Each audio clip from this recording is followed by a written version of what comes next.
But they'll have to compete with the digital bro world's new rising star, far-left activist Hasan Piker.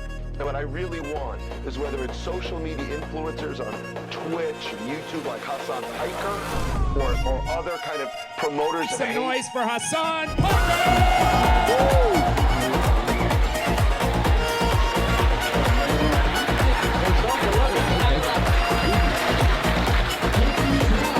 None of us are free until all of us are free. We must never allow these fascists to take away our voice. Scandalizing. From the river to the sea, Palestine will be free. Your voices will not be silent. You must always maintain revolutionary optimism. You must always continue to organize. You must always continue to agitate, because the quicker we can create enough pressure that causes the American state to recalculate its suicide pact with Israel, the quicker we can save as many Palestinian lives possible.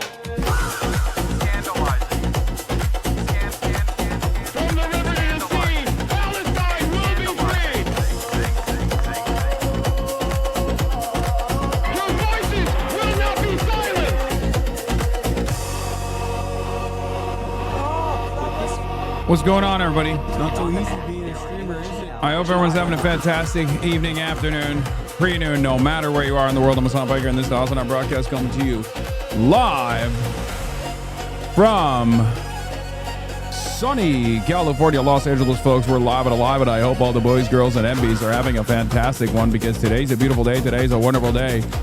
Today is Tuesday. That's right. It's Tuesday. It's Newsday Tuesday. You already know what it is. It's wartime, baby. War. Please tell me suits are just an autistic hyperfixation and you're going to get back to tank tops soon. No. Suits are an autistic hyperfixation. But also, I will not be getting back to tank tops anytime soon. Maybe in the future. Who knows? Anyway, ladies and gentlemen, boys, girls, and MBs, it's 80 degrees and sunny here in stolen Tongva Land, Los Angeles, California. A costume designer went through your suits. So I hear Hasan Piker's got suit autism now. His words, not mine. Hi, hello, I'm Kathleen. I'm a costume designer, seamstress, and overall wardrobe person based out of Toronto.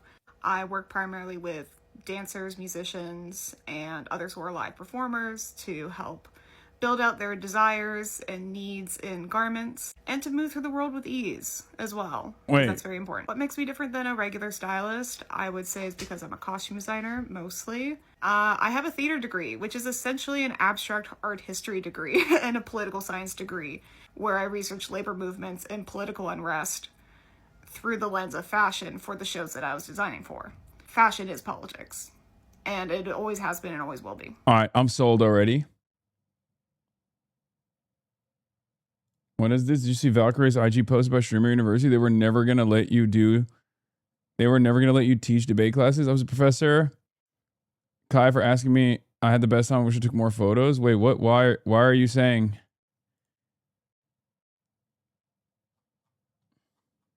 What does this have to do with debate classes? Plus, I wasn't going to do debate class anyway. Fashion and politics are intertwined. I'm hooked. So I approach dressing as an abstract form of communication. That's my job. But yeah, if I was to style Hasan Piker, these are the things that I would add to his wardrobe. He's already a good dresser. Like, he's not completely without help. Like, okay. He's a stylish person. He's a Leo man. So he doesn't need, like, astronomical help. But yeah, I think I would focus more on adding accessories to his wardrobe. Oh, I made this. So as you can see, he's got a wide range of suits, different colors. He's not without cause.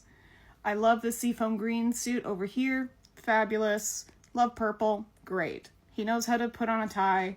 He knows how to dress himself as an adult man. So he's not without help. I'd lean into patterns that are smaller and more ornate, similar to patterns from the Ottoman Empire, such as paisley and these blue and red diamonds over here. These are really beautiful. I love how abstract the middle tie is, and it's sort of, and the sort of etchings look like movement in sand to me. It's very, I don't know, it looks Egyptian. It looks beautiful.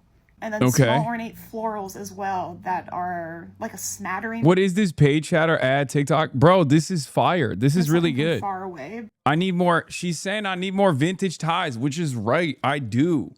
And also notice how I'm wearing. Notice how I'm already wearing a pattern tie. I mean, this one I love. I love this. This one I love too. I love all these ties. Super intricate when you get. Yeah, I paid her 50 grand, dude. This is the new meta. I'm paying TikTokers to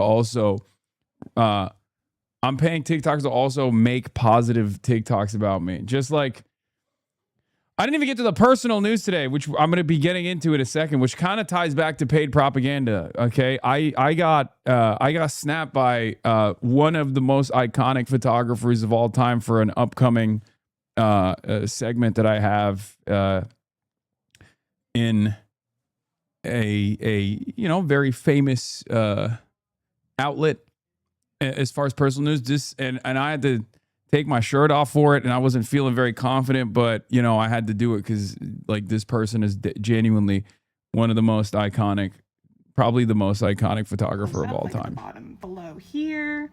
And I will also say this. They brought the meat pick.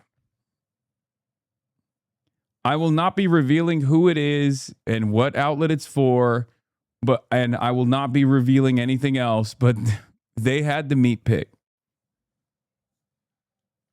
printed.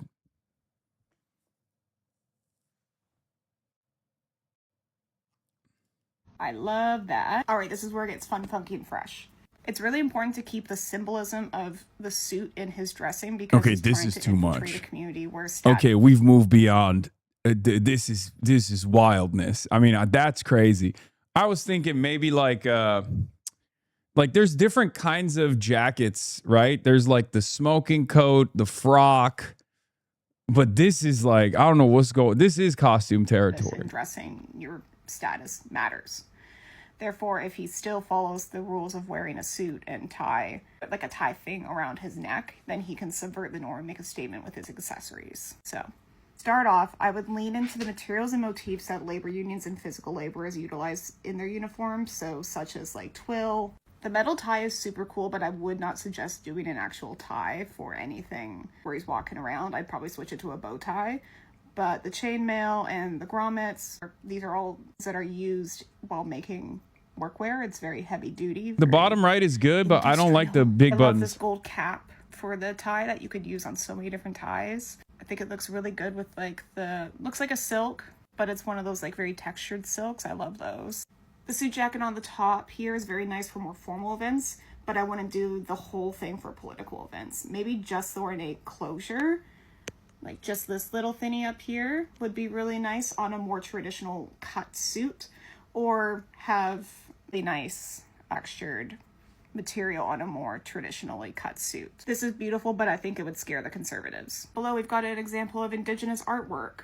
Indigenous beadwork specifically. That's dope. The indigenous beadwork is dope. Indigenous artists to commission some beautiful beadwork. That one's fire. That show exactly who he is and what he stands for. The metal thing that you put on the tie seems kind of crazy too. This is above and beyond. I mean, the whole point is I have to look a little bit more conservative, right? In the bottom right, we've got a double-breasted coat that's made of a twill or cotton blend, and you can see the wear in it. A double-breasted suit is very formal, but the juxtaposition of having formal cuts in suits with more informal materials like linen or cotton drill or like more softer materials. That's what I really want. He needs to wear more soft materials. I think what I need to elevate my game with is I already have the tie bar, right? So I need one of the neck bars. I already have the tie clip. I always have a tie clip. I always keep that thing on me, right? But what I need is one of the Okay, I'm running out of time already, but these are some of my favorites. Zipper tie, very cool. Deborah's and Susan's and the mothers would love this. That's a bit much, I think. I would only do it with a metal zipper, not a plastic zipper. Plastic is very capitalist. This one's good. As a material, metal is very socialist as a material. This is in my brain. Fucking nuts. This, oh my God, this is beautiful. This is beautiful. That's beautiful. That's beautiful. That is a no for me. Look, to each their own, you know what I mean? But the zipper tie is definitely going to be a no for me. Do like a bandana tied around your neck as a tie. I've seen some things where people use necklaces to end a bandana and they wrap it around and it makes a really cool tie. Again, could reference Latin American labor workers in the US. Have you gotten into pocket squares? Like No. This tie is one of my absolute favorites. It's so beautiful with the accordion style sort of Yeah, no, that weaving. tie is insane. And this is a little bit of a wild card. This wrap here, I think something like this would be really beautiful if his family has like a story that they want to tell, like something like that could like wrap around him as he's doing work. It could give you some sort of like safety. Might be a nice little touch. Bro, you look Conservatives won't dated. like it, though. They'll think it's weird. Yeah, Maybe I'm you should wearing do it. this is my most conservative You suit. should be wearing stripes. Stripes are the dominant pattern in workwear and labor unions. While Hasan is a self-professed rich kid, I wouldn't put him in like a blue-collar overalls or cosplay as a union worker. Wouldn't do that. I would instead utilize the motifs from said groups into the formal attire that Hasan now has to wear to be taken seriously in politics. I love stripes. Stripes are great. I'm wearing stripes right now.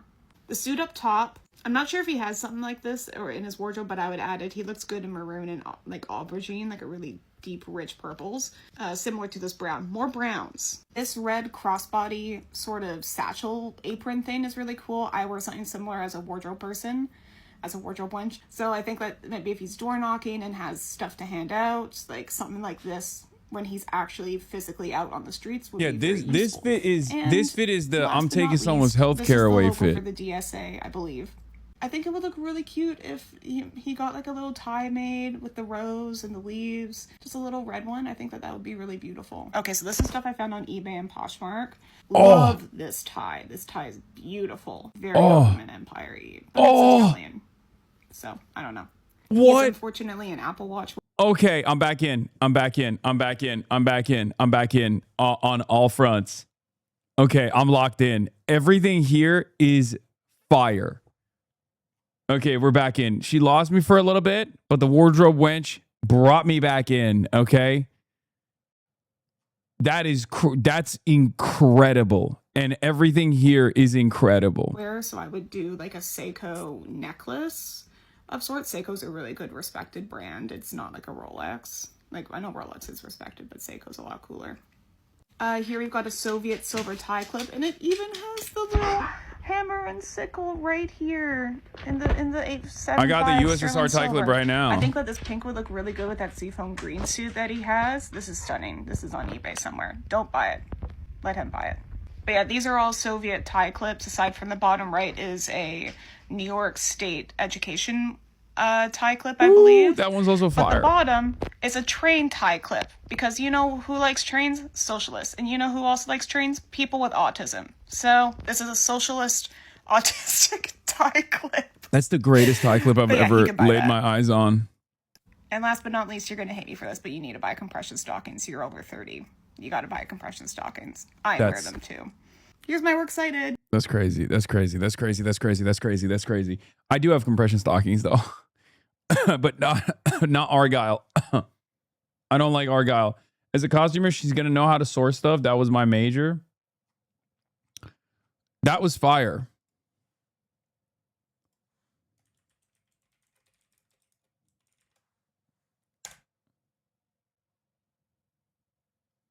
I do wish you could offer a higher rise pants as someone. Yes, I do. The problem is it just falls off my pants are higher rise. Like the pants I'm wearing currently are double pleated and they're higher rise pants.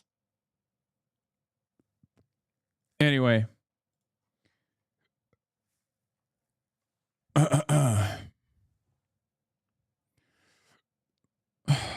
All right. Where was it? Where was I? Oh yeah, I already said it. I had a big photo shoot this morning.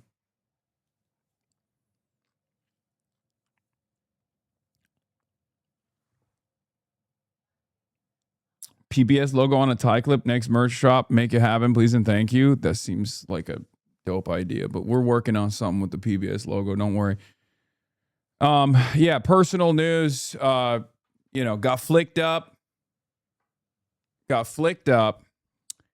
And not only did I get flicked up, but also I went and I played a little bit of with a little bit of basketball, got a little bit of sun. Big day today.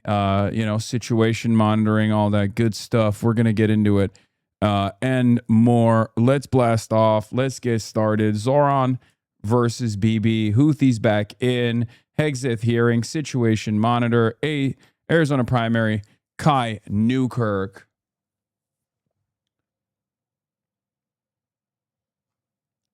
Unk doing photo shoots. Vacation Hasi tomorrow. Get in now. Twitch.tv/HasanAbi. Pinstripe suit got Haas looking like a Yakuza character. This is my evil suit. This is the one where I look like an evil guy. Do I have a blast off meme, please? Dean got blasted again. I don't care about that. Shush on the DL. Okay, everybody calm down. Putin apologist. Check donations. Bill, love you. Putin apologist. Wait, why? Why am I what? What did I do now? Is it the vacation? Is that why? Like, is it the pinstripe suit? What is the Putin apologist accusation coming from now? You look like you love capitalism and love exploiting workers. I do. It's my favorite thing. Ha ha ha ha. I didn't think you would respond. I'm just messing around. I love you.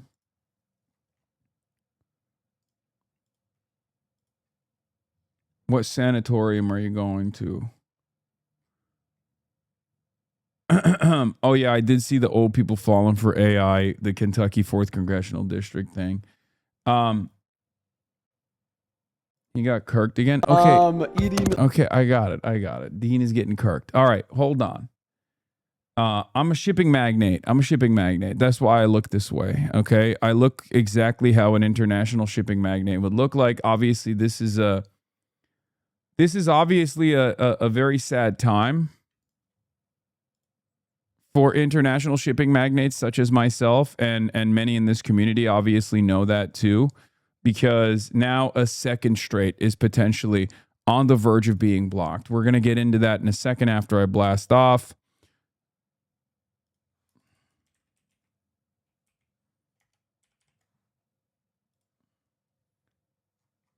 So, greetings from 3 Arrows. Hey, Papa, thank you for the raid.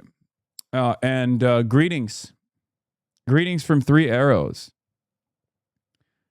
Wait, is Hesa Papa 3 Arrows? 3 Arrows says hi.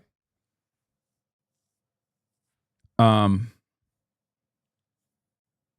shipping community is getting hit hard today. Yes, Hesa Papa community, 3 Arrows. Shout out to everybody. For those of you who don't know, who are just tuning in, this is a international shipping magnate community where we talk about commerce. Why not talking about Indian protests? I talked about it yesterday, and why not talking about Indian protests right now? I don't know. Maybe because it's been 26 minutes since I started the fucking broadcast, dude. Holy shit. I'm with the cockroach movement, okay? I'm with you all the way. What the fuck is happening?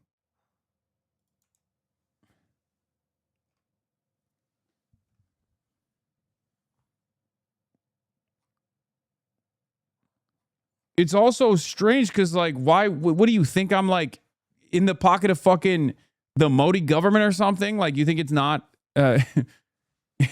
You think the protest movement and police brutality in India is not something that I'm invested in, that I would talk about? I don't understand, because they don't even just come in and they're like India and HasanAbi don't just come in and they're like, hey, can you please talk about this? They go, why are you refusing to talk about this? And it's always so strange because it's like, why do you think I would just like purposely avoid talking about it? What the fuck?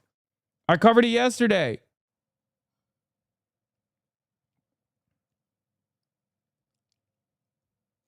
Yesterday, I was in the process of my government making moves to arrest me, okay? And there were chatters in here yelling at me for not immediately switching over to cover the protests happening. Were you going on vacation, big dog? Bro, why would I tell you that, man? Please. I love you guys, but, you know, I gotta spend some time with my family, you know?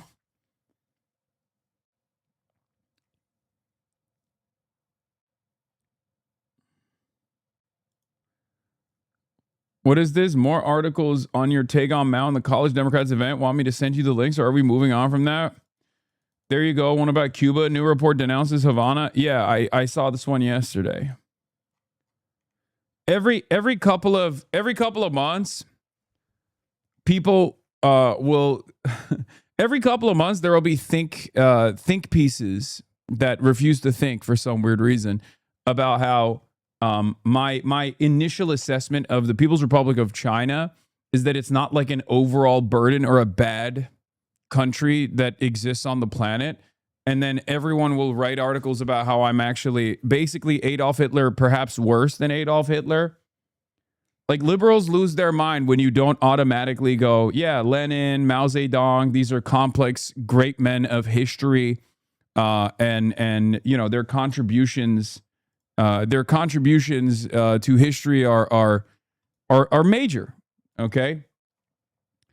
As complex individuals, obviously they've done some things that are objectively positive or progressive in the same exact way that the American Revolution was progressive, but then also horrible as well, horrible mismanagement.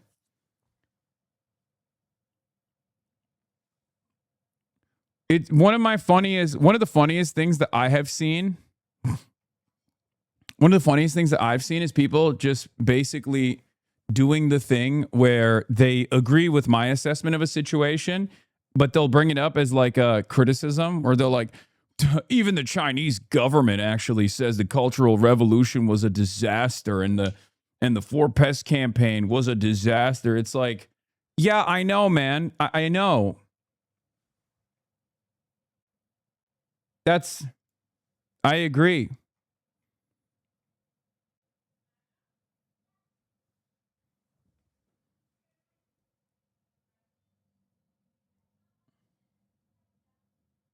I don't know why you act like this is a new take.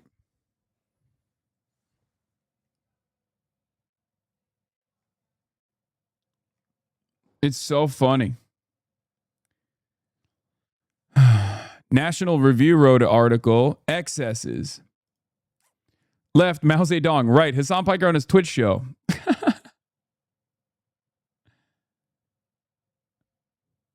What's 17D, 100 wounded? Is the death toll, is the casualty toll that's like the official numbers from the American government thus far. Senator Rick Scott. Mao Zedong's dictatorship of the CCP resulted in the deaths of tens of millions of people. We know Hasan shills for communists, but praising a dictator who is known for mass murder and causing one of the worst famines in human history is beyond the pale. This is the new face of the Democrat Party. It's so funny. I am not the face of the Democratic Party. And also, you're misrepresenting my analysis here, but it doesn't really matter. No one fucking believes any of this shit. Like, can you imagine making this the fucking fixture? Making Maoism the fixture. The main attack ad in the upcoming midterms. This is a gift. Okay? This is a gift to the Democrats. Democrats, you're fucking welcome. Okay? You're welcome. Let them fucking go, yeah, these guys are all Maoists, and then have the average American go, what the fuck is Mao Zedong? Who gives a shit? Okay? The idea that, first of all, I'm not a Maoist. Like, it's so funny that they're like sincerely trying to make this this Cold War era fear-mongering a real thing in 2026. Okay? And senators and everyone is like losing their minds over it. They're like, this is, they're licking their lips. They're like, yeah, Yeah, he fucking he didn't sufficiently critique Mao Zedong. It's awesome. I mean, who cares? Whatever. Fuck it. Yeah, dude, I'm a Maoist. You got it.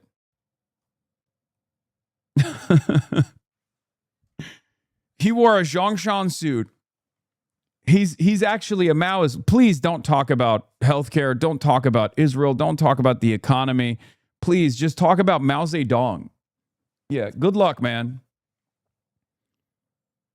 They love Mao now. Holy shit.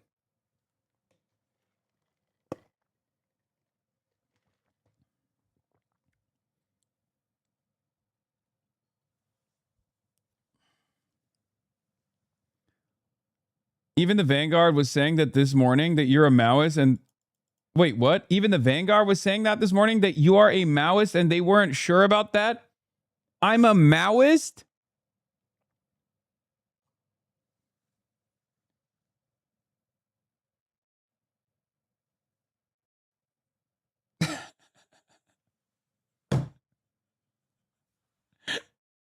What the fuck is wrong with people, bro? Oh, Jesus Christ. It's awesome. All right, whatever. Who gives a shit? God, Americans, man. Americans, what do you do? What do you do with Americans? What can you do with Americans? What? Just like, yeah, I follow Gonzalo Thought. It's true. I'm a Shining Path supporter.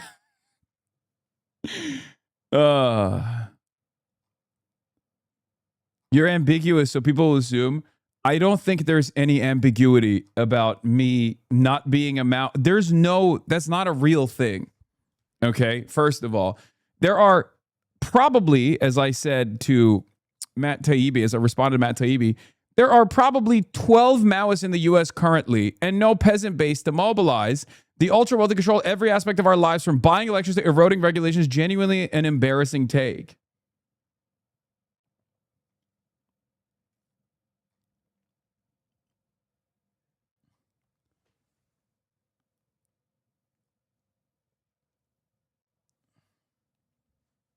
They call you a LARPer, then turn around and act like you're trying to mobilize the peasants to overthrow the U.S.? Yeah, what peasants?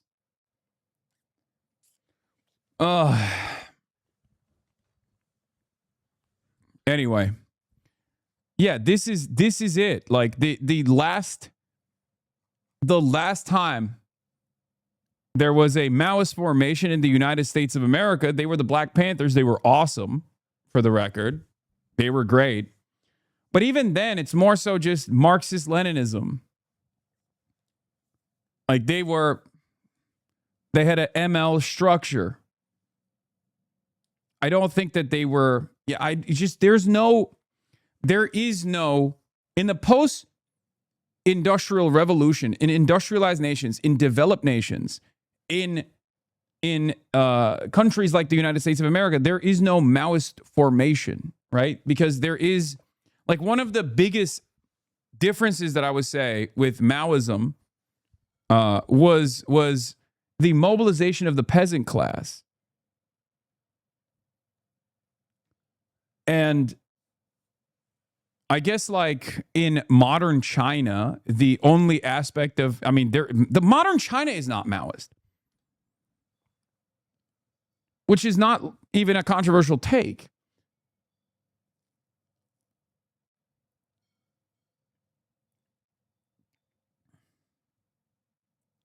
This is not a real thing.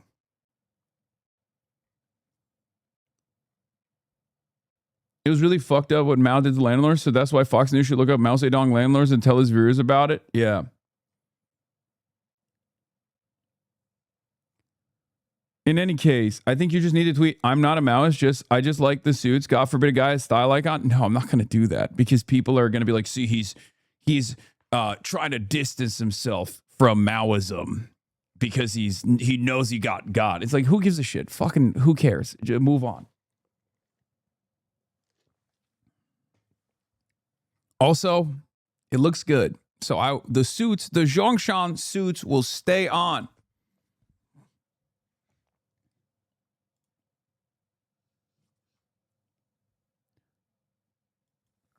Mamdani has advanced the Deng Xiaoping thought while Piker is still stuck defending Mao. Wait. What the fuck? If anything, I advanced Deng Xiaoping thought way more than Mamdani does. This is crazy. I mean, this is a joke. He's memeing. It's actually not a fucking bad joke. I'll be honest. I hate to give that to him. But you know, that's actually not bad. That's actually not bad at all. Yeah. How come nobody ever, when I wear these suits, nobody ever gives me respect as an international shipping magnate who loves commerce? Like now I'm fucking wearing the power suit, and nobody ever thinks, oh, Hasan is a fucking factory owner capitalist. How come it only goes in one direction? I wear the Zhongshan suit and everyone's like, well, this guy's a Maoist, clearly. But I wear the fucking power suit. Nobody knows that I actually just want to do business in the beautiful city-state of Singapore. That's right. That's what I want to do. That's what my dream is. Just tell them you follow the 3 principles of the people which were enlightened by the father of the Chinese nation, Dr. Sun Yat-sen.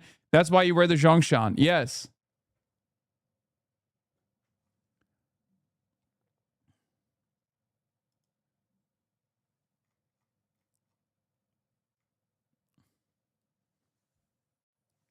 Yes. Kaya is a principled Maoist. That's the only person that I know. That's the only person that I know that is a principled Maoist. Everybody else is phony and a LARPer, okay? Everyone else is phony. Everyone else is a LARPer. Only Kaya is a principled Marxist-Leninist Maoist who follows, who is going to bring back, Kaya's going to bring back the Cultural Revolution.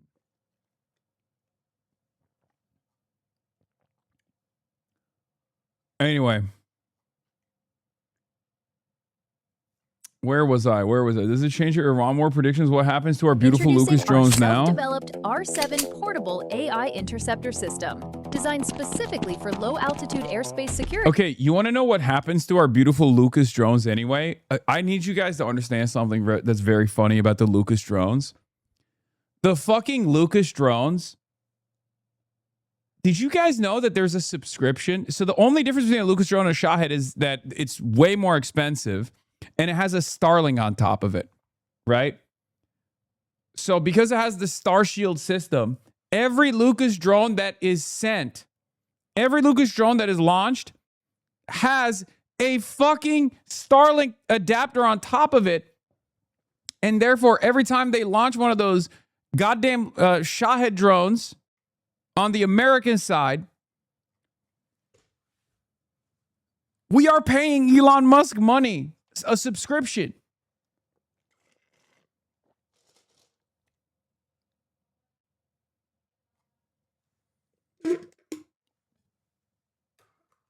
Isn't that fucking nuts?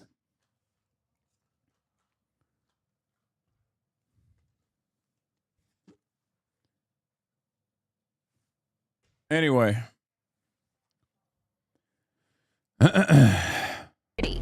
Most counter-drone systems need a full crew and 30 minutes to set up. By the way, this is what I was talking about. Like the Chinese TikToks about like drone warfare, anti-drone warfare is pretty crazy because you can buy all of this stuff and it's like readily available in the marketplace, I guess. I don't even understand how, but this one needs one person in 30 seconds. Equipped with a high-definition camera, it offers a longer viewing range. It can lock onto targets in 5 seconds. With a maximum speed of 420 kilometers per hour, the interception process is fully resistant to electromagnetic interference. R7 achieves an interception success rate of up to 90%. Lightweight design, rapid deployment, fast and precise interception. Introducing our self-developed R7 portable. Incredible work. I still don't understand why the firewall allows this stuff while firearm ownership is practically illegal. I mean, I don't know if they sell this in China. I think they sell this in fucking. I think this is the Chinese, the Chinese manufacturers selling this in the Western market. Like they're quite directly. They're marketing this to Ukraine, Russia, and whoever else will purchase it. I don't think this is as easily I don't think you can just like buy this in China with ease. Like this is, first of all, it's AI ad in English. This is not for the Chinese market at all. It's kind of like those ladies that'll be like, "Oh, do you want a tractor supply? Like come to the Guangdong Industrial District for the best tractor supplies." And it's like, that's not, that person is not trying to sell this to the fucking Chinese market. They're doing direct marketing campaigns in the United States of America.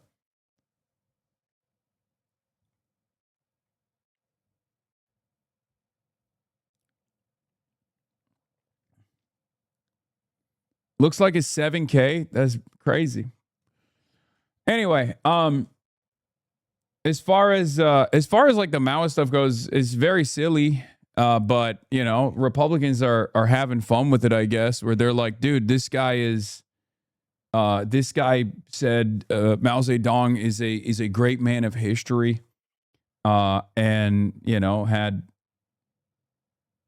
what is this? Debunk her lies? Dude, why do you want me to watch this fucking psychotic freak? Let's hear now from one What's of the... wrong with you, man? This has 1,000 views in 7 hours. We don't have to literally watch every time a fucking freak on the internet loses their goddamn minds. Okay? Lefties losing it. I know. Shut the fuck up. Who cares? Wedgwood poll. Francesca Hong at 38%. Let's go. Let's talk about real shit, please. I'm about to be a lefty losing it. They send it because you always click it, bro. I know. It's stupid. It's stupid. Okay. We are going to get to the real world and talk about real world news, which is Red Sea blockade. We're talking about the Houthis. Okay. This morning, new fears the war with Iran could be expanding, with the Iran-backed Houthis from Yemen now threatening to block Saudi oil from transiting another key waterway, this one connecting the Red Sea to the Indian Ocean. With traffic in the Strait of Hormuz already slowing to a crawl, cutting off the Red Sea could cause oil prices to spike even further, and gas prices now more than $4 a gallon as well. This as overnight, the U.S. launching the 10th straight night of strikes on Iran, while Iran... Listen, as you guys know, I am an international commerce giant. A shipping magnate. I love commerce. I love free markets. The freer the market, the freer the people. And a part of my belief system, a fundamental plank of my belief system, is the idea that all straits must be open at all times. So obviously, this is, as we are all a part of this international shipping, import, export community here, this is devastating. Because now a second strait is on the verge of being blocked. The Ansar Allah movement in Yemen is now retaliating against Saudi Arabia. Those cufflinks make it look a lot more believable. Yes. Look, cufflinks. Do you see that? Would someone who is not an international commerce giant, would someone like that not... I mean, would someone have cufflinks if they didn't love international commerce?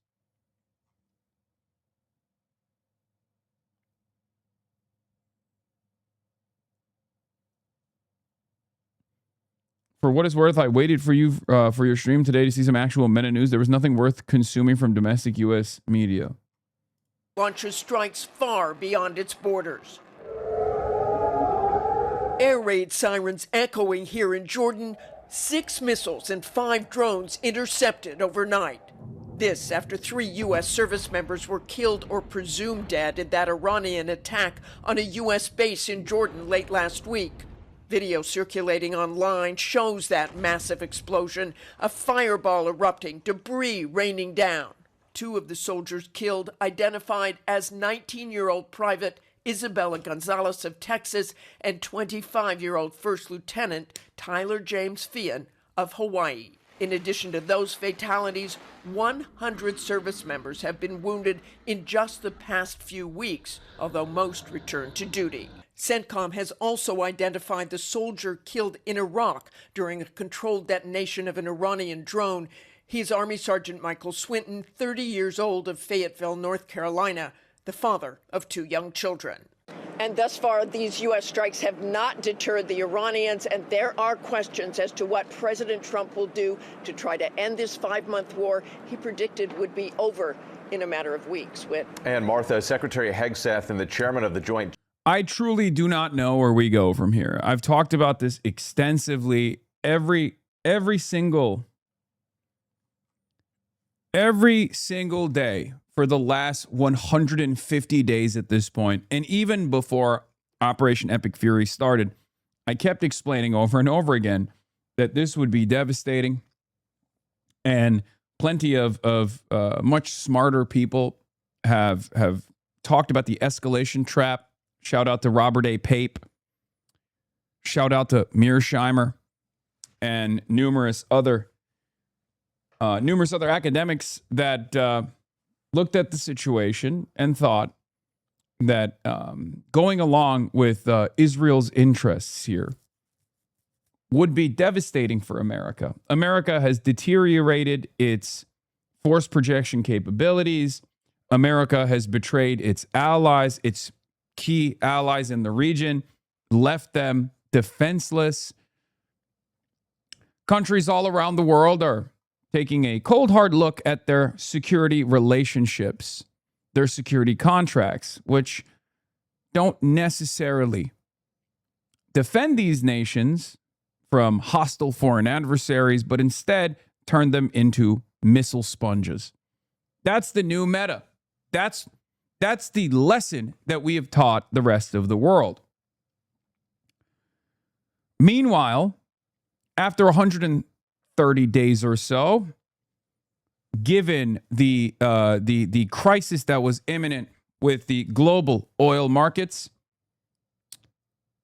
the United States of America decided to go back to a ceasefire pattern and try to deal with Iran through diplomacy. Many people, myself included, were very skeptical about America's interests. There were some others, like Trita Parsi, for example, who were far more positive about this deal. It turns out J.D. Vance and numerous other officials openly revealed that the MOU wasn't a real investment in a long-standing peace, but instead, the memorandum of understanding was simply to get an extension. But the problem still remains. The American Strategic Petroleum Reserves are in critical levels, nearing 300 million barrels. Once it reaches below 300 million barrels, once it reaches 150 million barrels, it's over. The salt caverns that these strategic petroleum reserves are stockpiled inside of will actually crater. There's a compounding effect once it gets to 150 million. These are the lowest levels since the 80s that we have seen. All signs point to a crisis that is imminent. America is going to inevitably have to stop exports, which will have dramatic consequences for Europe. Okay, because the way that oil is traded in the international market as a commodity is a little bit more complex than people think it is, right? It's not like when we're constantly refining oil and we're shipping it out. We already have extended contracts with other countries. America is an export country, right? America is an exporter, an oil exporting nation. We could stop those oil exports. But if we stop those oil exports in order to make sure we normalize our oil and gas prices here in the United States of America, we would basically destroy the European markets. We would destroy all these other markets that we're selling the oil to right now. So the likelihood that we will stop exports is, I mean, that's a real crisis. That's a real moment of panic for the rest of the world, right? Especially at a time when the Asian markets are heavily reliant on oil coming from the United States of America because the Strait of Hormuz is closed, which is where they were getting the majority of their oil from.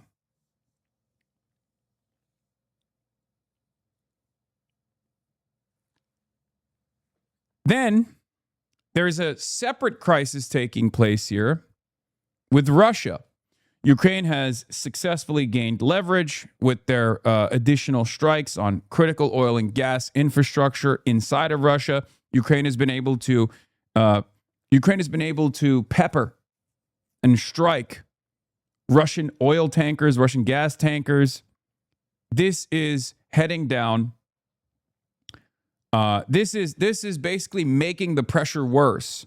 It's actually feeding into the volatility in the international energy markets.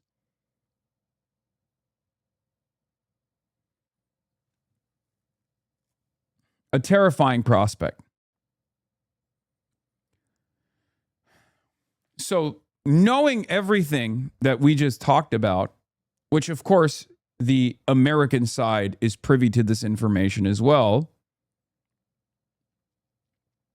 why are we still striking Iran? It doesn't make sense. Why have we not gotten back to the negotiations table? Why have we not realized that the only way out of this is diplomacy? Because if there's two methods here for the American side, you either get back, you beg the Iranians back to the negotiations process, which, for the record, the hardliners have been vindicated over and over again.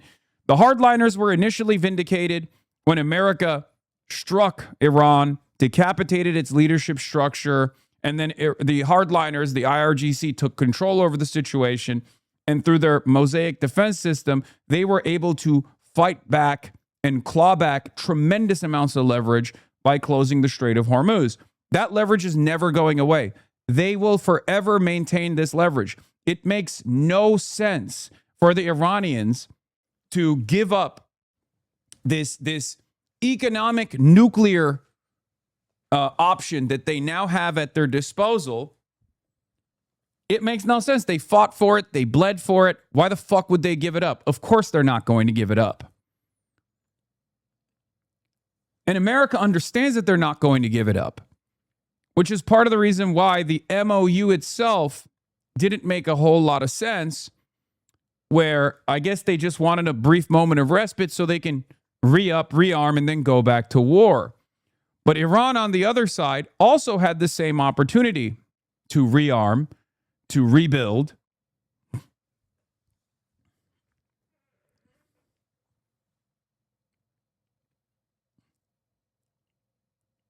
And therefore, Iran also is in a better position overall. And every day that goes by that this war continues, every day that goes by that the Strait of Hormuz is closed, every day that goes by where we're digging deeper and deeper into our strategic petroleum reserves, Iran is gaining more leverage. And not only are they gaining more leverage, they're also moving certain chess pieces on the board to their own advantage as well. One of the things in the last 9 days since the war resumed, one of the things that Iran has been able to do successfully is they shut off America's eyes and ears that Israel was utilizing in the region by blowing up radar installations and blowing up the American early advanced warning systems in the entire region, right? They did this in Bahrain, Kuwait, UAE, Saudi Arabia. They did this all around the region in the Gulf nations. the last piece of the puzzle was Jordan. So since the MOU fell apart, Iran has been continuously bombing installations and American assets in the Gulf countries that remain. But Iran has also put the crosshairs on Jordan in a way that they hadn't before. Because a lot of the American assets moved to Jordan because Jordan is the last line of defense for Israel. Jordan has a security relationship with Israel. Jordan has a lot of the remaining anti-air defense systems in between Iran and Israel. And therefore, Iran has been blowing up Jordanian installations now and blowing up American assets in Jordanian bases. Now, a lot of people will look at that and go, why are they blowing up Jordan? This doesn't make sense. Well, part of the reason why they're blowing up Jordan is because they are threatening Israel. They're not just attacking Jordan for no reason. I know a lot of people are confused by this, as they were initially when they were like, why are they blowing up Bahrain? Why are they blowing up the Gulf region? Aren't they supposed to be allies? It's like, no, of course not. These are nations that have a hostile foreign adversaries, military bases and military installations. Of course they're going to blow them up. And Jordan has anti-air defense systems that defend Israel. So blowing up those anti-air defense systems in Jordan is a way for Iran to basically threaten Israel without bringing Israel back into the conflict. Israel has maintained a holding pattern since the MOU ended. They have said that this is a beneficial situation for them. America's the one that has to deal with Iran. They don't have to do anything. They're not risking their assets. They're not risking their troops. They're just sitting back and waiting, right? That's the Israeli side. There was a 5-hour security conference that Benjamin Netanyahu put together just last night. Israel obviously is very fearful about the Jordanian incursions, the Jordanian strikes, because, again, they obviously understand that Jordan plays a profoundly important role in Israel's security.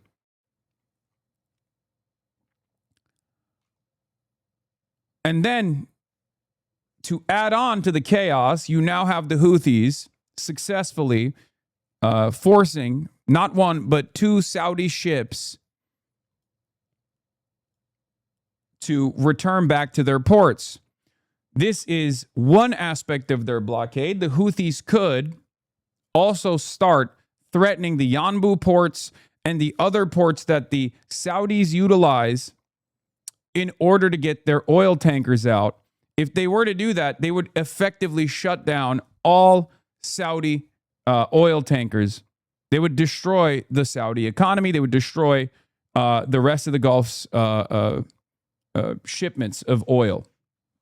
They could strike the pipeline, the east-west pipeline that currently exists that takes the oil from the refineries that are on the Persian Gulf side, that ships that oil directly to the Yanbu port, where that oil is then put into barrels and into tankers that will get out of the Bab el-Mandeb Strait. If they were to threaten the Yanbu port, they could effectively shut down all Saudi oil shipments. This is a terrifying prospect. Now, I will say this. Perhaps people will find this, especially in this community, a little bit controversial. I don't think, maybe I'm wrong. I don't think it's a good bet to underestimate the Ansar Allah movement. I think they're a wild card through and through. But I will say this. I don't think they have the necessary tools to keep up a blockade.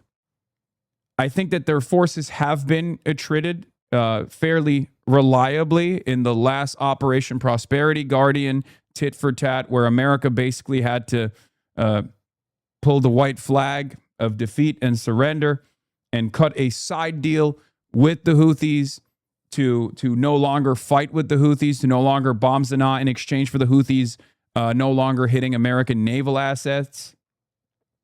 But I will say, I don't think they have the necessary supplies to keep up a major conflict. I don't know. But I suspect that's part of the reason why they've been so restrained. Maybe I'm wrong. But that's also part of the reason why it was very important for Saudi Arabia to ensure that there is no direct air travel between Tehran and Sanaa. Because if they were to open up, if they were to allow Iran to be able to send civilian shipments, like if the Saudis were to let up on their blockade on Yemen, all of a sudden, Iran could potentially start shipping more and more missiles, drones, and things that the Houthis, I'm sure, need to re-up and rearm. Having said that, for many of the international shippers,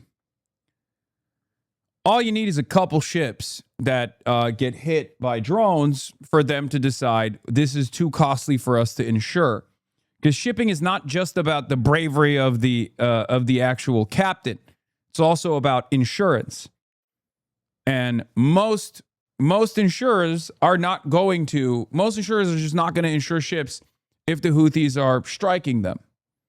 Right? So that usually halts most commercial shipping.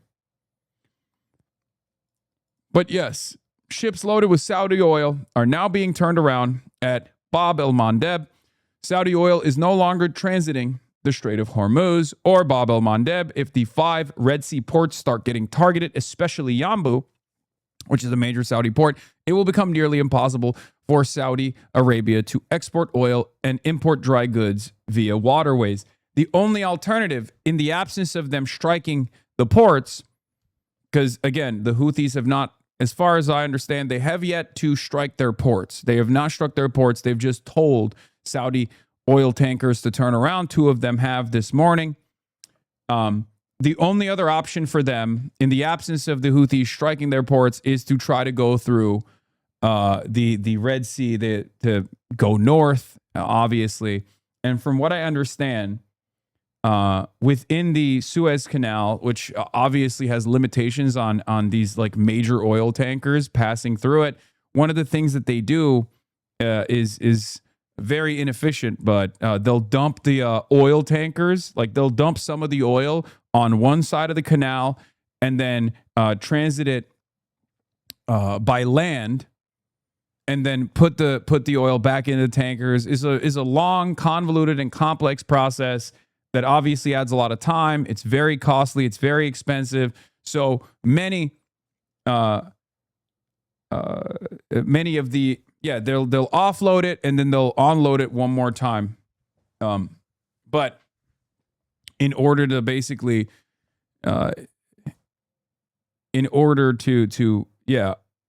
and then load the oil barrels, making it far less efficient of a process. It's just not going to happen.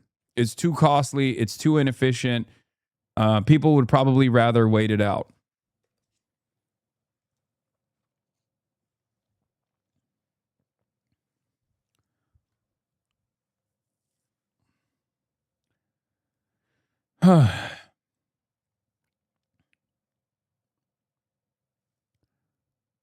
So, Donald Trump is doing the classic Trump thing, though. And he's apparently blaming Jordan for being struck.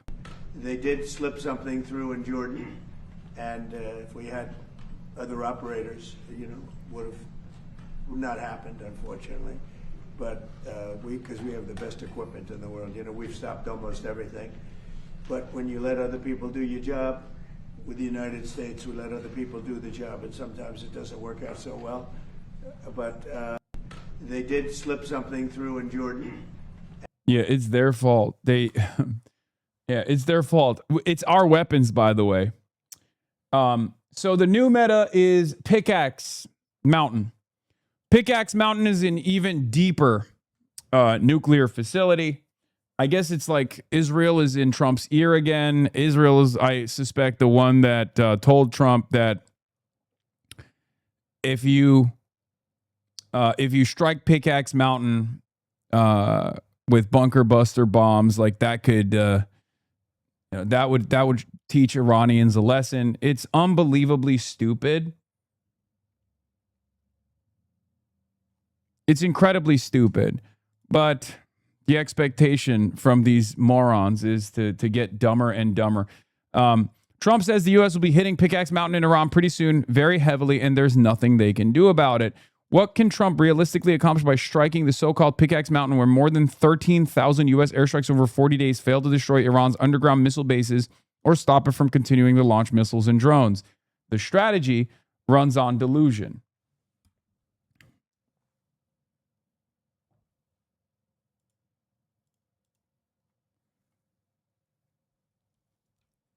It doesn't make any sense. None of it makes sense. It's funny they called the mountain notorious. Israel believes Iran moved nuclear material inside of notorious Pickaxe Mountain site last year.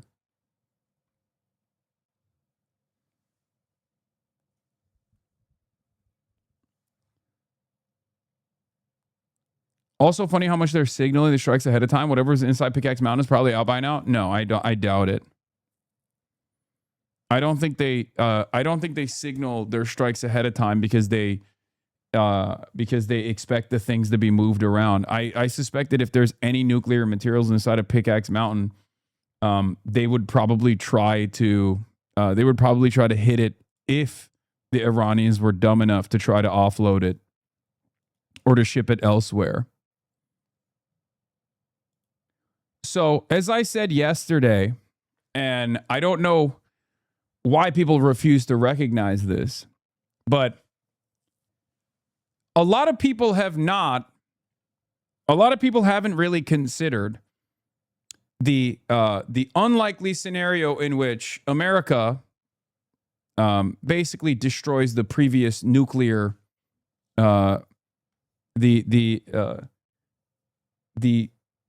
America has not tested the nuclear option, right? There's a taboo around it, the nuclear taboo. Let's say America decides to eviscerate the previous nuclear taboo. Now we're living in a totally new world. I think it's unlikely regardless. But what has not been considered here is whether or not this would actually stop Iran. I do not believe that this would stop Iran at all. Don't even joke, lad. I'm not joking. I mean, this is the final stage. You either send in ground troops, which are very unlikely and very costly, or you nuke. The nuclear option is the last option. I don't think America would do this, but I'm just saying, even if they were to do something so insane, there is no guarantee that Iran is going to stop if they were to actually nuke Pickaxe Mountain. Okay? Like, there is no guarantee of Iranian surrender. If anything, they'll probably strike back extra hard. We've had a good 100 years where the nuclear taboo was not breached. The nuclear boundary was not penetrated. Almost a good 100 years. We didn't make it 100 years, obviously.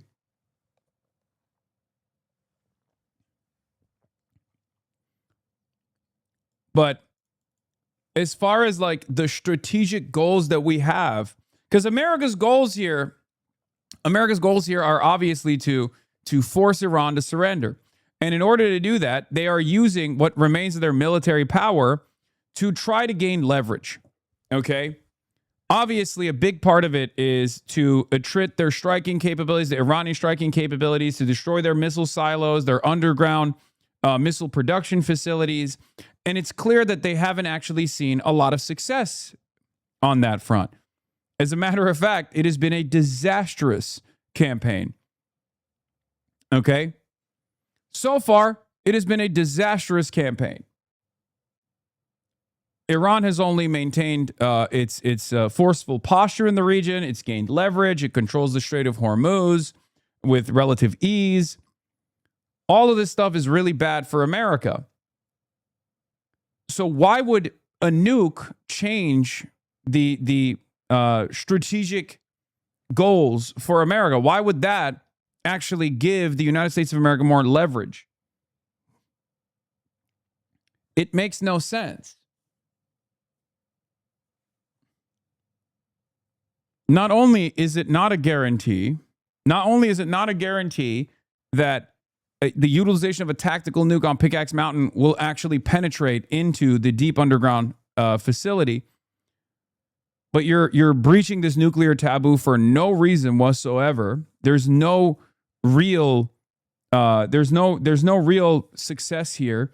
And on top of that, even if you were to, let's say, blow up the above ground facilities and evaporate them, okay, even if you were to maybe even penetrate the Pickaxe Mountain facilities, let's say, okay, this doesn't guarantee Iran's surrender at all. This doesn't give you leverage at all. So I don't understand what the fuck we're thinking here at all.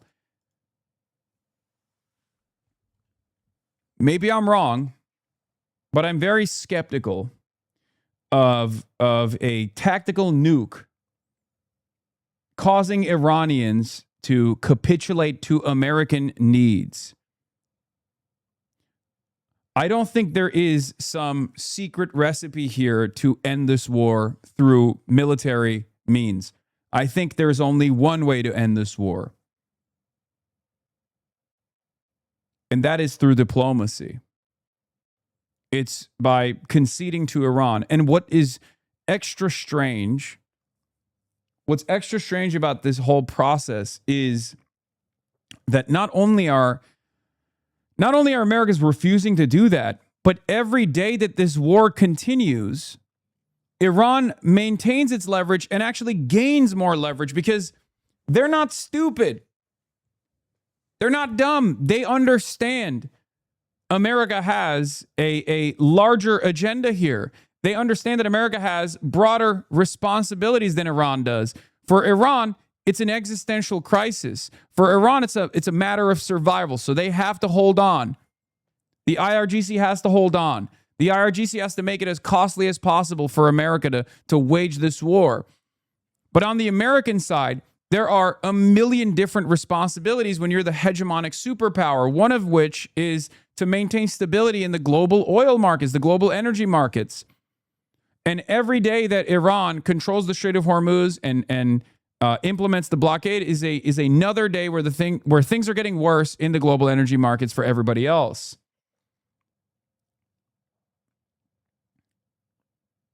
There's no guarantee that China will also keep ensuring the stability by cutting their oil demand.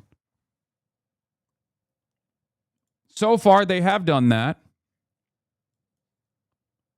but there's no guarantee that they will continue doing it.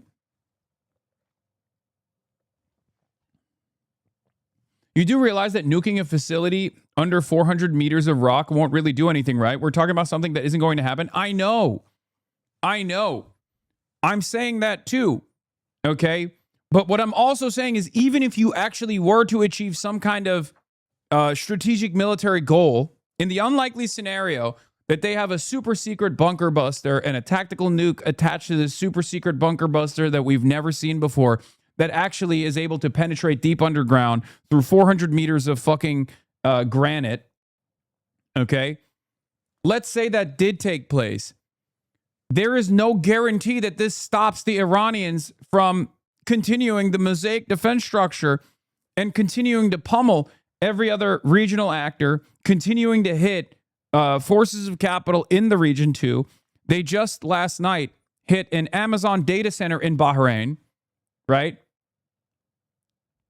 And they've said that they're going to continue expanding on their strike targets to factor in American companies in the region and their assets in the region. So there is no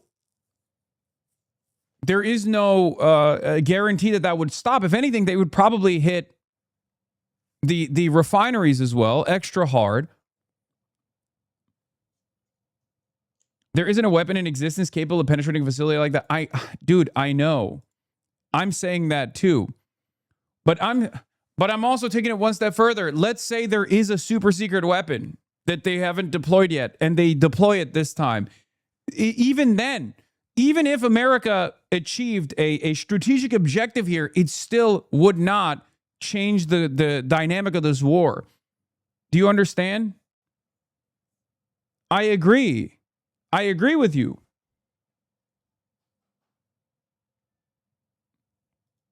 Anyway. So did Iran actually hit the Amazon data center? Business reporters are about to get a crash course in how insanely repressive the information environment in the Gulf is. It's way worse than Iran.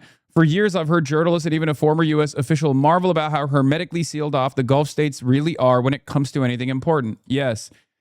And to add to that problem, the White House has been notoriously absent from the conversation this time around as well. The New York Times Daily actually did a whole report on it earlier today. I was listening to it, where they talked about how the Pentagon realized that giving updates on the war efforts, giving periodic updates on the war efforts was actually a bad idea because they're fucking losing. And they're like, this time around, post MOU, they've stopped informing the public altogether. And their argument is, why would we tell Iran what they're successfully striking? We can't let them know that they're successfully striking. Well, if they are fucking striking those targets, they probably have satellite imagery to confirm that those targets were successfully struck. They're not lobbing them blindly. You know what I mean? So that's bullshit.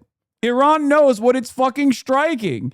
And Iran can obviously get confirmation. If they can literally strike with pinpoint accuracy the bunkers where American assets are, if they can hit the hangars where American assets are, then they probably know. They're not doing it blindly. They're not using readily available Western commercial satellites. They're obviously clearly getting more higher level of intelligence from either China or Russia.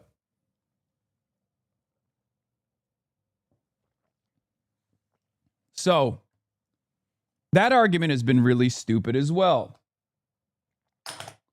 Yeah, they're just getting their intel from the White House feed, from CENTCOM. They're like, oh, we did it. CENTCOM notice. CENTCOM noticed us.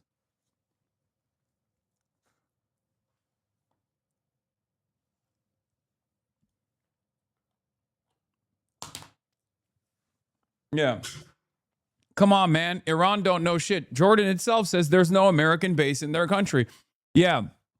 That was very funny as well. The idea that there are no American military bases in Jordan, which is something that the King Abdullah, also said just last week. And then this week, like 5 days after that revelation, 2 Americans were killed in Jordan. How did that happen? I don't even know why they say shit like this. Also, here's some more fun stuff. Wall Street Journal reports that the Pentagon is reducing training and maintenance vital to military readiness because of the urgent budget shortfall caused by the Iran war. Great. Great. Things are looking great. Okay? Things are going oh so well. Finance Minister Bezalel Smotrich, after the lengthy security discussion last night, said the state of Israel has no interest in joining the contained confrontation between Iran and the United States. The current situation is the best one for us. Oh, really? That's interesting. That's interesting. They said, no, not for me. They said, no, we're good. We're good.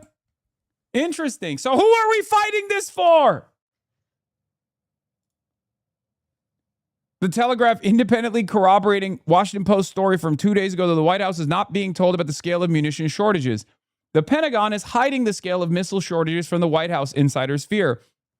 The U.S. president is under pressure to hit back at Iran after the deaths of 3 U.S. service members over the weekend. But rumors are spreading across the administration that the Pentagon is concealing a shortage of interceptor missiles, which are needed to resume the war. There are also suggestions that the White House does not want to know about the scale of the shortfall. Sharing bad news or realistic news doesn't seem to end well for anybody, an insider told the Telegraph. Another said the culture of silence was causing problems for Pete Hegseth, the U.S. Defense Secretary. Oh my God, this is literally the Politburo. This is unironic. This is the fall of the USSR, dude. Straight up. For all of the talk, all these liberals have been talking shit. Okay? This right here is identical to what took place to a certain degree with Stalin in the USSR. Ironically, it was one of the major problems that caused the mass famines during the failed attempt of industrialization in the countryside in China. When you have other actors up and down the command chain refusing to tell you the truth because they're fearful of repercussions, you're fucked.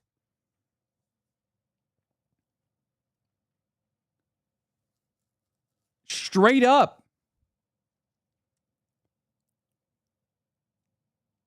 This is one of the biggest problems.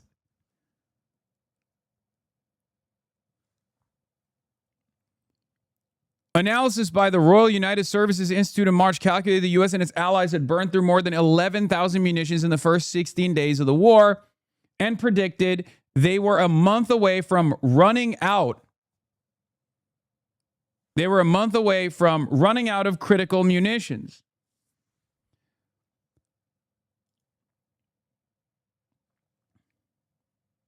Great work. This was the Washington Post report earlier a couple days ago that said we do not have enough to safely sustain operations, and I don't think the White House is aware of that.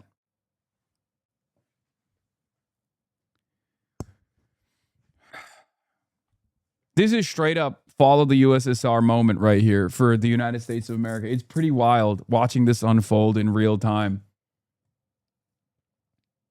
And yes, Israel is to a large degree responsible for it because they pushed our dumbass president into taking action.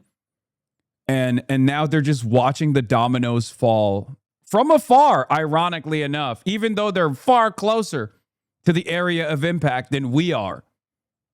It's crazy. Now they're like, nah, we're good. Really? You're good. Interesting.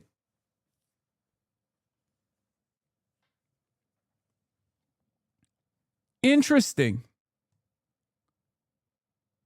This is America's paper tiger moment, okay? This is the United States of America's paper tiger moment. Far too extended.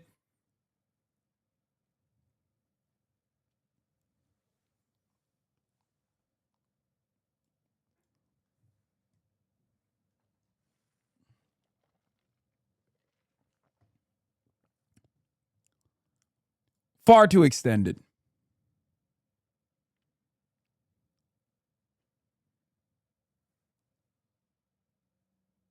Iannucci movie going to be made in the next 10 years about this? Yes. Real threats to the U.S. now know that is mismanaged and vulnerable. I think people already knew this. But the difference is now it's confirmed. Like, I think our adversaries obviously knew this, but now our allies know it too. And that's very different. That's a different calculation. Other notable thing is that this is almost identical to how Lindsey Graham and other Russia hawks talked about Ukraine. This is so great. They'll do the fighting instead of us and weaken the enemy. Here, the client state uses the superpower to fight its proxy war. Yeah.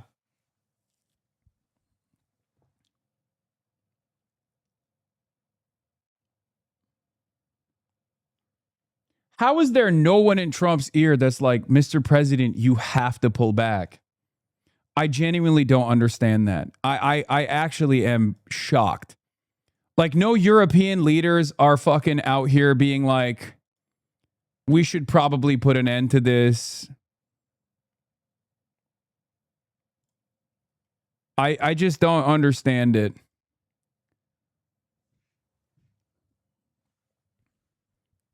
Bezalel Smotrich is saying this in English, that they have no investment in continuing this war, right? Bezalel Smotrich is actively running around being like, we're staying out of this, we're good. But also the intel that Trump is receiving from the Israeli side, that seemingly is the only piece of intelligence that he listens to. He's a fucking idiot. Okay. Partially due to the boomer philosemitism, I think, that these old guys are all about, I'm not fucking dying for Israel. That's so stupid. Bezalel Smotrich.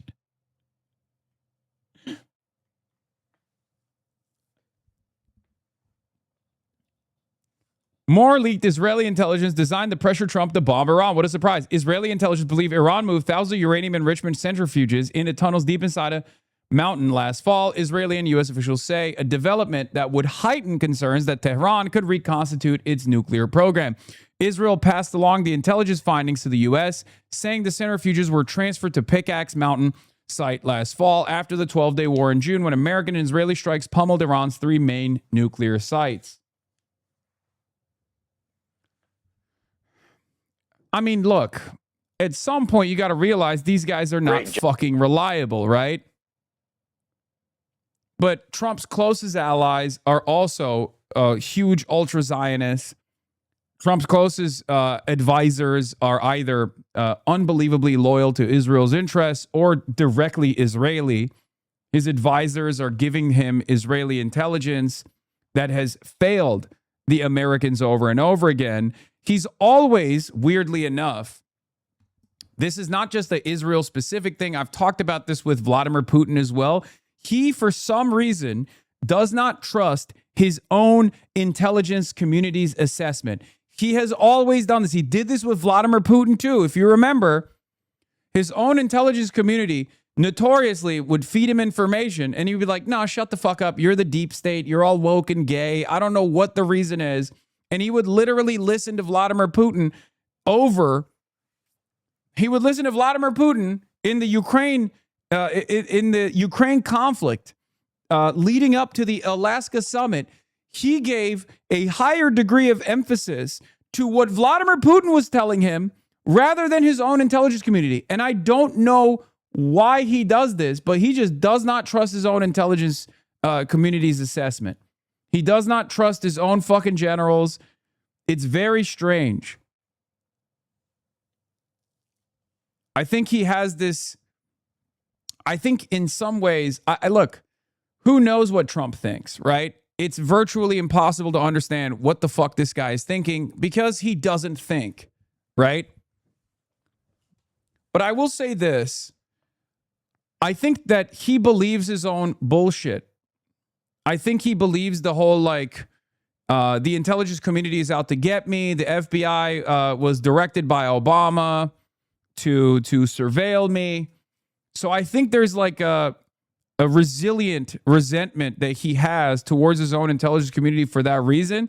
So when they're like, hey, we don't have enough munitions.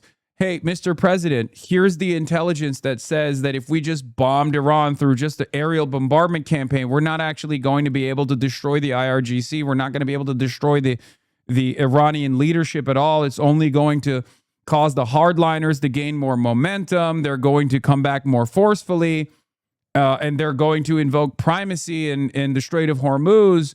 And he was just like, shut up. It's woke and gay shit. I don't care. Okay? It's either that or he's just being blackmailed straight up. Maybe both. I don't know. But it just doesn't make any fucking sense. But here are the other dipshits. How much longer do you expect this to go on? And do you think munitions should be a limitation at this point? What do you hear? No, I don't think, the Pentagon has done a great job of restocking the munitions. I don't think that's an issue at all. But I can't. Really? CSIS has contradicted this information. It doesn't seem to be the case at all. This is straight up. First of all, with what? How did we increase efficiency in our procurement strategies, in our manufacturing capabilities overnight? I know Trump has tried to institute the Defense Production Act and has demanded that Lockheed Martin, Raytheon, everybody, more forcefully try to re-up the American munitions. But at a certain point, unless you have some kind of, alchemy or some kind of like magic missile production capabilities, there's just no way to rebuild our defenses, rebuild our munitions, re-up our munitions. I just don't. Like, what are we doing?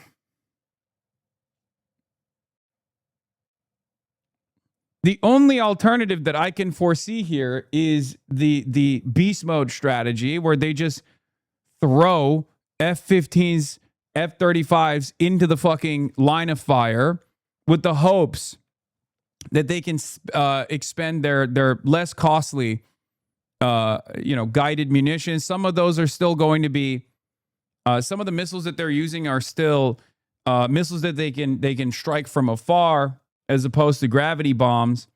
But even then, that's a suicidal strategy.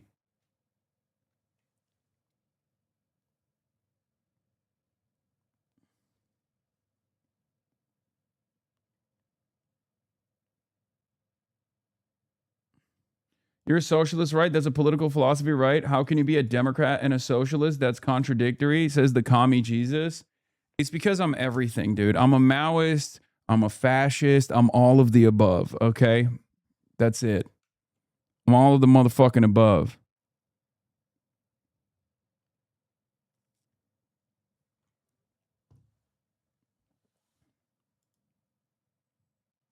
And I do expect that we're going to be there I'm a long vegan, time. I'm a meat eater. Operation Northern Southern Watch went on for almost 20 years, I think. So I think this is going to be something similar. We're going to have to stay there. Those guys aren't going to change their behavior. We have to adapt. And I think, we're going to have to get the Gulf states and those that rely on the oil coming from the Gulf states to help pay for this. This is psychotic. Make no mistake, advocates for war with Iran make no secret of what they expect and want, an endless war. This retired general says, I do expect we are going to be there for a long time. Where are we going to have to stay? Where are we going to have to stay there? All it takes at this point is for China to fucking maybe slow roll their strategic exports, the minerals and the magnets necessary for bomb making, and then we're fucked. We have virtually infinite supply of unguided and guided munitions, gravity bombs, and the like, but we can't use them as long as the Iranian anti-air defense capabilities remain intact. Okay? That's the problem. So in order to take out the Iranian anti-air defense capabilities, which are mobile units for the most part, okay, in order to take them out, we've been expending our standoff munitions, the ones that we lob, the Tomahawk missiles and the missiles that we lob from afar. Iran has also simultaneously been blowing up some of these missile launchers in the Gulf. And on top of that, just kind of eating it.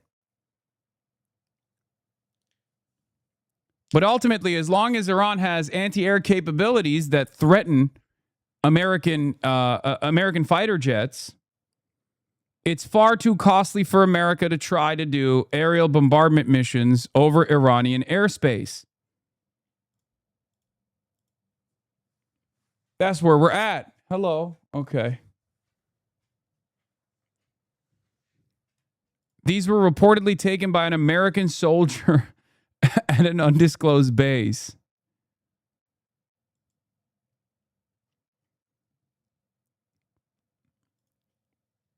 Aftermath of the Iran missile strike. You know it's an American soldier because he misspelled missile. We're not going to make it, man. We're not going to fucking make it. Oh, and there's this one. Haven't heard about Fog in a while. Join Fog. Travel to exotic places. Meet interesting people and kill them. For what it's worth, it seems that soldiers are being told that the increased precision impacts and delayed sirens are a result of more countermeasures being used and enhanced targeting data. I guess they don't talk about the radar situation. Aftermath of the Iran missile strike. From what I'm hearing, we're getting projected impact data, but the missiles are changing trajectory multiple times in flight, so the projected impact warnings are no good. Targeting data is obviously getting fed to Iran from China or Russia because where they are impacting / what they are targeting is insanely precise. Dude,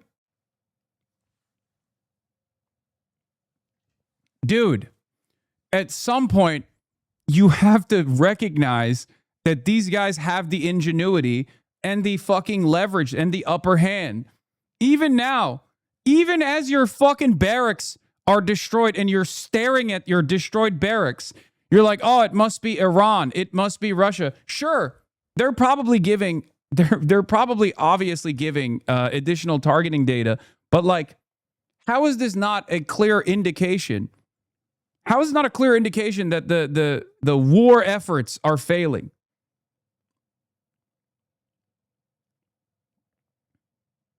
Big Cuba Day moment? Yeah, it is a big Cuba Day moment.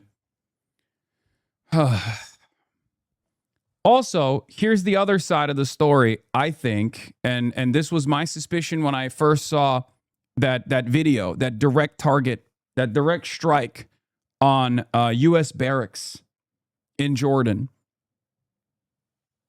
What I noticed immediately was the lack of sirens. And a lack of sirens means that their early advanced warning systems and their radars are out. So they don't know they're being bombed until the bombs start hitting. So their response time is far lower as a consequence of that. Or, you know, they're asleep and they're sitting ducks inside these fucking bases.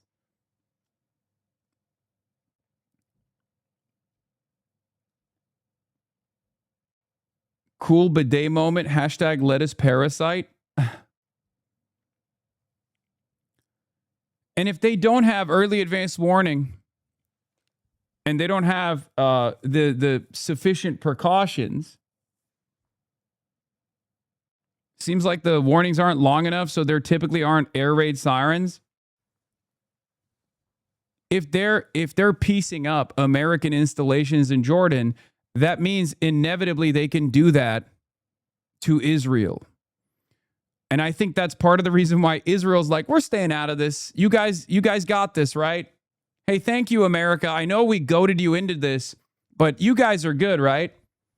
Hey, you got this, King.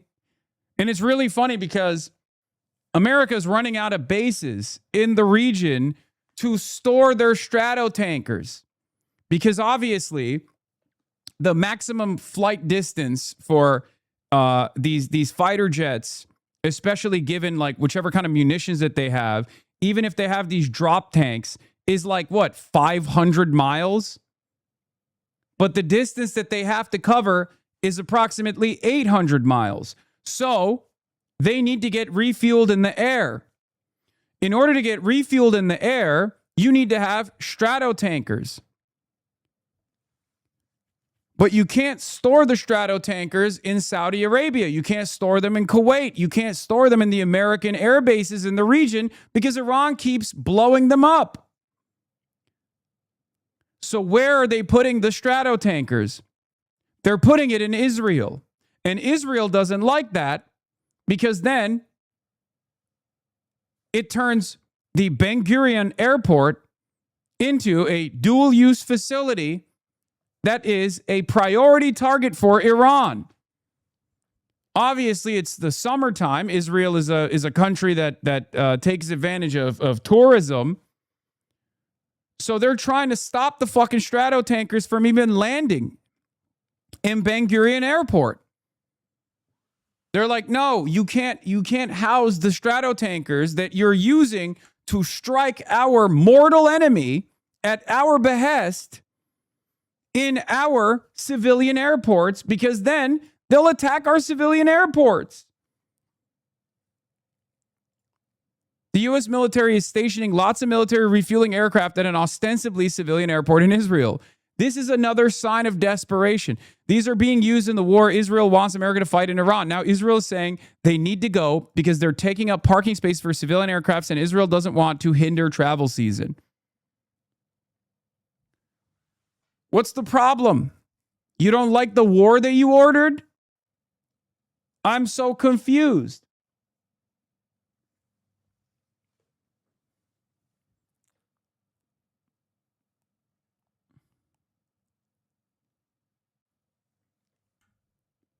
I thought we were going to move CENTCOM to Israel. What happened?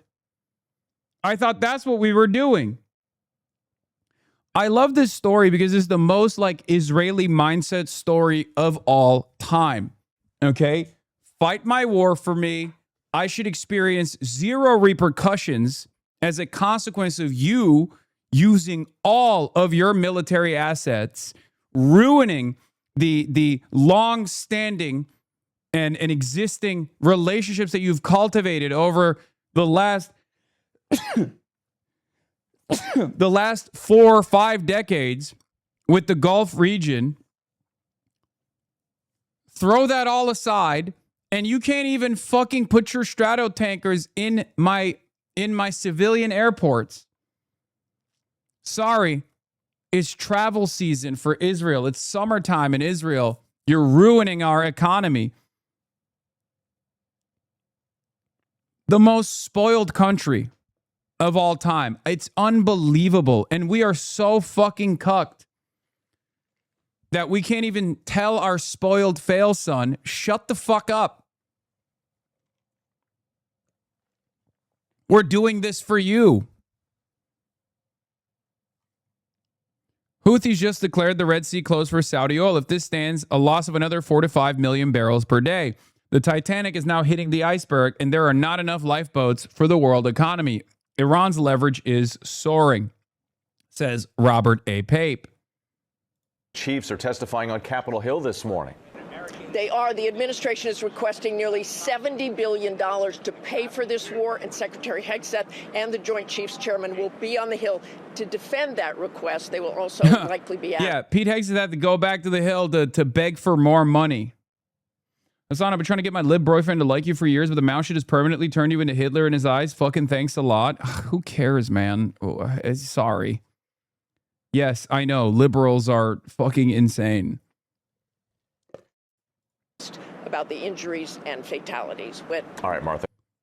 Let him get his information from wrong sources who are professionally wrong all the time.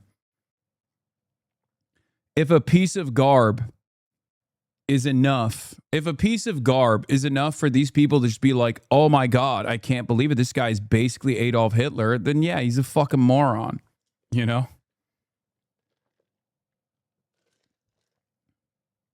Sarah, thanks to you. There's another new development that could be rattling global markets. It isn't the garb, dude. Don't be dishonest. What is it? What is it then? That I have a fair and balanced approach to the People's Republic of China instead of taking a unbelievably violent posture to a foreign country. I don't treat China as a fucking foreign adversary. I give it the same critical thought that I give to the American founding fathers who literally owned slaves. Is that what it is? Account created this May, following for years, by the way. Something tells me that you actually have a problem and you're, making up a hypothetical like, oh, I've been a long-term fan of yours for years, dude. I almost changed my boyfriend's mind, but you fucking ruined it because you love Mao Zedong. You're the biggest fan of the Cultural Revolution. You're the biggest fan of the Great Leap Forward. Interesting. Am I? If you've been in here for years, you've probably heard me talk about these things.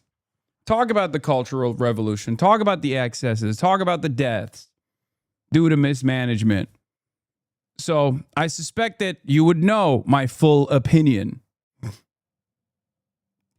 I still hate CCP, but you do have good analysis on where China was and where China is now. Yes, while the rest of the Western analysts have failed to properly identify where China is going, if you were in here for the last decade, you would have gotten a very different understanding of what the Communist Party of China was doing, okay, and where they're going. Do you want to understand the world? Or do you want to close your eyes, plug your ears, and go, la, la, la, la, la? These guys are just vicious monsters. That's it. You don't have to agree with me. You don't have to love everything I'm saying, okay? All I ask for you is to listen. And it's so crazy to come in here and freak out about this shit at a time of vindication when Fareed Zakaria is coming out and literally being like, China has benefited the most from America's military quagmire. When you got Johnny Harris, Washington Post, Wall Street Journal, Financial Times, all talking about how China actually cut down their oil imports dramatically in order to maintain stability in the energy markets. You would have heard that from my analysis months ago.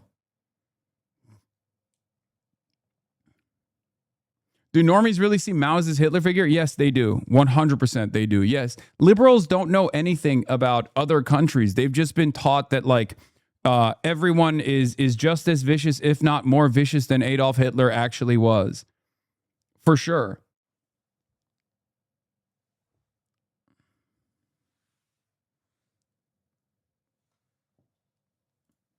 You're in this Hong push survey. Some Democrats worry that Francesca Hong would have a difficult time beating a Republican in the general election. Hong proudly calls herself a socialist and says she supports defunding the police, the first step towards abolishing the police, and has appeared on a podcast with a controversial commentator who said Americans deserve the 9/11 tax. Ugh, it's my least favorite interpretation of what I've said.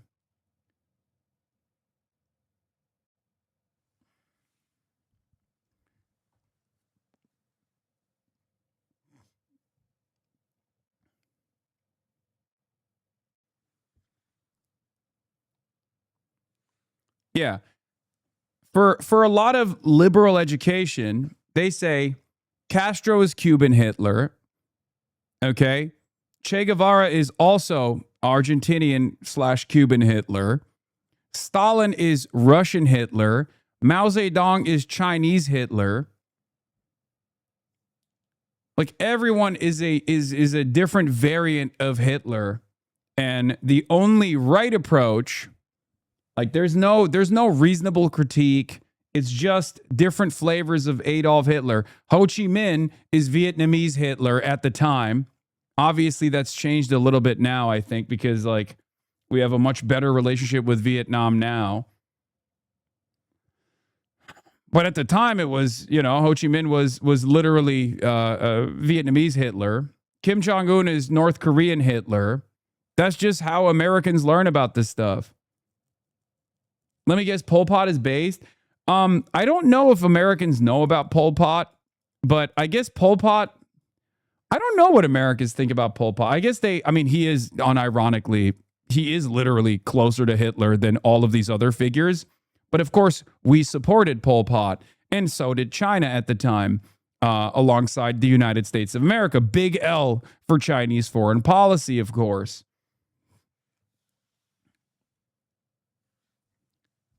So that's an interesting one because they were not this major American foreign adversary, because it was it corresponded to our needs in the region at the time to align with Pol Pot. And out of all of these like foreign adversaries or foreign leaders, he is actually the closest to Adolf Hitler, ideologically speaking, or you know, direct action wise.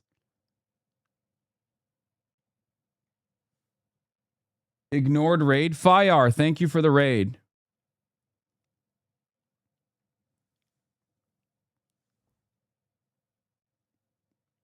Literally saw someone in your reply say you support him because he's a communist. I mean, I literally wear glasses. I need them to see. It would be the dumbest.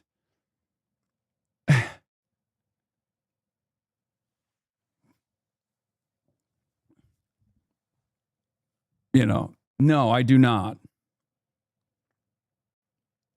I agree. I just think you can't expect normies not to get upset to the sight of the mouse suit. They don't know. Yeah, I don't care. It's again, manufactured outrage. We all are adults. We're adults in this community and we're adults in general. We are all capable of critical thinking. If you see that and your immediate response is to lean into the manufactured outrage and say, oh, dude, why are you doing this? Of course, liberals are going to fucking say shit. Who cares? My answer to that is, who fucking cares? It's a Zhongshan suit. Obviously, a lot of Americans have unbelievable resentment towards China, to anything China related. I don't. And a part of my job is to try to get Americans to not be so fucking reactionary about other countries, including China. I want the American manufacturing base to be rebuilt. Okay? I do want that. I understand taking a necessary a necessary trade posture against China for certain sectors. But we have to also build those sectors, first of all. And we also have to chart a new path forward, one that is actually not treating China as a foreign adversary, but as an economic partner, because it is. But of course, no matter what happens, people in the United States of America are going to be unbelievably reactionary about this sort of stuff. But it doesn't fucking matter. It literally doesn't matter. Listen to the words that I'm saying rather than the Zhongshan suit. Facebook normies are in Fox News comments defending you, bro. Yeah, because Facebook normies are probably sick and tired of business as usual politics, so they don't give a fuck if I'm wearing a Chinese suit.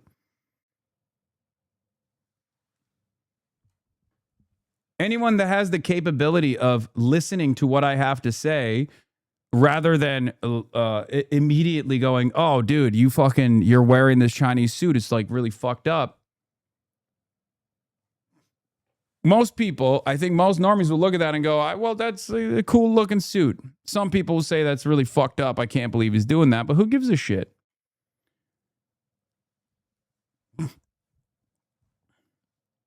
Do they really think Chinese people are all Nazis since they love Mao over there? Libs are so dumb. I don't think they think about that at all. Especially because you have to remember most, with the exception of I guess San Francisco immigrants, like a lot of the Chinese Americans for the longest time were coming from Taiwan. They're obviously very much against the Communist Party of China. So they've already had a very negative opinion of China. So they assume that every Chinese person, 1.4 billion of them living in the mainland, actually secretly despise the government and hate it a lot. But they're living under this massive surveillance state, which is true. They are living under a massive surveillance state. But that massive surveillance state is constantly keeping them down from actually, having this successful revolution that is imminent. I would go so far as to say I think that's the American mindset that every Chinese person, all 1.4 billion of them, actually fucking despise the party. They hate their government. They can't say anything about it because they're just too fearful, right? That's probably what their attitude is.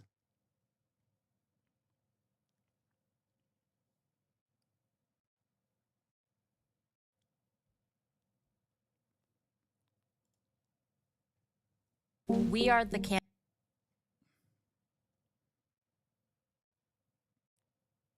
Maogate made it to Jason Smith. Did someone tell you the people of China are oppressed? The opposite is the case. The vast majority of Chinese citizens love the Communist Party of China. Chinese people pour into Shoshan, China every day to lay flowers at Mao's statue. An American journalist living in China, Jason Smith. Yeah, it's just so funny that a lot of Americans who are at least a little bit knowledgeable about China, who will say Deng Xiaoping saved China, right? The market reforms are what saved China.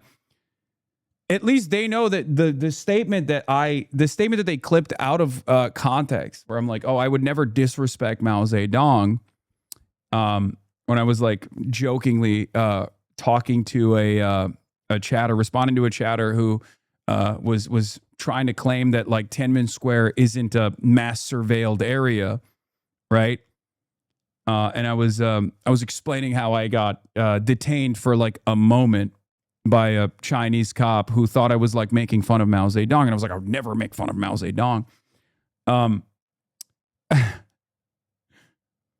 Like saying I would never make fun of Mao Zedong, but also at the same time, the Cultural Revolution, a great leap forward, had great excesses, a lot of deaths, and that's understandably something that I'm critical of and have criticized. That is, ironically, that is the dangest position. That is what Deng also advanced. Great reverence for Mao, while simultaneously pushing for marketization, liberalization, market reforms.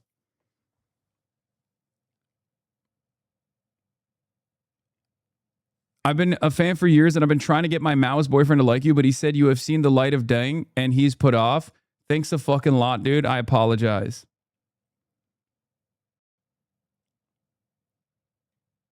Honestly, I'm surprised no one has called you out for cultural appropriation. Yeah, because they're too busy fucking saying I'm Chinese.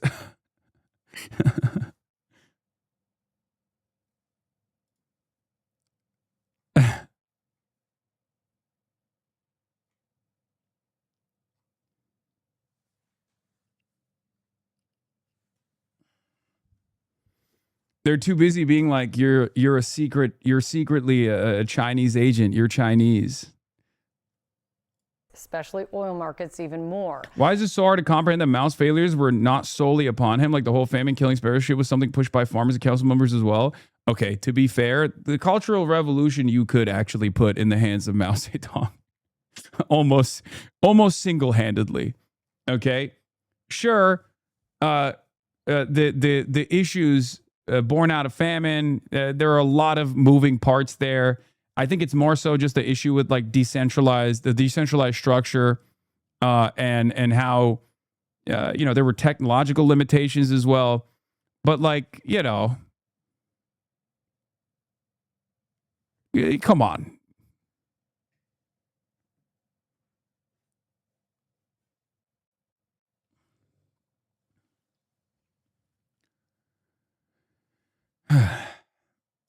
Iran-backed Houthi rebels in Yemen have now declared their own naval blockade, they say, against Saudi Arabia.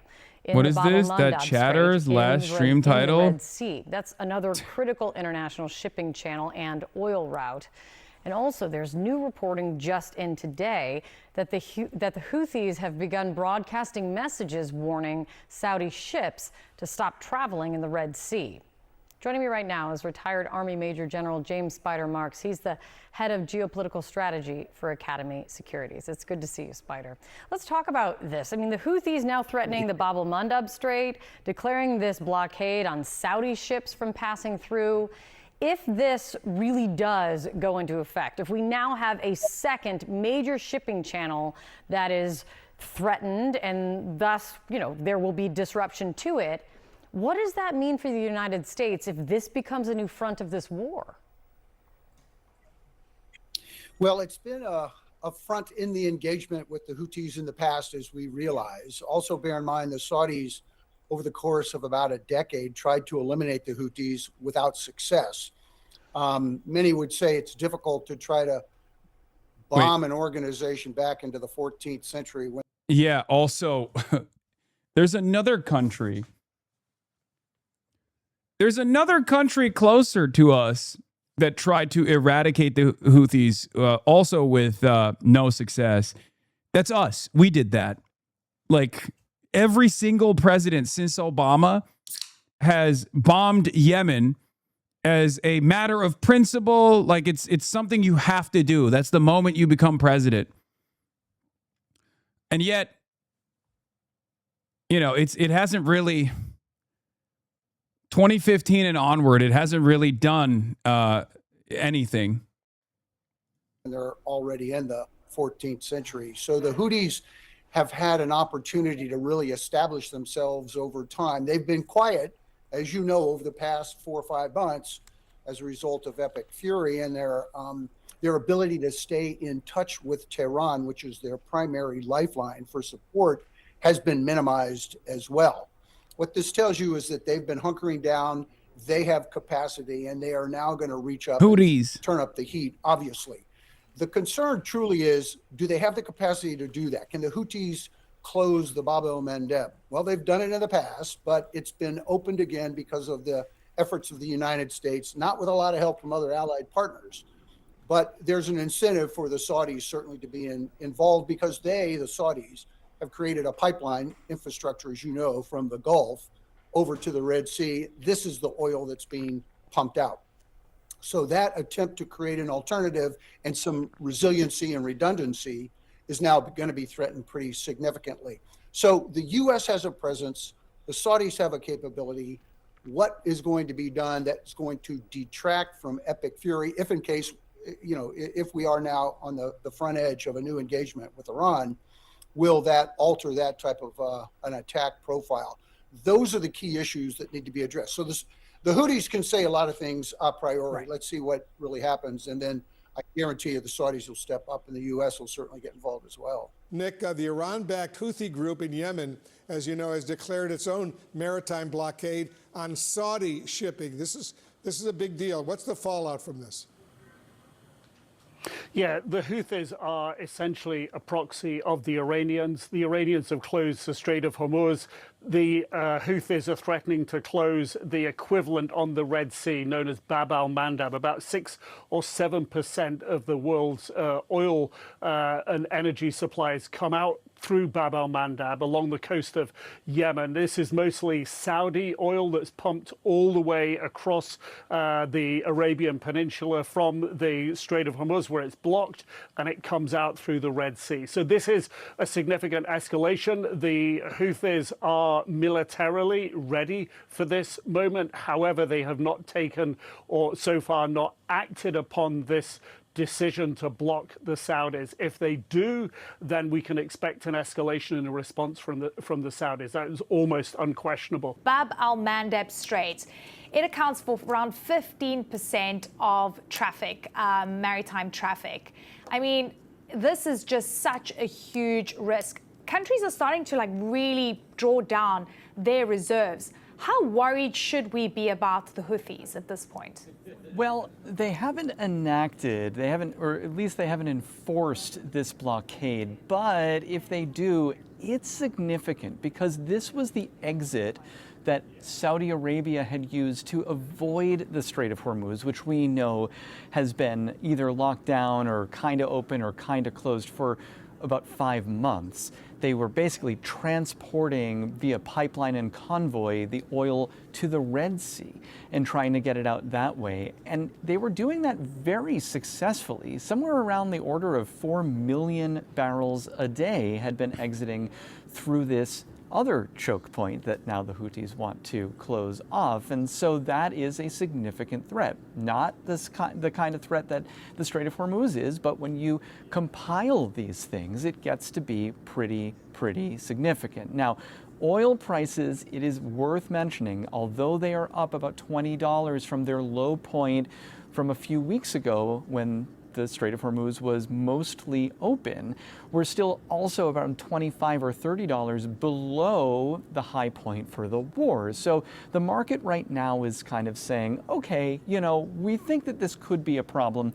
Maybe there's some room to rise, but we're not quite at the level that we are, or we were just a few weeks ago.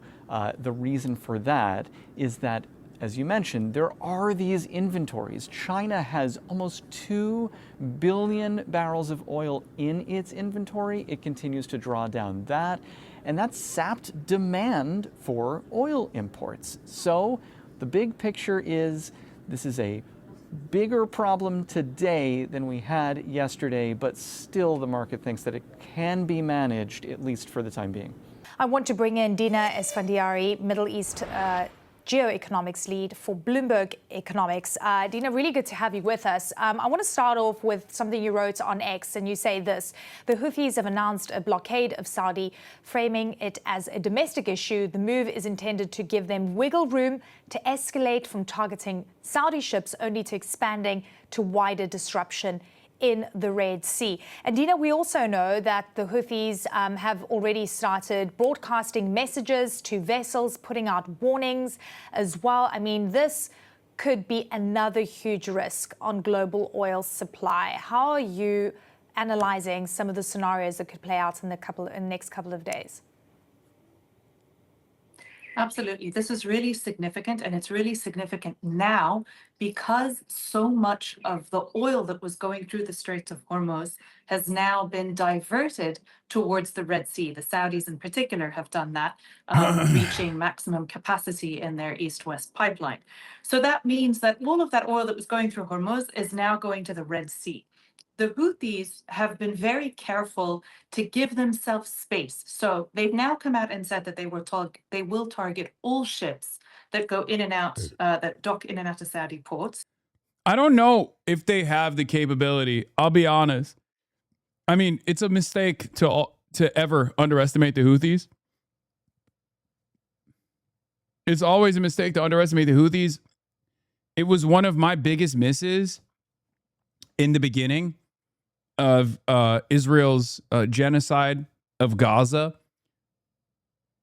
where I jokingly talked about how, like, oh, a 7-front war, really? Like, Houthis are actually gonna be a significant threat to Israel, and I was wrong about that.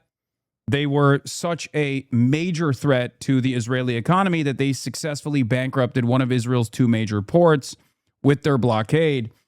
And I was wrong. So I will never underestimate them again. But I do think, I do wonder if they have the capability to successfully and continuously blockade the Red Sea entry point, the Bab el-Mandeb Strait, because I will say, yeah, this is what happened at the last port Ansar Allah blocked. In March 2024, the port operator announced plans to lay off half of his staff due to the Houthi attacks stymieing shipping trade to the port. On the 7th of July 2024, the port CEO told the Knesset Economic Affairs Committee that there had been no activity at the port in the past 8 months, and he was requesting financial assistance. Later, the CEO said that it must be acknowledged that the port is in a state of bankruptcy. On the 17th of July 2025, the port's bank accounts were frozen due to unpaid tax. The port completely shut down on the 20th of July 2025. Now, that port is, yes, a lot further away from Yemen than the Yanbu port is on the Red Sea.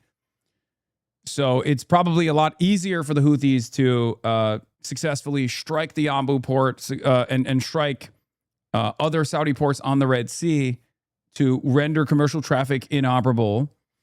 So, you know. Yeah, the port of Eilat was the only Israeli port on the Red Sea located in the northern tip of the Gulf of Aqaba. This strategic location has given its outsized importance despite being remote, got shut down.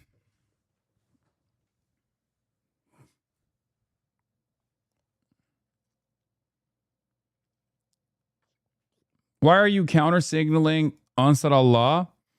What does Iran have that the Houthis don't? 47 years of underground facilities where they can build every tool, every part necessary, a direct line of commercial traffic by way of trains and railroads to China so they can get their components in time. They have a whole ass state apparatus. They have, I mean, they have everything that the Houthis don't. The Houthis are a family that won the Yemen civil war, basically.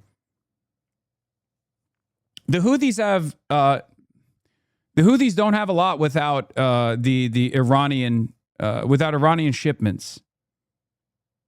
Let's be serious for a second. They've done a lot with the limitations that they have. They're very proud people. They got heart, but ultimately, if we're talking about their manufacturing capabilities, I'm not super well versed. I'm not going to lie to you. I don't know what kind of domestic manufacturing capabilities the Ansar Allah movement has, but you don't really need much. Here's the thing. You don't necessarily need a lot to be able to impede commercial shipping anywhere. You need some drones. That's it. Right? You just need drones. And the Houthis definitely have drones. I just don't know how many drones they have and how many missiles they have. In early 2025, the U.S. spent an estimated $7 billion bombing the Houthis with little to show for it. The U.S. burned through munitions, but never even established air superiority, and the Houthis continue to fire at vessels at the Red Sea. Yes. Yes. This is, the 2025 U.S. Houthi conflict ultimately ended with Trump cutting a face-saving deal with the Houthis to desist attacks on U.S. vessels. Dude, this was so devastating. This was such a major blow. I covered it at the time. I don't know if you guys remember, but we literally waved the white flag and we told the Houthis that they can continue hitting Israel as long as they stopped hitting our naval assets in the region, that we would stop bombing Yemen as long as they promised they would stop blowing up our planes and blowing up our naval assets. That was insane. Trump came out and literally said, the Houthis have a lot of heart. They're very brave. They're great warriors. Do you not remember? Trump said, my mistake. The Houthis got hands. That was in 2025. That was a year ago, almost exactly a year ago. Biden also did something similar with the Houthis as well. Trump restarted Operation Prosperity Guardian when he took ownership. When he became the president, Trump did the exact same thing that Biden had done and failed at. Because the Houthis never stopped their blockade of Israeli shipping through the Red Sea. They never stopped it. Biden tried and failed. Trump brought it back, tried and failed. Part of that is because asymmetric warfare favors the side that is capable of striking through relatively cheap means. The side that is capable of striking at commercial vessels is always going to be able to successfully render travel inoperable. They're always going to be able to stop ships from transiting, because it's not even necessarily about a physical barrier that they're creating. They don't have that. They're not doing that. It's more so about the finances.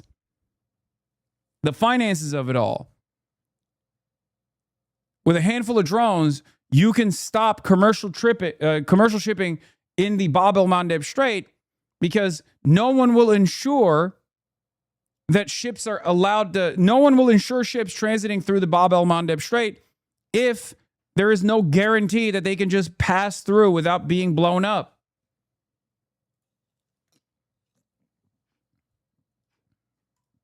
But of course, how much they implement that threat is what everybody's going to be watching, because they could target just Saudi ships to begin with. They could go much bigger. At the end of the day, what matters is that they've made this threat. And ultimately, because they've done this in the past before, that threat is credible, and that's enough to scare a lot of people off. Yeah, I mean, look, the wider issue here is what we're seeing from the U.S. side, and the Pentagon is saying nearly 100 U.S. troops were injured in the last 2 weeks. We know that Hegseth is expected to face senators today and, answer questions around the fact that they need more money for this war. From a Tehran perspective, they're reading into this. They're looking very closely at the U.S. strategy right now, and I guess who's going to buckle. Isn't the Houthis a threat? Isn't the Houthis threat alone to shut down the strait? Yes, they are. They are a threat alone. Of course they are, because they have done it already. They've done it successfully, so they can do it again. I'm just saying, I don't know how. Look, the only thing I was saying is I don't know how much they have in the tank. I don't know what their capabilities look like. I don't know if they are capable of continuously, for a long timeline, if they're going to be able to hold off commercial traffic.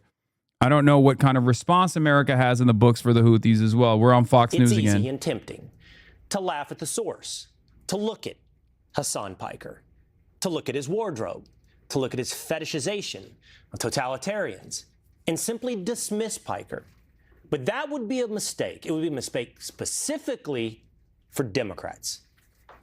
No more to Trumpism, but no more to the Democrats who compromise, who conciliate, and who betray us. No more to the Democrats who will collaborate and cooperate with the fascists. I'm not going to lie, I cooked on this. Who will fund Israel, who will help poison the planet. We don't need those Democrats anymore. In fact, we have a message. We are coming. Collaborate. It's not the kind of word you stumble upon. It's a very intentional, purposeful word.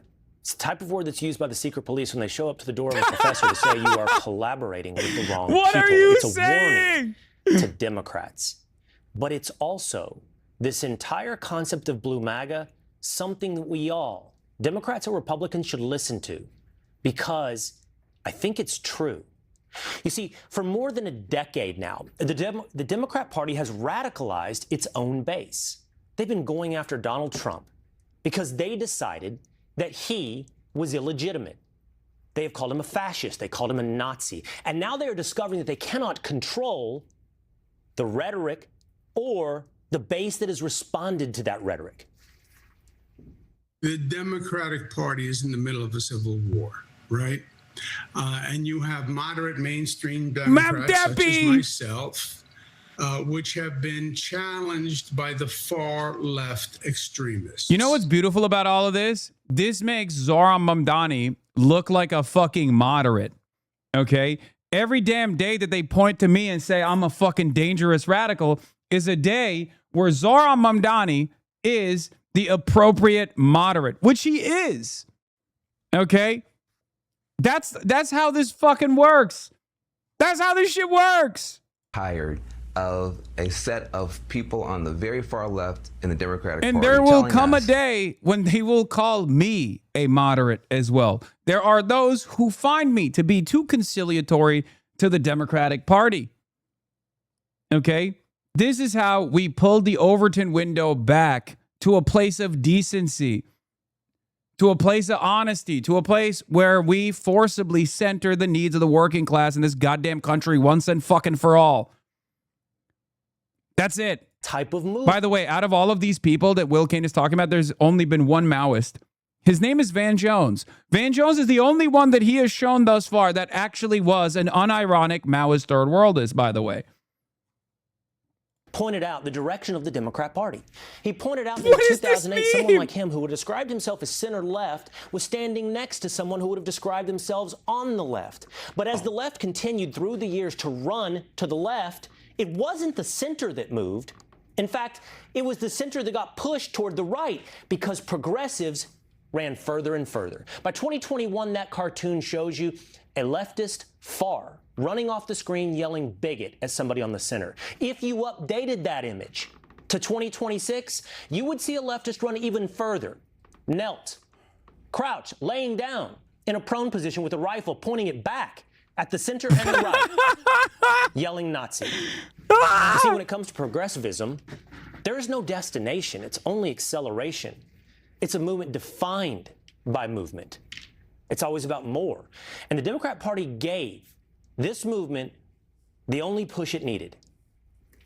This year, this country could very well go the way of Germany in the 1930s. Comparing the tactics of Donald Trump to Mussolini and Hitler is a very legitimate thing. I don't care what Elon Musk is doing behind a presidential seal. In this country, We hate Nazis. We have a Timu Hitler in the White House right now that thinks that he is going to become the dictator of Don't the you United find it States. so funny that they're packaging this entire correct approach? And those are mainstream Democrats. Perhaps, Those- regardless of our opinions on healthcare, regardless of our opinions on Israel, like there is a truth to the commentary from all Democrats and even people on my side that are more radical than the Democratic The Party. establishment Democrats removed moderation from the equation, and in its place, they added a call to action. You know, there needs to be unrest in the streets for as long as there's unrest in our lives. I just don't even know why there aren't uprisings all over the country. I want to tell you, Kavanaugh, you have released the whirlwind, and you will pay the price. I don't swear in public very long, but we have to Trump. If that's your starting point, how do you look up with surprise at the place you end up? Left-wing terrorism always ends in bloodshed. This is fascism, misery, by the way. suffering. This is It straightforward only can travel fascism. in one direction. And if liberals, There's no point at which self-identifying the left-wing liberals, and terrorists if Democrats in key positions of power don't realize that this is the real threat, not someone like myself, not what I'm fucking wearing, okay? Listen to my words. And now This today, we is listen the to real threat. establishment looking around and telling us this has gone too far, but this is of their own creation, even if it has left them behind. And now Democratic Socialists are ready to take the wheel. Baby Frankenstein is ready to now be in charge. The responsibility that we have as Americans, the recognition that is going to be required of us, of the exploitative and extractive nature that we play on the global Fox scale, updated on the it. global stage, is only going to be challenged if we are getting represented by people who understand that on a fundamental level, right? And that means getting more immigrants into office. That means getting more people who have heritage in the global South into office. Because Oh, God. Make America Terrifying. the third world again.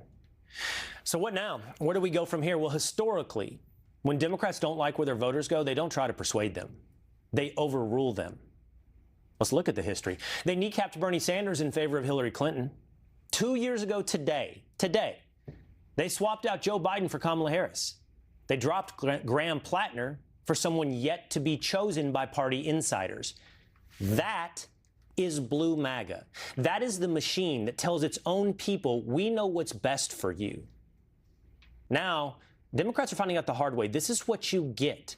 You get the platform of the Democratic Socialist of America, and your only response to stopping defunding the Department of War or replacing the president and the Supreme Court is to anti-democratically undercut the voice of your very own people.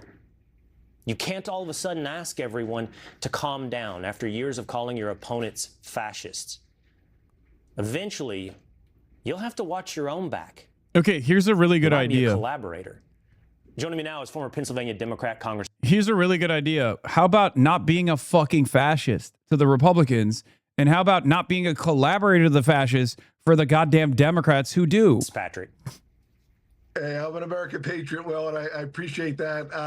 Hey, listen, I will say this. I know there's a lot of folks that want to talk about, let's blame, who's to blame in the Democratic Party, et cetera, right? Like you, I'm a leader, right? Blame says who's at fault.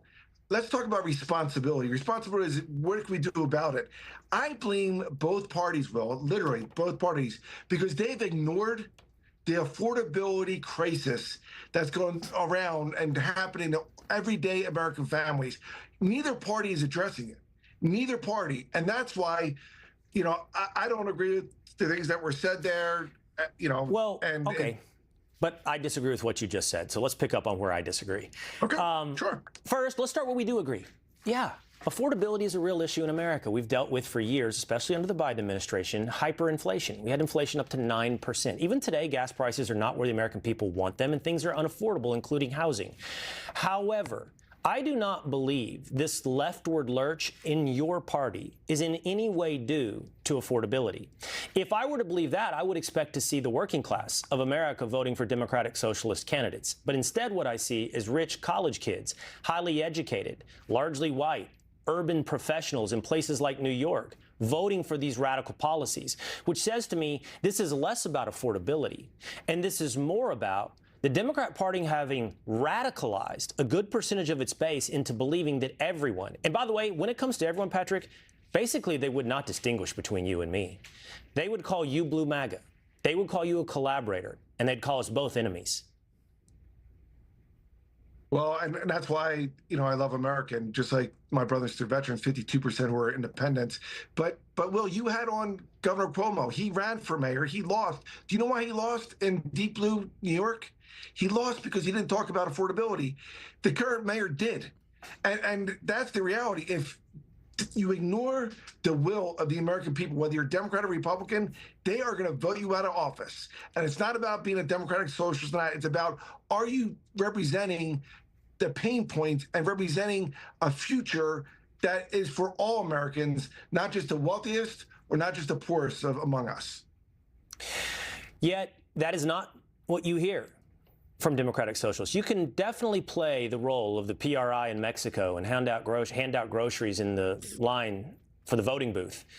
And in some ways, that's what this is reduced to. Because you talk about affordability, but their answer to that, Patrick, is have no bills, have no debt, have no job. So they live in a never-never land of the economy. And so we're dealing with something much more radical than affordability. We're dealing with something that threatens to upend America. And I can play, and I have played, and you've heard those clips. And I know that many like you think that is a small fraction of your party, but there is no doubt that's the heat of your party. That's the energy. Look.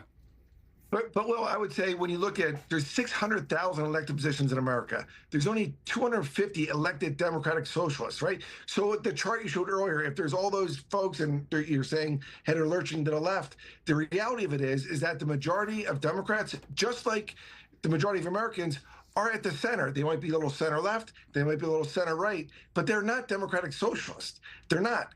Capitalism in America is more popular than socialism. And that's why I do think that when you have practical, pragmatic candidates, whether Democrat, Republican, or Independent, that's who's going to win. And by the way, the fastest growing party in America isn't Democrat or Republican. It's independents. That's what decides these federal elections. Yeah, all these policies are unbelievably popular, election, buddy. Not because of Democratic socialists, but because of independents who are going to say, I'm voting the folks who basically care about the prices in the supermarket, not talking about values in a ballot box. Okay. Let's hope that is true. I hope that your diagnosis as well of your party is accurate as well, that most of your party still remains center-left. And if that's true, let's implore those in your party who are centrist to stop talking like everything is an existential threat. If you are dumb enough or cynical enough to lean into these Republican bastardizations, as many on the Twitter side of the commentariat are, you're a fucking idiot. You're a rube, you're a sucker, you're not going to make it, okay? Because what they are doing to me, what liberals are doing to me, Republicans do to them. And Will King gives the game away when he draws a direct through line between Chuck Schumer's sentiment and mine. Because there is a point of agreement. Whether Chuck Schumer believes it or not doesn't matter. He understands that the base wants him to say certain things like Trump is a fascist, because he is. Okay?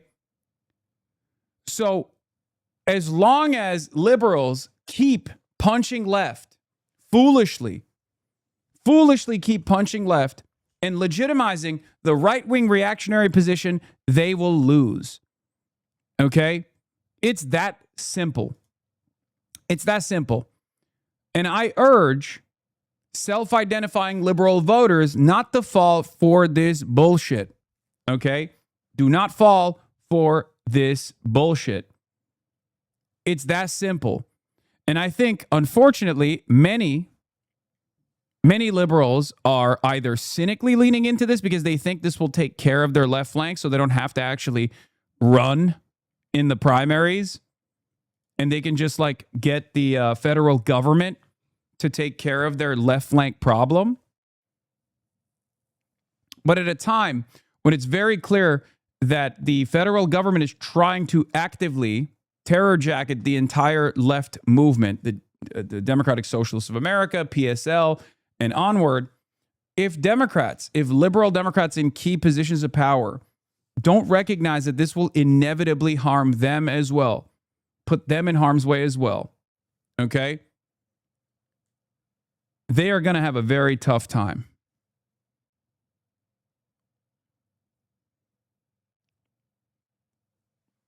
It's time to nut up or shut up.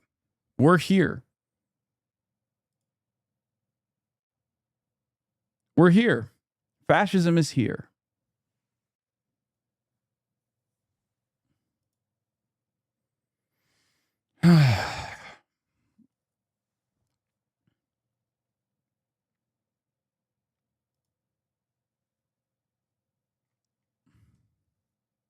Yeah, Justice Department activates untested court for alien terrorist deportations.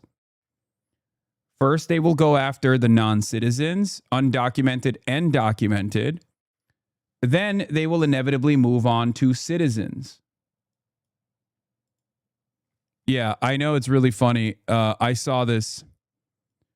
Stevens has gotten so much mileage out of the story on this woman doing fundraisers for her opponents, especially considering that the same woman did a fundraiser for Stevens 3 months after the post in question. Yeah, I saw this last night. This was the co-chair. This was the co-chair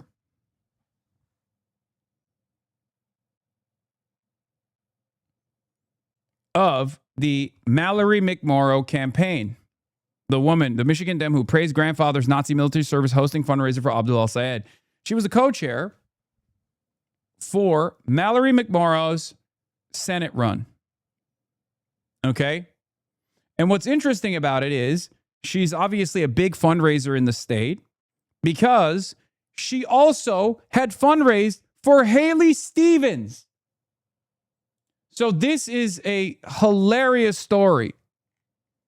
Stevens has gotten so much mileage out of the story on this woman doing fundraisers for her opponents, especially considering that the same woman did a fundraiser for Stevens 3 months after the post in question. It's such a funny story. All she needed to do was not post about her Nazi grandfather, and yet that and the fact that she's apparently done fundraisers for basically anyone who's ever run for office as a Democrat in Michigan. Yes, she seems like a normal, well-meaning liberal who just posted family history she should have buried. It is a hilarious story. I could not believe it when I first encountered it. This lady literally was like, this Veterans Day, I want to give a shout out to my grandfather who is a veteran of World War II, just not on the right side. Okay? It's a hilarious story. But what's crazy about it is that Haley Stevens is trying to weaponize the story against Abdul right now. Meanwhile, she fucking fundraised for Haley Stevens. What are we doing? Hasan, why do we not push FDR as a role model for socialist programs? Why don't we lean into what worked in the past? It's like we don't want to embrace or recall this period in history. Great question. Here's the answer. FDR would not have done any of those reforms if it wasn't for the communists pushing him to get to those reforms.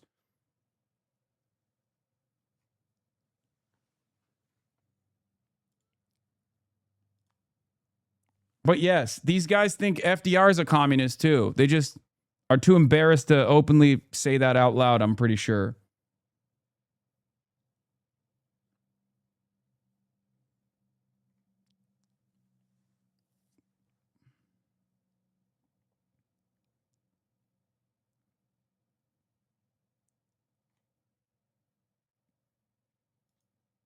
Yeah, for the record, Emily's List polled Michigan but chose not to poll the Senate election despite endorsing Stevens. Oh, they most certainly polled El-Sayed and Stevens, and the decision not to release the results suggests a bad result for Stevens.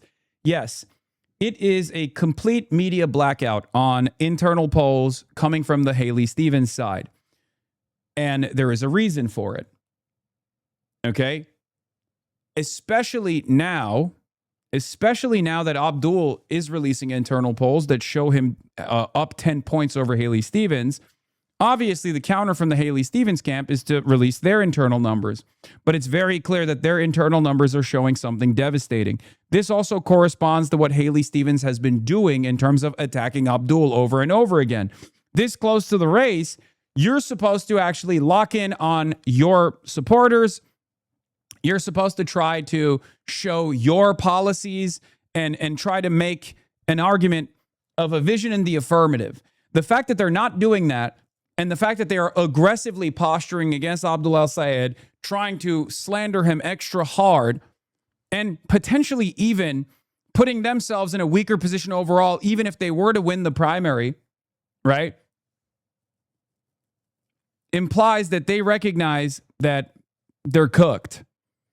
Meanwhile, she hasn't done a single fucking town hall. She is doing a horrible job at campaigning. It's all just attack ad after attack ad after attack ad. Now, the problem with attack ads like this is that they depress turnout. They don't actually increase turnout for your side. It has the capacity to potentially depress turnout for your opponent. Okay? This is not how you win elections if you're down 10 points. You have to also have a vision in the affirmative.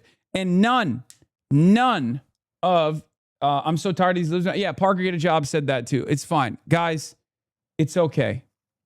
Okay? Yes, optics. Parker Get a Job is very frustrated with the optics. He's saying I'm making the DSA look bad. I'm making the socialist movement look bad. I'm making the Democrats look bad because I wore a Zhongshan suit that I got in China. The answer that I have to that is just let me fucking cook. Okay? It doesn't matter. You have, it costs $0 for you to not lean into reactionary manufactured outrage. Okay? That's it. That's it. We have to have some messaging discipline.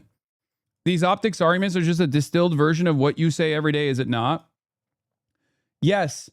There is also an optics argument that is valid, and then there's an optics argument that is invalid. If you're actually leaning in to the idea that me wearing a Chinese suit is actually the same as like being Adolf Hitler, then you're a little stupid. Okay? I'm sorry. It's unbelievably stupid. Why are you ceding the framing on this issue to oppositional figures? David Pacman lost his mind on this too. 54 minutes? Jesus Christ. Jesus Christ. I mean, who cares? Whatever.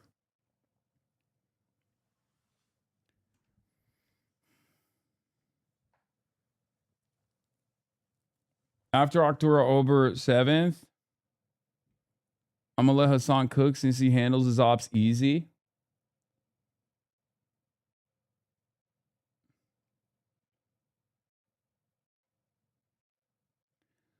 Why don't you meet people where they are? I do meet people where they are. I care about what people care about. I care about the actual impact, the actual policies.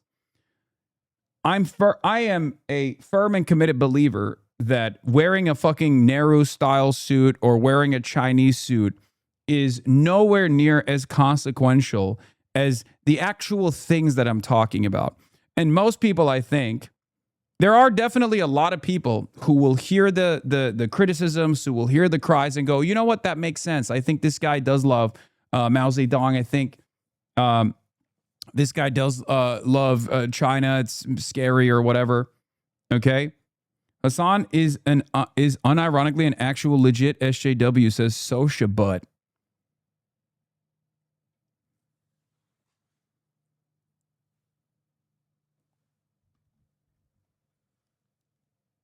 Yes.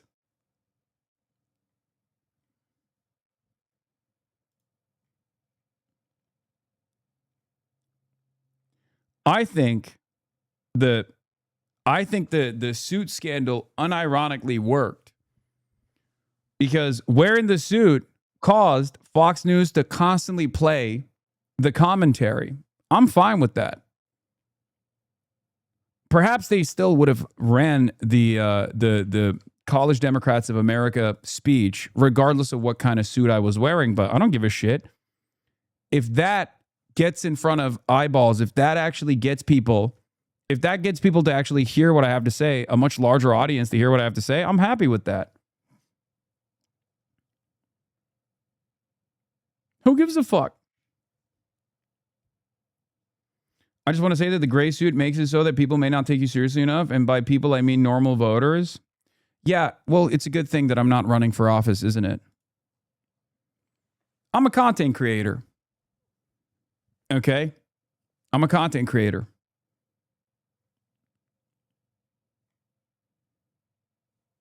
No, you should listen to them, capitulate to not wearing, and also while you're at it, listen to the centrists and capitulate on all your socialist values, because caring about what scares centrists is how we'll create a more progressive society funded by Third Way.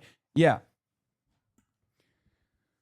At a time when the State Department is actively talking about arresting people like myself, liberals' hyper-focus has been to give them credence, to give those fears credence. At a time when the State Department is talking about establishing Red Scare propaganda and McCarthy trials once again against their left flank that ranges all the way from someone like myself to PSL and DSA and even Karen fucking Bass, liberals hyper-focusing on what kind of suit I've chosen to wear at the College Democrats of America gives the fucking game away. They don't give a shit.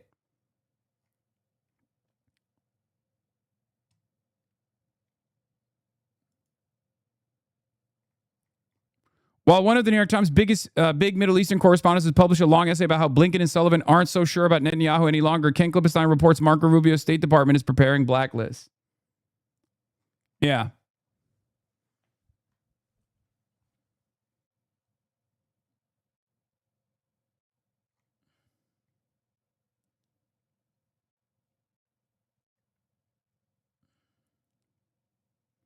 Okay, but it would actually be hilarious if you issued a formal apology to everyone saying, I'm sorry if my suit offended you. It's not my fault. You don't appreciate fashion. Yeah.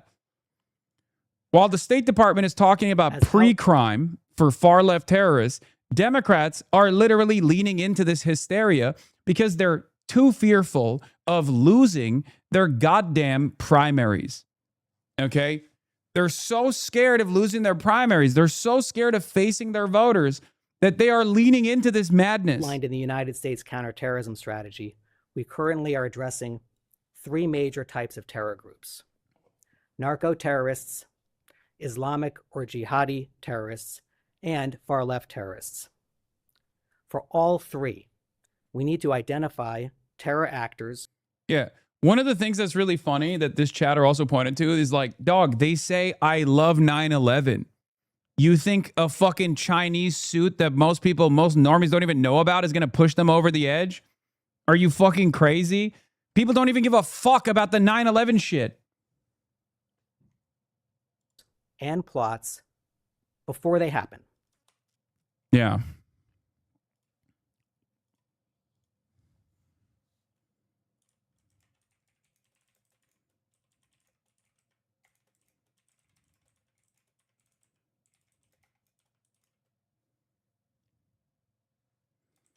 Very cool that the State Department's talking about blacklists and pre-crime. And McCarthy trials. And re-implementing the McCarthy trials while liberals on this website have joined hands with Ted Cruz and the entire GOP.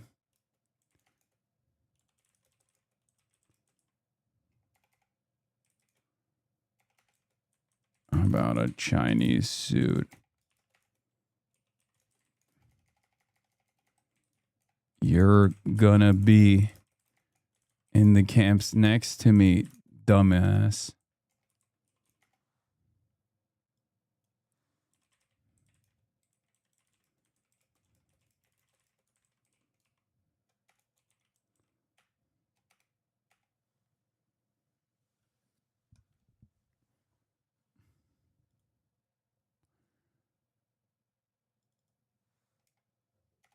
Blacklist. Very cool. The State Department's talking about blacklist pre-crime and re-implementing the McCarthy trials.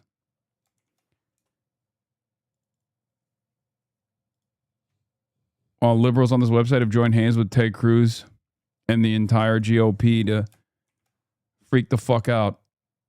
To freak out about a Chinese suit.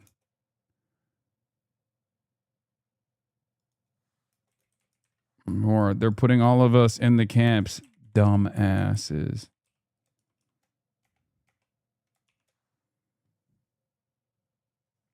Replace ass with Jew. Not so funny now, huh?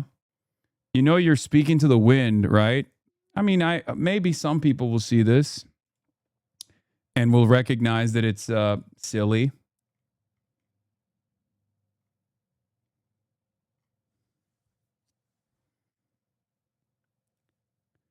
No, I said Ted Cruz on purpose because Ted Cruz was complaining about Mao Zedong too.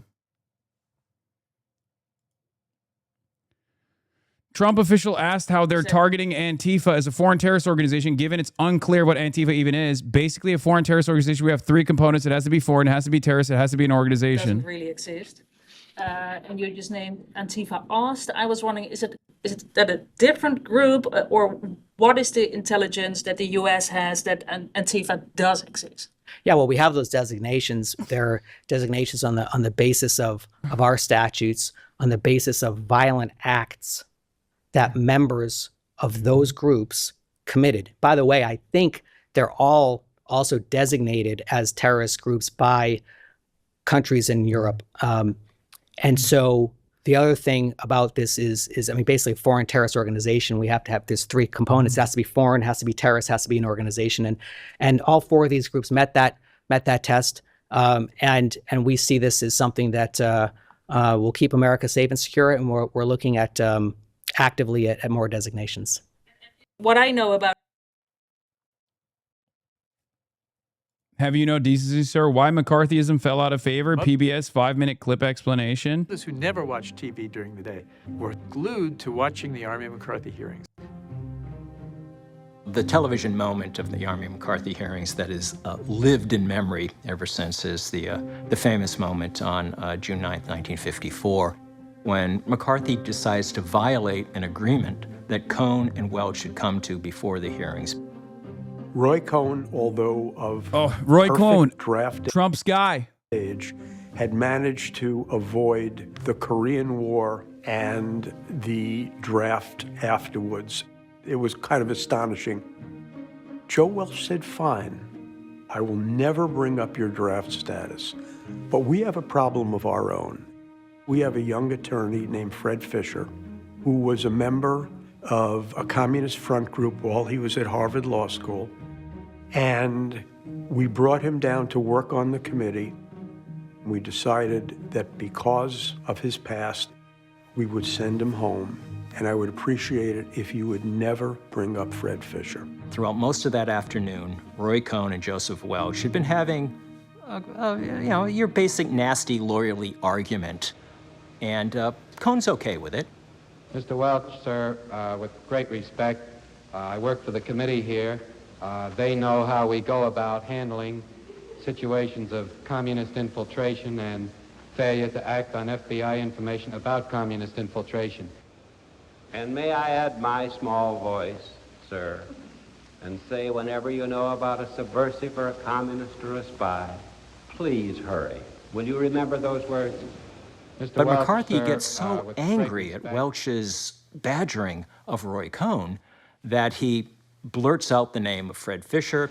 In view of Mr. Welch's request, I think we should tell him that he has in his law firm a young man named Fisher, who has been for a number of years a member of an organization which was named, years and years ago, as the legal bulwark of the Communist Party. And I have hesitated bringing that up, but I have been rather bored with your phony request to Mr. Cohen here. Little did I dream you could be so reckless and so cruel as to do an injury to that lad. It is true he is still with Hale and Dorr. It is true that he will continue to be with Hale and Dorr. It is, I regret to say, equally true that I fear he shall always bear a scar needlessly inflicted by you. You'll look at Roy Cohn's face and you will see him go, oh my God, no, please no. But McCarthy won't stop. He keeps attacking. I want to say, Mr. Welch, that it has been labeled long before he became a member, as early as 1944. Senator, may we not drop this? I did you, I think, no personal injury, Mr. Cohn. No, sir. And if I did, I beg your pardon. Let us not assassinate this lad further, Senator. You've done enough. Have you no sense of decency, sir? At long last, have you left no sense of decency? You could see Joe McCarthy go. The answer is yes, by the way. He does not have any sense of decency. He does not have, he has no decency. He has none. Giant piece of shit. Yeah, if we're doing House Un-American Activity stuff, this is the definitive video. Paul Robeson. Are you now a member of the Communist Party? Oh, please, please, please. Please answer, will you, Mr. Robeson? What is the Communist Party? What do you mean by that? Are you now a member of the Communist Party? Would you like to come to the ballot box when I vote and take out the ballot and see? Mr. Chairman, I respectfully suggest the witness be directed to answer the question. You are directed to answer the question. I invoke the Fifth Amendment and forget it. I respectfully suggest the witness be directed to answer the question whether, if he gave us a truthful answer, he would be supplying information which might be used against him in a criminal proceeding. You are directed to answer, Mr. Robeson. In the first place, wherever I have been in the world, the first to die in the struggle against fascism were the communists. I laid many wreaths. By the way, James Earl Jones is so fucking based, dude. Respect to my goat. This is dramatized by him, right? It's like recreated by James Earl Jones, right? He's doing the voice. He does the Frederick Douglass.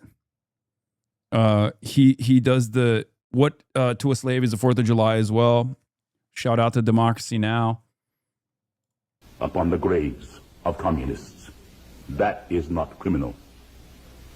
Chief Justice Warren has been very clear that the Fifth Amendment does not have anything to do with the inference of criminality, and I invoke the Fifth Amendment. Have you ever been known under the name of John Thomas? Oh, please, does somebody here want me to put up a perjury someplace? John Thomas, my name is Paul Robeson, and anything I have to say, I have said in public all over the world, and that is why I'm here today. Mr. Chairman, I ask that you direct the witness to answer the question. He's making a speech. I ask you to affirm or deny the fact that your Communist Party name was John Thomas. I invoke the Fifth Amendment. This is really ridiculous.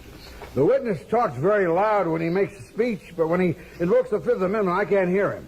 I have medals for diction. I can talk plenty loud. Will you talk a little louder? I invoke the Fifth Amendment loudly. Sir, who are Mr. and Mrs. Vladimir I Nikiev? invoke the Fifth Amendment. Do you know a Manning Johnson? I invoke the Fifth Amendment. Do you know Gregory Kifetz? I invoke the Fifth Amendment. Do you know a Max Jurgen? I invoke the Fifth Amendment. Max Jurgen. Why don't you have these people here to be cross-examined? Could I ask whether this is legal? This is not only legal, but usual. By unanimous vote, this committee has been instructed to perform this very distasteful task. To whom am I talking? You're speaking to the chairman of the committee. Mr. Walter? Yes. The Pennsylvania Walter? That is right. Representative of the steel workers? That is right. And the coal mining workers? That is right. Not United States Steel by any chance. A great patriot. That is right. You are the author of the bills that are going to keep all kinds of decent people out of the country. No, only your kind. Colored people like myself. And you would let in the Teutonic Anglo-Saxon stock. We are trying to make it easier to get rid of your kind, too. You don't want any colored people to come in. Could I be allowed to read from my statement? Will you just tell this committee, please, while under oath, Mr. Robeson, the communists who participated in the preparation of that statement? Oh, please. The reason I'm here today, from the mouth of the State Department itself, is I should not be allowed to travel because I have struggled for the independence of the colonial peoples of Africa. The other reason I'm here today, again, from the State Department and from the record of the Court of Appeals, is that when I am abroad, I speak out against injustices against the Negro people in this land. That is why I'm here. I'm not being tried for whether I'm a communist. I'm being tried for fighting for the rights of my people, who are still second-class citizens in this country, in this United States of America. My mother was born in your state, and my mother was a Quaker. My ancestors, in the time of Washington, baked bread for George Washington's troops when they crossed the Delaware. My father was a slave. I stand here struggling for the rights of my people to be full citizens in this country. And we are not. We are not in Mississippi. We are not in Montgomery, Alabama. We are not in Washington. We are nowhere. And that is why I'm here today. You want to shut up every Negro who has the courage to stand up and fight for the rights of his people, for the rights of workers. And I have been on many a picket line for the steel workers, too. And that is why I'm here today. Would you tell us whether or not you know Thomas W. Young? I invoke the Fifth Amendment. Thomas W. Young is a Negro president of the Guide Publishing Company. I'd like to read you his testimony, quote, Paul Robeson has no moral right to place in jeopardy the welfare of the American Negro to advance a foreign cause. In the eyes of the Negro... Classic technique. Subvert, infiltrate, grab someone who's a loyalist. If they're not a loyalist, turn them into one by threatening them, have them admonish, have them attack. Oh, your allies are attacking you. What do you say for yourself? Your allies are the ones who are calling you out. These tactics have been deployed in the past quite successfully, and they are being deployed once again. This is why whenever I hear people go, well, I don't know, should you have worn that suit? I'm like, who gives a fuck? The goddamn federal government, the State Department is once again trying to redo this exact same thing because they're fucking terrified. They're terrified of democracy. That's what they're terrified of at the end of the day. They're terrified of your voices being heard. Yes, he went to Rutgers, Paul Robeson did. Yeah.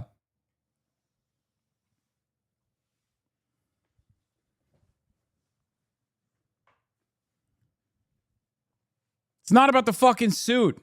Wake the fuck up. People, this false prophet is unfaithful to their country, and they repudiate him, close quote. Do you know the man that said that? I invoke the Fifth Amendment now. Can I read my statement? It is a sad and bitter comment. While you were in Paris in 1949, Mr. Robeson, did you tell an audience the American Negro would never go to war against the Soviet government? May I say that is slightly out of context? May I explain to you what I did say? I remember the speech very well.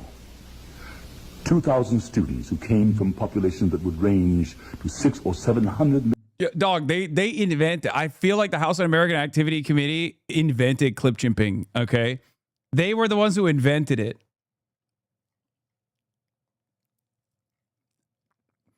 They were doing clips out of context even back then. Oh my God! million people asked me to say in their name that they did not want war. No part of my speech in Paris says 15 million American Negroes would do anything. Dude, for the people who are looking at the Fox News Facebook account getting roasted to death over a suit post in real time, can you send me screenshots? I want to see. I would love to see the Facebook normies cooking Fox News at my behest. I never thought I would see the day. I said it was my feeling that the American people would struggle for peace, and that has been since underscored by the President of these United States.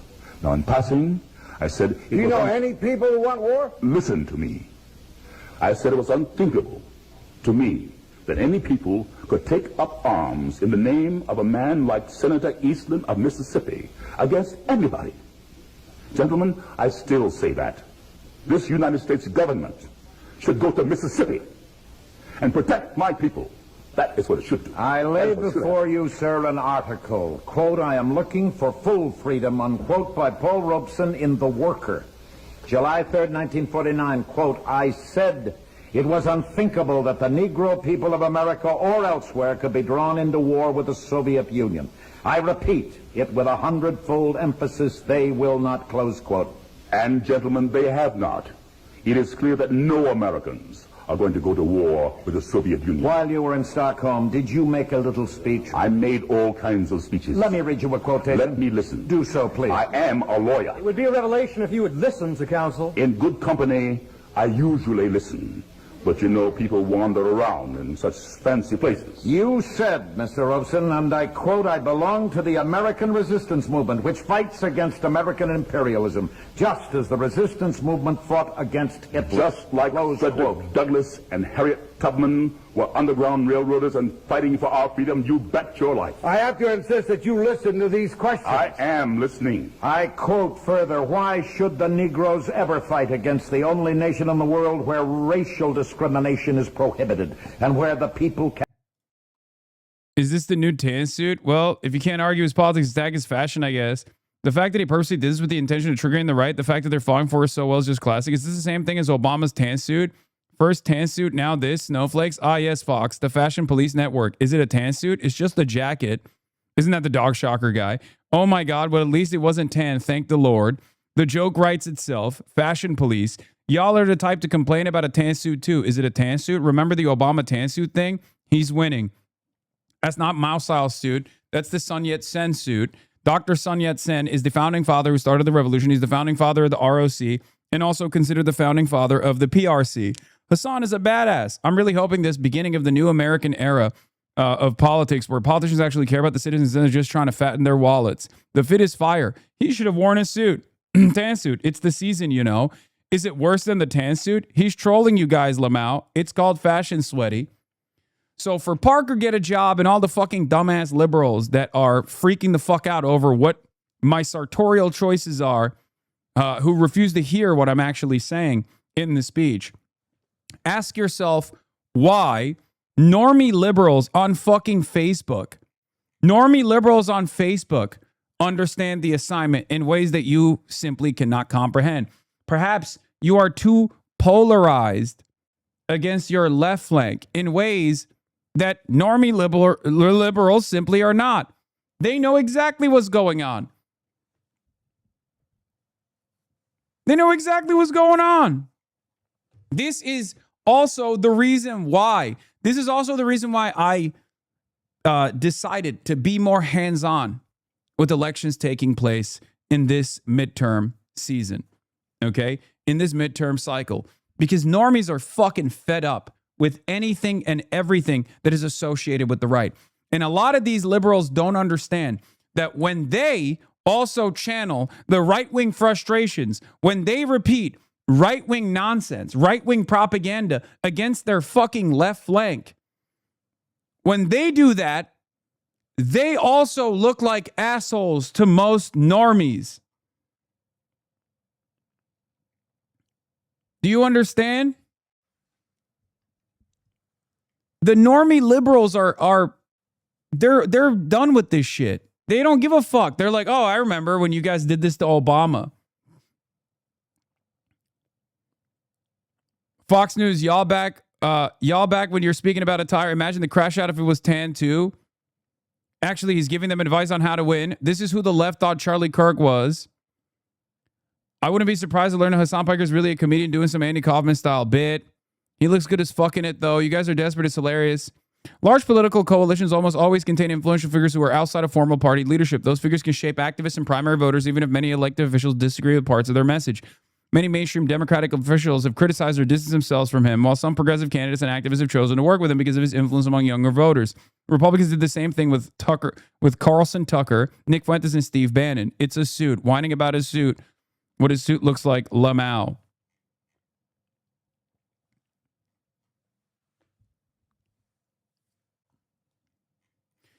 Here's what matters at the end of the day. Does it look good? Okay. The answer is yes. The answer is fucking yes.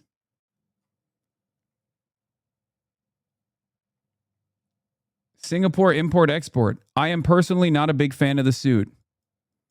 Maybe you are the one polarized against expanding import-export operations. Hi, I am a part of a very serious shipping conglomerate targeting Singaporean operations. Could you please confirm that this stream is a safe space to share details? If not, we might rescind our invitation. Of course, it's the safest place for import-export, specifically in the beautiful city-state of Singapore, because it wasn't imported from Singapore. True.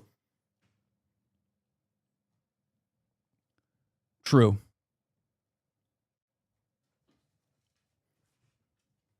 And live freely. Never. They will never fight against either the Soviet Union or the people's democracies, close quote. Did you make that statement? I do not remember, but what is perfectly clear today is that 900 million people, other colored people, have told you they will not. 400 million in India and millions everywhere have told you The witness that. has answered the question. He doesn't need to make a speech. Did you write an article that was published in the USSR Information Bulletin? Yes. Quote, I want to emphasize that only here in the Soviet Union did I feel that I was a real man with a capital M, close quote. I would say, what is your name? Errant. I am quite willing to answer the question. When I was a singer years ago, and this you will have to listen to. I am listening. I am a bass singer, so for me, it was Chelyabin, the great Russian bass, not Caruso the tenor. I learned the Russian language to sing their songs. I wish you would listen now. Mr. Chairman, I ask you to direct the witness to answer the question. Just be fair with me. I ask for order. The great poet of Russia is of African blood. Let us not go It so is far important to afield. explain this. Did you make that statement? When I first went to Russia in 1934... Did you make that When I statement? first went to Russia in Did you 1934... make that statement? In Russia, I felt for the first time like a full human being. No color prejudice like in Mississippi. No color prejudice like in Washington. It was the first time I felt like a human being. It's a When huge I did not bars. feel the pressure of color as I feel it in this committee today. Why do you not stay in Russia? Because my father was a slave, and my people died to build this country. And I'm going to stay here and have a part of it just like you, and no fascist-minded people will drive me from it. Is that clear? You are here because you are promoting the communist cause. I am here because I'm opposing the neo-fascist cause, which I see arising in these committees. Jefferson could be sitting here, and Frederick Douglass could be sitting here. Eugene Debs could be sitting here. Now, what prejudice are you talking about? You were graduated from Rutgers. You were graduated from the University of Pennsylvania. I remember seeing you play football at Lehigh. There was no prejudice against you. Just a moment. This is something I challenge very deeply, that the success of a few Negroes can make up for $700 a year for thousands of Negro families in the South. My father was a slave, and I have cousins who are sharecroppers. I do not see success in terms of myself. I have sacrificed hundreds of thousands of dollars for what I believe in. While you were in Moscow, Mr. Robeson, did you make a speech lauding Stalin? I can't remember. So I suspect we're going to have another House on American Activities Committee. And this time, instead of Moscow, the question will be Havana. Have you recently changed your mind? Because this is what they're trying to redo. Okay? This is what they are trying to redo. I guess another Rutgers graduate might be in the fucking crosshairs of the State Department once again. Another Rutgers graduate with anti-imperialist ideals is in the crosshairs of the State Department. No, of course, the main try to be half as base. I will never. I would never. I am not fit to be. I am not fit to be the fucking. I don't have enough revolutionary in my entire body that Paul Robeson had in his pinky finger. Okay. My point is, the situation has deteriorated in America. The conditions are worse. Even the senators, even the politicians that are sitting on the House on American Activities Committee are far more literate than their current versions are. Okay.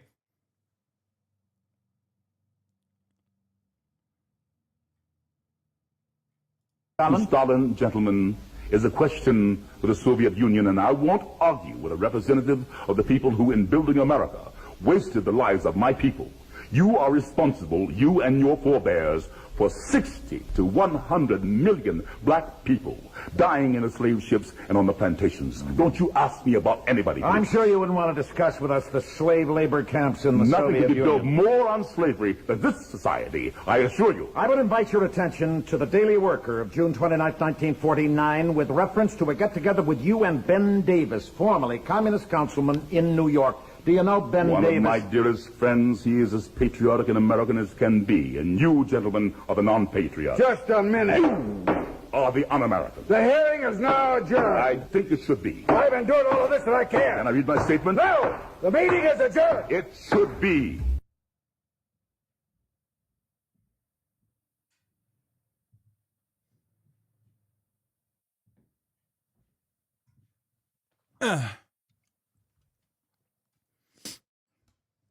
The GOAT. The GOAT himself. Why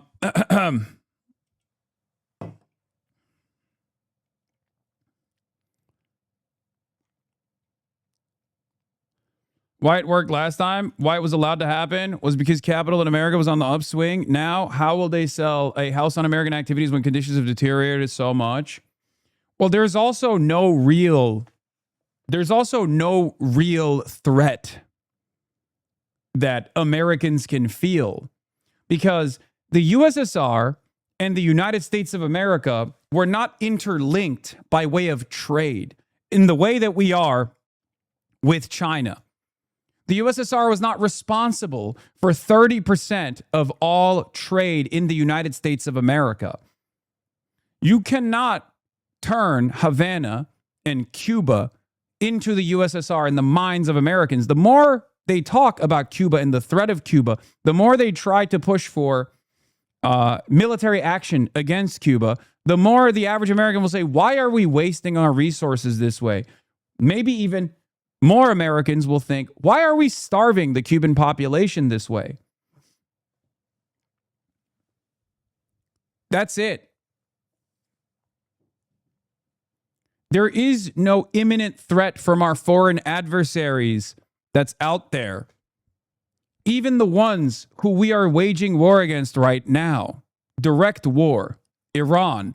Most Americans don't like Iran, but also a far greater percentage of Americans don't want to wage war with Iran. Okay? They don't have the same smoke.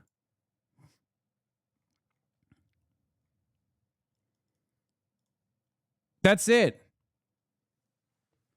And if this continues, more Americans will have a far higher degree of negative feelings towards Israel than they do any foreign adversary.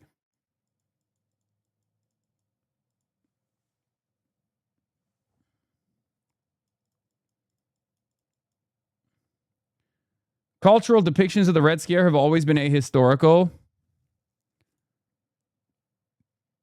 What is this? This is from the DC Examiner. America needs a new Red Scare. Cultural depictions of the Red Scare have always been ahistorical. Take its most famous moments. State Department lawyer Joseph Welch confronting Joe McCarthy with, have you no sense of decency? What popular depictions always leave out is that communists had infiltrated the State Department, as well as many of our other institutions. Yeah, I mean, this is the DC Examiner demanding a new Red Scare and presenting me as like the guy, presenting me as the primary reason for why we must have it. Meanwhile, liberals, by and large, that are at the center of power in the Democratic Party, the oppositional force in this fucking country, are leaning into it as well.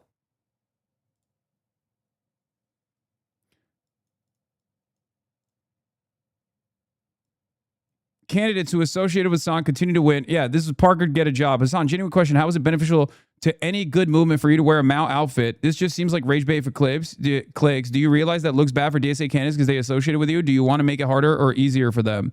Candidates who associated with Hasan continue to win because of what they're fighting for. Hasan has been wearing the Zhongshan suit for over a year. You are only hearing about it now due to manufactured outrage from Republicans and centrist Democrats who are now panicking. No one actually cares about this. Exactly.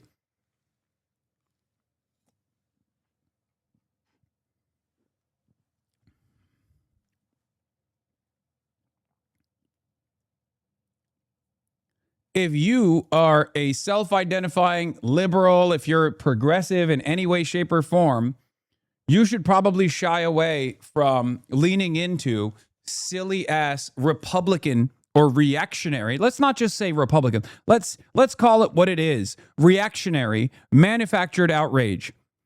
Because it's not just the Republicans that fall mercy to reactionary opinions. Democrats do it too.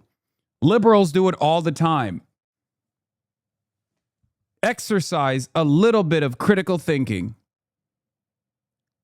You are complaining about sartorial choices at a time when the American government is demanding that anyone to the left of Nancy Pelosi, and perhaps even Nancy Pelosi, be imprisoned for thought crimes. Wake the fuck up.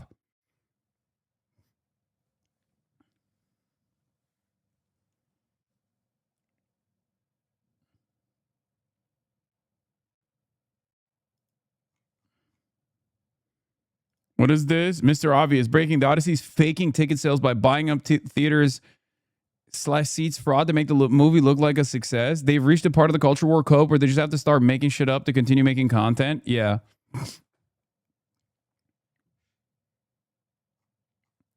That's why I said very cool that the State Department is talking about blacklist, pre-crime, and re-implementing the McCarthy trials, while liberals on this website have joined hands with Ted Cruz and the entire GOP to freak out about a Chinese Sudai war. They are putting all of us in the camps, dumbasses.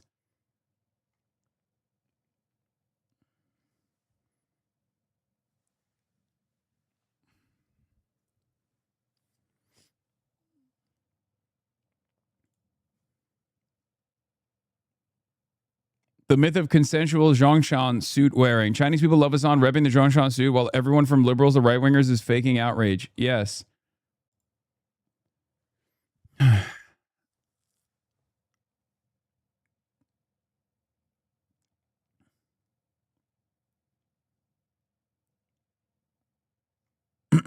Yes, Crystal Ball cooked Adam Smith. I saw.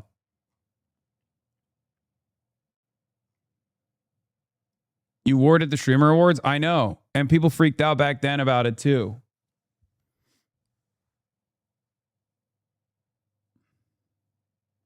Do you believe if someone wears clothing associated with a historical figure, they are endorsing that figure's worst actions? I mean, look, this is an argument to try to be like, oh, what if someone was wearing a Hitler suit? Yeah, that would be different, okay? And someone has done that, for the record. His name is Greg Bovino. And the worst thing that he did was certainly not wearing fucking Nazi garb. The worst thing he did was kill American citizens with ICE and kill non-citizens and deport them and throw them in the fucking concentration camps and brag about it. Okay?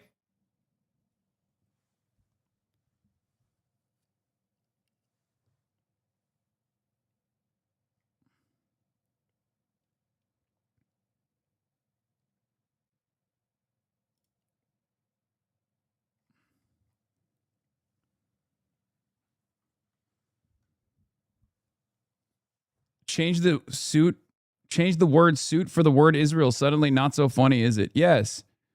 Unfortunately, many Americans are unbelievably reactionary. It's a fucking relitigating the 10 suit discourse for some strange reason at a time when the fascist state is basically salivating at the prospect of jailing every fucking dissident.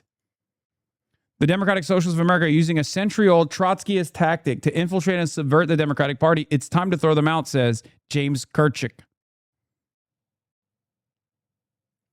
So they should run third party? I thought you guys hated that too. Yeah, meanwhile, Labour did this in the UK and they received devastating results as a consequence of that.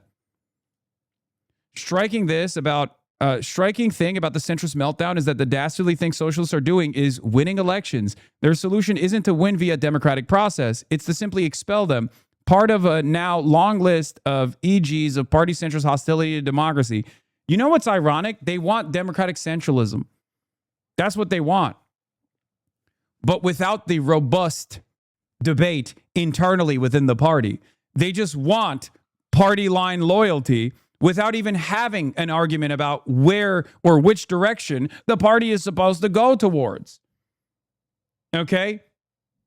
They don't want democratic centralism. They want centrist centralism. That's all they want.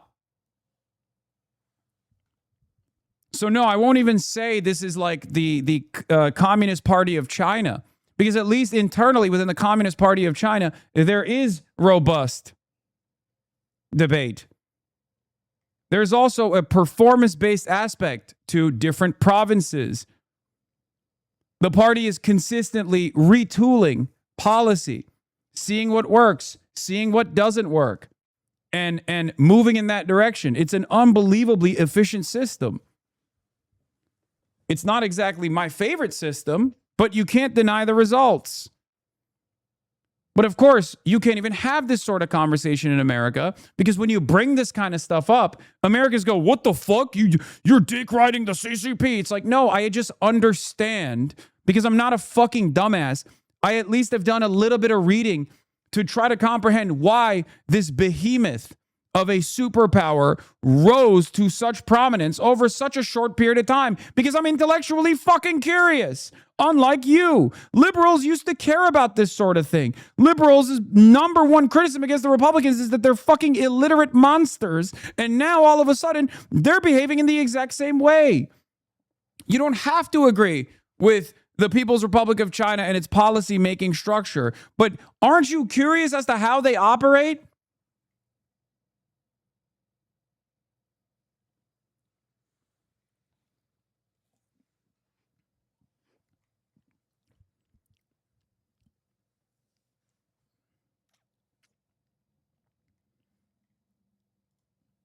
Every poster adds 10 million to the death count. Of course, this guy likes Mao. Let's not forget Mao, who Mao was, a communist responsible for the deaths of more than 70 million people through starvation. There's no room for the Democratic Party for anyone who embraces Mao, and no room for Piker, period. Yeah, Josh Gottheimer feels probably a little called out about the Israel line in that speech.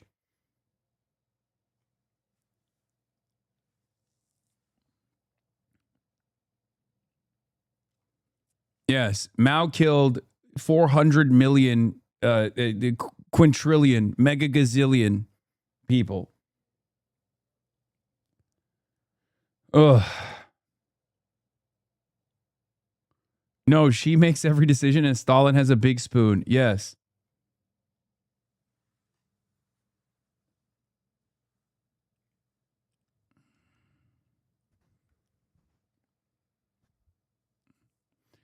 As China's prosperity becomes undeniable, as the rest of the world, including the Western world, moves in the direction of China, it would be very important for every American to study Chinese history, to understand the Chinese Revolution, the Communist Revolution, to understand how the Communist Party of China has developed itself. There is a lot of worthy lessons to learn from that, okay? That's it. And it's very frustrating that a lot of these liberals, just like the Republicans that they are disgusted by, engage in the same exact type of thought-terminating nonsense. Oh, so I said that.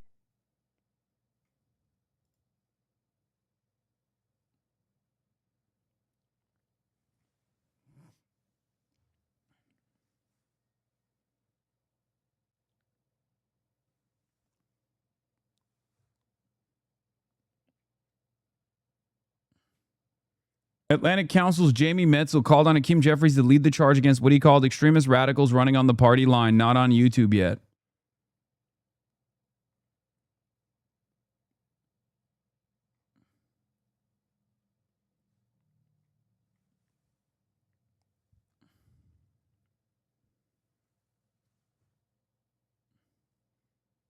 Yeah, it's funny because the Pentagon is fucking broke. The Pentagon sinking billions into the Iran war is quickly running short on cash. They're running out on interceptors as well. And on top of that, they're running out on standoff munitions too. So what's going to happen when we have no offense, no defense whatsoever? In a final act of desperation, I worry that America's military strategy, its aerial bombardment strategy, is going to turn into YOLO mode, where they just fucking send as many planes as possible over the Iranian airspace and just have them get fucking peppered by Iranian anti-air defenses. Do you understand? We haven't fully achieved that last beast mode mentality just yet, okay? We've been a little bit more careful with our aerial bombardment campaigns. I suspect we won't be as careful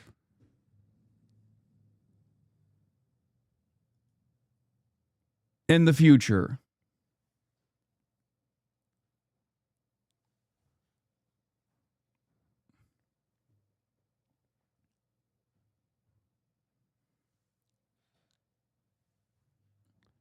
I'm into me not knowing enough about China, but I'm hesitant to say learn from China, and we should be specific about what we mean because their government is sided with human rights issues. I don't know, maybe that's wrong. China is the most abundant country on the fucking planet, okay? They have a performance-based party structure. They have a one-party system, obviously, okay? So ultimately, if you want to work within, if you want to become a politician, you have to start off at the local level. It's a very competitive and unbelievably difficult position to get. But you basically start off in local governance where there are very competitive elections, and then you work your way through the party. And it's a very meritocratic, performance-based system, especially at the local level. If you are not on the ball, if you drop the ball in any meaningful capacity, they will vote you out. You're done.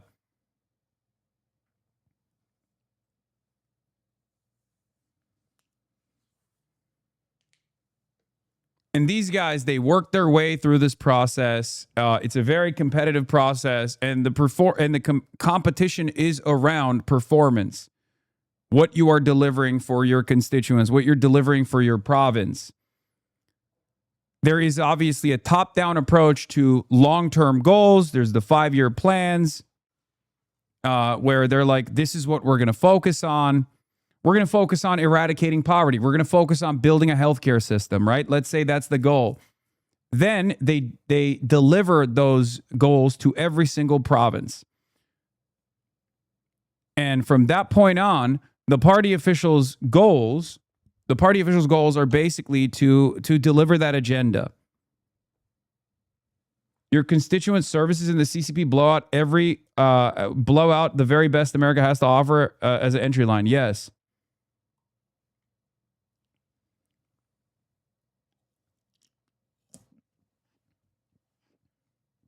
Anyway, I'm not Chinese. Contrary to popular opinion. Contrary to what my haters say. I'm not Chinese. I'm an American.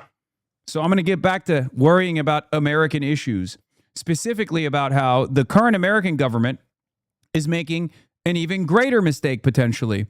They didn't even bother hitting Pickaxe Mountain during the war because it was so deeply buried that it was pointless and the site was not even discussed as a result, even though every casual observer of this topic was aware of it. Now, because a journalist and Israeli intelligence leaks brought it to Trump's attention for the first time, he's going to burn more munitions, firing at solid granite or temporarily disabling a tunnel entrance. Also, if Iran was rushing towards nuclear deterrent now, they would not do so at a known site, and they also would not need a large facility like this to do it. The only people Trump seemingly listens to is Mark Dubowitz, the FDD, Benjamin Netanyahu, and I guess Israeli intelligence. In the best case scenario, Trump puts a conventional fireworks show on Pickaxe Mountain, declares it obliterated, victory, and withdraws from the war. Just about every other scenario that isn't Trump capitulates again gets worse and worse for everyone. Yes. I'm sorry, this is kind of what we voted for, okay? You vote for a fucking dumbass, he's gonna do dumbass shit. You make the face of the movement, the face of the unitary executive theory, a guy like Donald Trump, he's going to take advantage of that consolidation of power and do stupid shit. especially when he's easily manipulated by foreign actors, specifically in this case, Israel. If you allow Israel for years and years to have unprecedented influential capabilities in the highest ranks of office in this goddamn country, one day they're going to find a guy just as stupid as Donald Trump. All of this could have been prevented. We could have stopped the Republicans from trying to consolidate power in the hands of the executive. We could have stopped our endless warmongering at any point, but we chose not to do so. President after president, whether they're Democrat or Republican, doesn't matter, only continued in this direction. Wars go unquestioned. When the executive decides to go to war, no one can say a damn thing about it. This has always been the case. Barack Obama followed through on this as well after George W. Bush. He didn't even prosecute the Bush administration.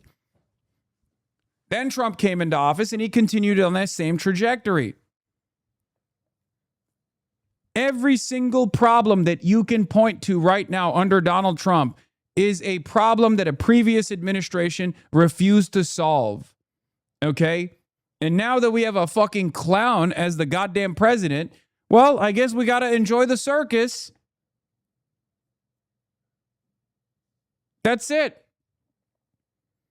We got to enjoy the goddamn circus, I guess. We put the fucking clown makeup on. Yeah, now we got a damn Cheeto in the White House. A dang Cheeto in the fucking White House.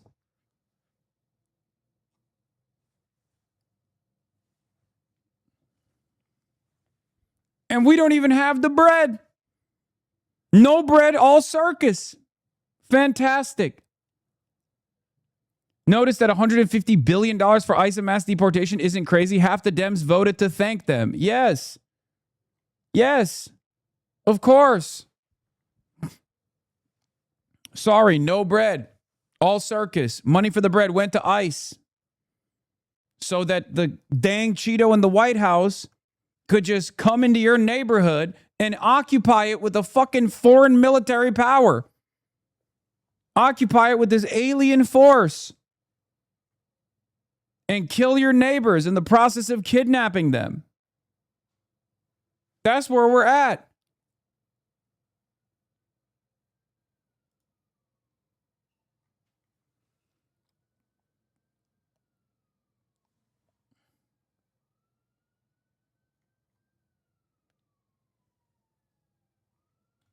If Iran completely destroys the tankers, then the U.S. has no strike aircraft within the range of Tehran. After they run out of standoff munitions, I expect America to just continue to bomb the coast and avoid sending any sorties into the heart of the country. I mean, I don't think Iran's going to be able to completely destroy the tankers. We have a big-ass fleet. But who knows? Who knows? Crazier things have happened.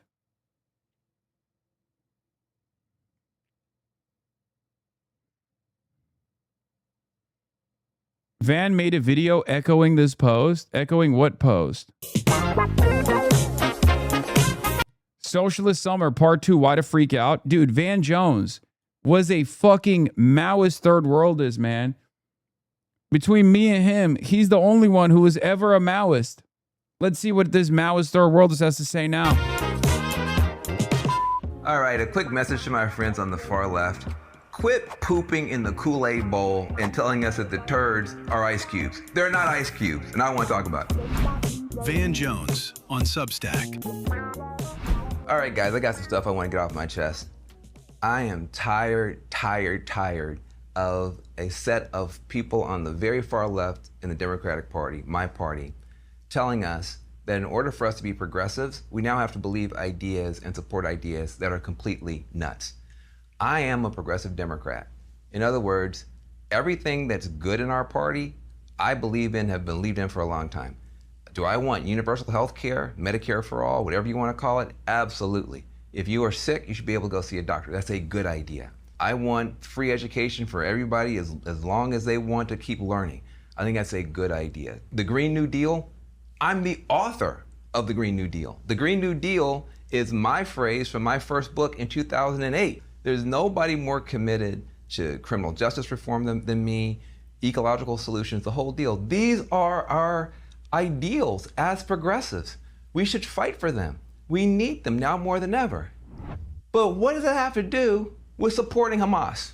What does that have to do with putting up candidates who say we should have no police, no prisons, we can't deport anybody, even if they commit rape or murder, Israel shouldn't exist? These are terrible ideas. These are awful ideas. Where did these ideas even come from? You just listed the things the extreme left is looking for. We're just asking them to do them. Yeah. Paralyzed Pendant Plug. Thank you for the 100 gifted subs. God damn. Yeah, we know what Van Jones is fucking. Did bro get Fetterman? He's been Fetterman. Are you kidding me? He got $100 million from Jeff Bezos. Are you kidding me? Jeff Bezos gave him a $100 million for no reason. Like well, not for no reason. Not for no damn reason. For this reason. Glenn Greenwald had a good assessment of this video, I think. Where is it? In 2009, Van Jones was forced to resign from the Obama admin after 6 months because Fox News and establishment Democrats denounced him as a radical left due to his prior support in the 1990s for Mumia Abu-Jamal, calling a GOP member an asshole, allegedly signing a petition suggesting Bush did 9/11, etc. His glaring, oozing career ambitions lay in the ruins as he was kicked out of decent DC power centers for transgressing too many ideological lines and compartmental rules. That's when he realized that the wealth and celebrity awaited him only if he were willing instead to transform himself into a vehement defender and guard of establishment dogma, a useful tool for those who had just struck him down. So that's exactly what he did. He renounced his prior radical views, repeatedly apologized for his transgressions, became a stalwart, weepy advocate of deary DC media conventional wisdom, and began playing the new TV character his script required.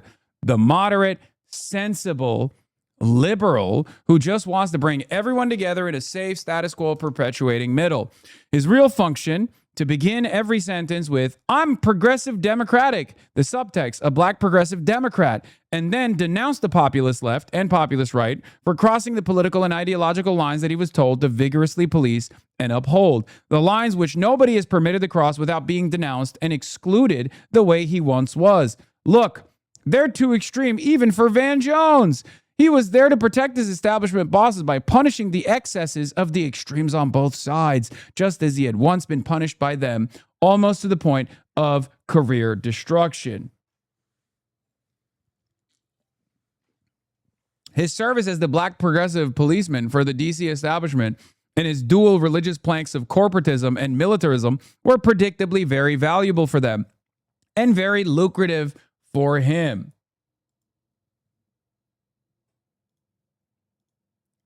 Where is it? Fuck. He got larger and larger CNN contracts. Jeff Bezos gave him $100 million to hand out to whoever he wanted. Jay-Z hired him to lead a new group, etc., etc. Book deals from large New York City publishing houses flowed in. Since October 2023, he saw the real opening, one that would catapult him upward even further into the top echelons of establishment servitude, turn himself into the most devoted liberal media loyalist to Israel, the most militant defender of Tel Aviv's reputation as global support for that country collapsed. That is precisely what Van Jones is doing. That is the lane he occupies. Glenn Greenwald, despite my back and forth arguments with Glenn at times, has fucking nailed it. Okay? He is perhaps at his best when he's cooking establishment liberals from, his position. He has deep disdain for these types. This is no notes 100% a cook. Okay? The most militant defender of Tel Aviv's reputation as global support for that country collapsed. He dutifully wore his little yellow ribbon pin every day for years on TV as if it were tattooed on him. He cackled with Bill Maher about how annoying it is to keep hearing all this whining about dead babies in Gaza. With his patented fake TV tears in his eyes, he heralded Israel as our greatest ally and talked about how worried he was for his beloved Jewish friends as anti-Semitism grew on the left and the right. Now he's here to boast that the leaders in both parties called him this week to profusely thank him for his service to the bipartisan DC agenda. The once wannabe radical has fully transformed into a prime media instrument for the establishment that once threatened to destroy him. Both parties are now grateful to him for defending their prerogatives and positions. One thing is for sure, other than Jake Tapper and Dana Bash, nobody's future is brighter at CNN once Larry Ellison's son buys up Warner Brothers and CNN and puts Barry Weiss in charge with the sole mandate to turn the network into an even more vigorous Israeli propaganda network than CBS has become.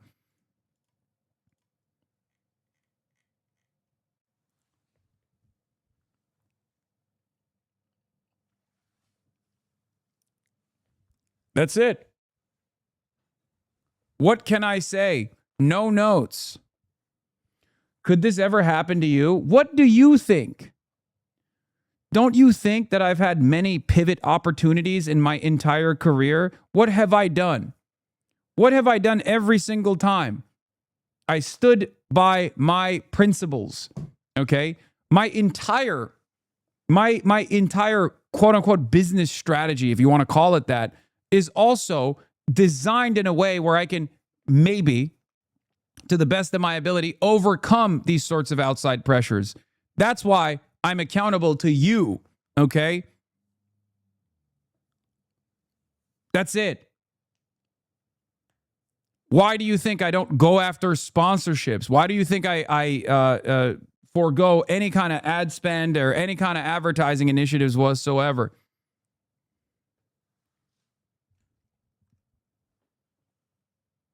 There have been a million different instances where I could have easily pivoted and said, oh, look, I'm a former Muslim guy. Okay. In the early 2016 era, I could have started off by saying, I'm a militant atheist and a former Muslim.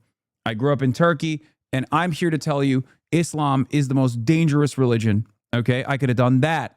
That would have been a fantastic pivot point. Okay. I'm a good looking, white passing, tall Muslim guy, former Muslim guy. Do you understand what kind of appetite there was for someone like myself?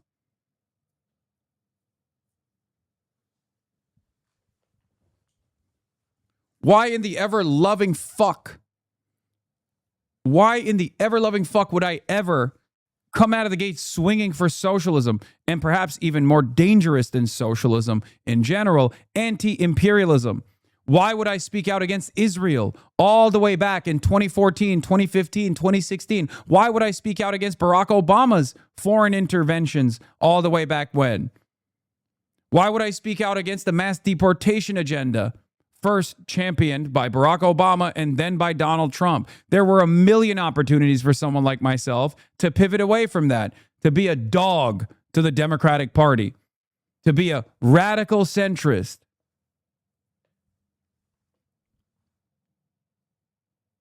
Who would want to be in this position? Yes, I know from the outside, it's like, oh, dude, you got, you make a lot of money, Hasan. That's what people say, right? Sponsored by you, the people, for you, the people, by the way, Piker Broadcasting Service. They say, oh, you make a lot of money, Hasan. It's true. Okay. But do you understand how little attacks I would fucking receive if I was a establishment media figurehead, which I very easily could have gotten to by this point? I've been doing this shit to an increasingly growing audience with a lot more real world impact over the last decade. But there were a million opportunities for someone like myself to renounce my former views. Do you know how much money I would have? Van Jones is $1 million. Or, $100 million in his fucking bank account.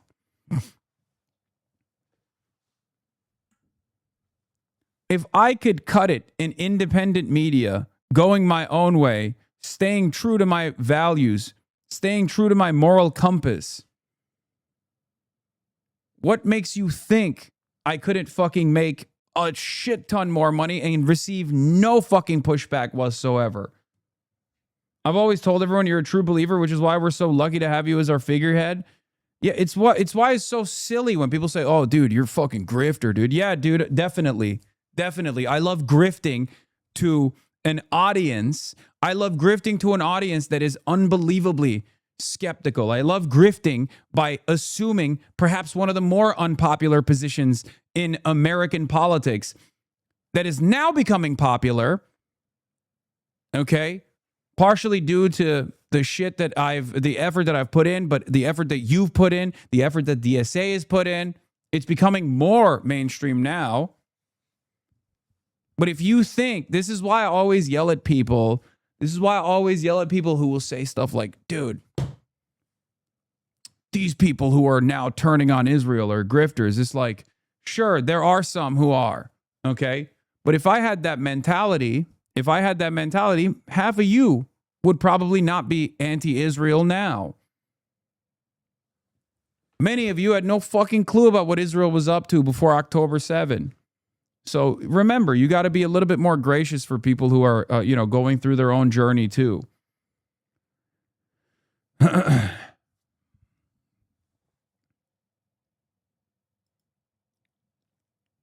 Oh my God. CBS News Department of Justice announced they're sending federal agents to monitor polling sites in 3 Arizona counties for the midterm elections. Great.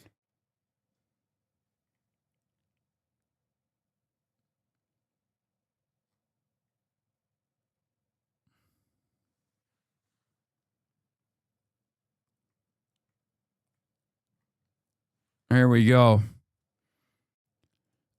I can't believe anyone debates Van Jones in earnest instead of just cracking jokes about how Bezos gave him $100 million for no particular reason. Why are you working? Go buy a beach. Completely forgotten now, but Jones tried to get a liberal response to the Tea Party going in 2011 and it went nowhere. In retrospect, it feels like a preview of Indivisible. Liberals wanted to meet up and strategize, but he didn't follow through on it.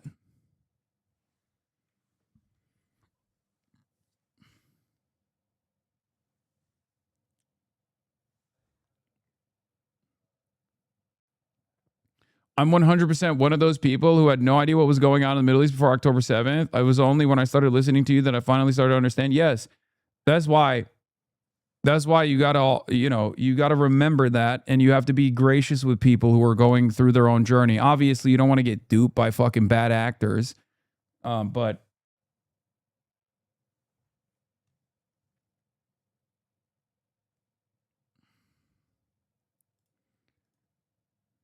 anyway, here's a W for Toyota and another W for Toyota. New York Times, Troy Jackson won't support Schumer for leader. Troy Jackson says he won't support Chuck Schumer as leader and also said he was not sure he wanted to support Senator Schumer in the general election. Okay? And by the way, the rat fuck is still happening. They're trying to bring back the water bottle incident from a decade ago almost. As soon as it was established that Troy Jackson is the candidate and that he is also Israel critical, immediately they brought up articles. Okay? Here it is. Maine Senate. Several of Troy Jackson's ex-colleagues tell CNN he has been aggressive towards them and is shown to have anger issues. Jackson did address the water bottle incident and apologized, though it was not enough for some of the female lawmakers' allies, according to 2 people in the room. Yeah. Here's the detail. He threw the water bottle because his colleague refused to fight against the Supreme Court to lower prescription drug prices because the Supreme Court would rule it as unconstitutional. I said, Lemau, yeah, I don't care. He's a lion. We need passionate legislators who will fight like hell to lower prescription pharmaceutical prices, which is what the incident was about. The legislators made up afterwards anyway, which they did.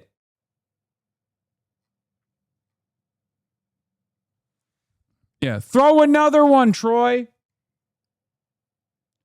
Throw another dart, Troy.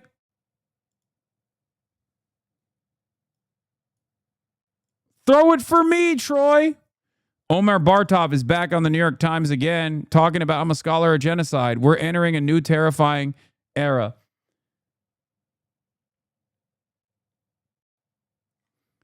It's kind of funny. One of these days, Omar, I like Omar Bartov. I think he occupies a very important but very different lane from where I'm at, obviously.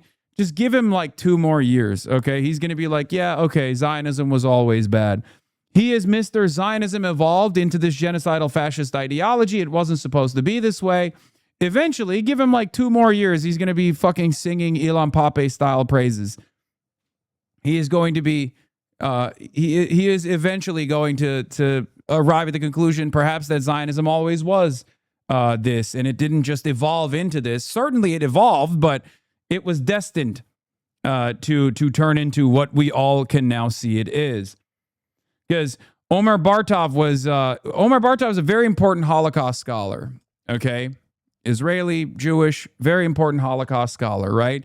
So it was somewhat controversial among Zionists when he actually came out and said, Dr. Bartov is a professor of Holocaust and Genocide Studies at Brown University, when he came out and said Israel's doing a genocide, okay?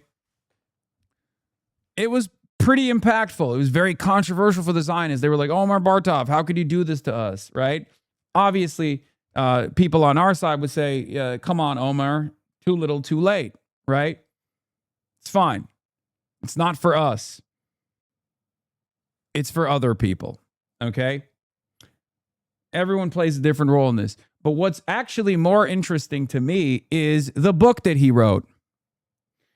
Omar Bartov came out, said Israel's committing a genocide, and it was I think it was like 2025, if I recall correctly. I don't know the exact timeline, so don't call me out. I apologize, but he basically came out, and because of the position of prominence he has and the position of influence he has, a lot of people actually were like, okay, this is, things are changing.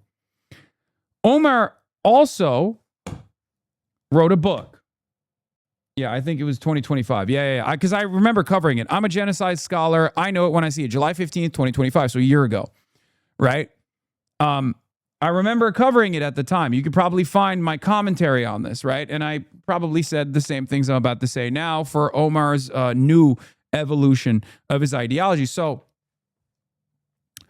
he came out and said it's a genocide. I'm a Holocaust scholar. This is, I know it when I see it. Then Omar went to writing a book. Okay, he went into writing a book on Zionism. Okay? This is very important. The book came out recently, I believe. It came out in April this year. A genocide scholar asks, what went wrong in Israel? So why is this important? So there's obviously different schools of thought on Zionism. I am an anti-Zionist. I'm an anti-fascist. And therefore, of course, I believe that Zionism from Plan Dalet and onward has always been an exterminationist ideology. Okay? That's my belief. That's my assessment, and that's the assessment of many anti-Zionists, if not all anti-Zionists, that Zionism was always a relatively new ideology that was ethno-supremacist, that was exterminationist. Omar's book argues, it's still very important though, because again, he's Israeli professor of Holocaust and genocide, very famous professor. Okay? Omar's book argues that Zionism evolved into becoming this genocidal ideology. Okay? So we still have some friction. We still have some disagreements there. My assessment personally is he's working through the steps of coming to the conclusion that Zionism always was this ideology, but it's taken a toll on him and probably a little difficult for him to come to that conclusion. Okay? But ultimately, it's fine. This is good. Okay? This is really, really impactful, and it's good. And the reason why I say that is because you're not the target audience for this. Omar Bartov is never going to convince you that Zionism actually had redeemable qualities at its inception. Okay? But those who did believe that will listen to his words and come to the recognition that it has become a fascist and genocidal ideology, and many of them will then move beyond it and explore beyond it and learn about Plan Dalet, learn about the ethnic cleansing of Palestinians, learn about the Nakba, and will recognize that it was always this exterminationist ethno-religious supremacist ideology. Do you understand?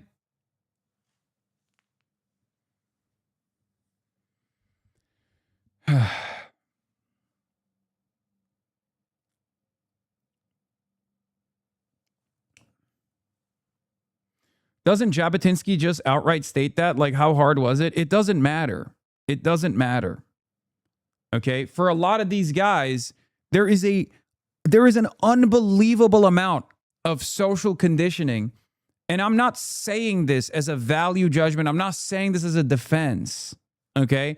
I'm not saying this as a defense. Please make no mistake. I'm a pragmatic guy. Okay?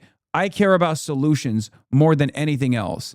I don't have ideological commitments. I don't believe in dogmatic ways of thinking. I just have a very pragmatic approach. And not only that, but I also have moral conviction. Okay? So I don't shy away from telling you what my opinion is, but I will also always offer you analysis. And if it comes down to changing people's minds, I do think it's good to have a multifaceted approach. In his new writing, he says that Zionism is doomed from the start because of the actions it spurred. Omar Bartov is an Israeli professor of Holocaust and Genocide Studies at Brown University. He grew up in a Zionist home and served as an officer in the Israel Defense Forces, but he has long been concerned about Israel's use of military power.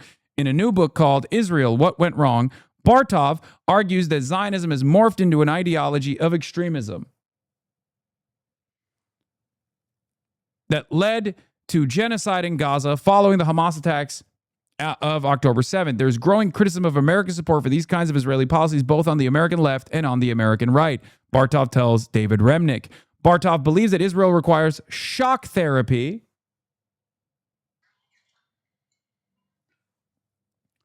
Bartov believes that Israel requires shock therapy because it has still not come to identify the limits of its own power, because those limits are in Washington, D.C., and it's there that those limits have to be set. For Israel, that would be good, because I think Israel needs to be liberated from that kind of dependence on American power, I think. For American society and for American Jewry, that's a very bad thing, because there's a rise of anti-Semitism for the Tucker Carlsons of the world, who are a rising force right now. So it still goes back to... it still, goes back to a certain degree to like the feelings of Jewish people in America, the fears that they have and things of that nature. Obviously, the primary focus is about, thank you. The primary focus here is about limiting the impact or delivering accountability for the metric ton of crimes that Israel has committed. But again,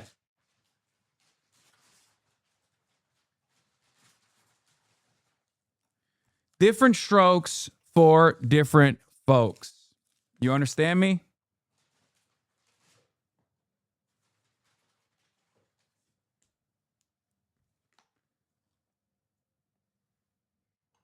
Different strokes for different folks.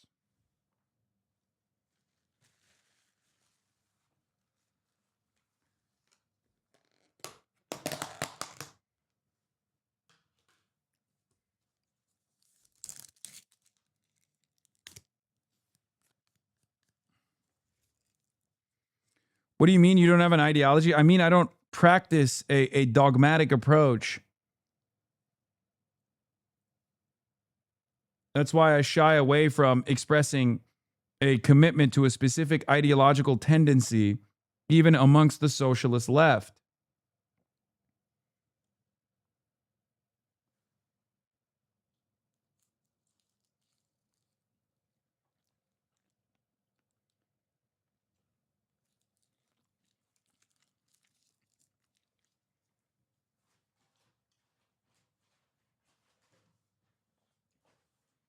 In some ways, it unironically is very dingist.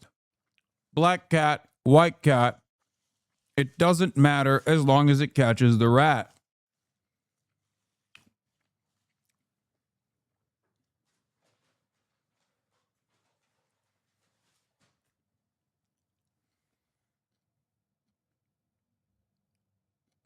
The suits say otherwise. Deng Xiaoping also wore those suits, so the suits say yes. First. Anyway, let's get back to the Situation Well, monitoring. that's the million-dollar question. The problem is that both sides right now appear to be locked in an escalatory spiral. The Iranians want to make sure that their red lines are clear, and the main red line really is their control over the Strait of Hormuz. The US, in turn, also wants to be sure that its red line is clear, and that red line is that Iran can't control the Strait of Hormuz. So the two are basically locked in this exchange. It's an incrementally increasing exchange in the sense that now it's targeting more infrastructure, both in Iran and in the rest of the region. That's likely to increase over the course of the next few days. Every time it gets worse, it becomes harder to find an off-ramp for both sides, and that's the critical issue. So, look, the United States has reiterated for many months now, frankly, that they have been able to degrade a significant number of Iran's military capabilities as well as missile launches. Iran, in the meantime, targeting Gulf states, specifically over the past 10 days, and also releasing footage of their missile launches and drone launch sites. What capabilities do we know Iran still has at this point? Well, it's really hard to say exactly, but what is sure is that, yes, the US has degraded some of Iran's capabilities, but no, that hasn't been enough to prevent Iran from continuing its attacks. And not only has Iran been able to continue its attacks in the Strait, largely because that doesn't require much.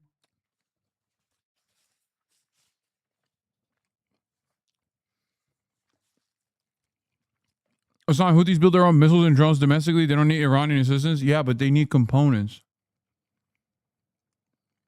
Much, frankly. It requires some drones, it requires some rubber boats with guns or explosive devices. So controlling the Strait from Tehran's perspective is really easy. The thing that's been more interesting to watch is Iran's ability to target US bases and US personnel in the wider region, including in Jordan. The US had moved some of its troops into Jordan away from the Gulf Arab states in order to move them away from Iran, and Iran has still been able to target them. That is something that's really quite worrying. Well, thank you very much. It's a great. I'm skipping this. I don't care about this. All right, guys. Crystal cooked Adam Smith on the DSA debate. We are now joined in studio by Representative Adam Smith. He is a Democrat. He is from Washington. He is the top Democrat, in fact, on the House Armed Services Committee. And your team actually reached out saying you wanted to have a conversation about the future of the Democratic Party and your ideas therein. So very excited to have that convo. Welcome. Yeah, good to be on. Thanks for the chance. Of course. So before we get into all of that, you are at the center of a bunch of very impactful votes as the ranking member on the House Armed Services Committee. So if you don't mind, I wanted to start by talking to you a little bit about the NDAA, that's the National Defense Authorization Act. Section 224 has been of a lot of interest to our audience. This is what would effectively partially merge the U.S. military with the Israeli military. You were originally in support of it.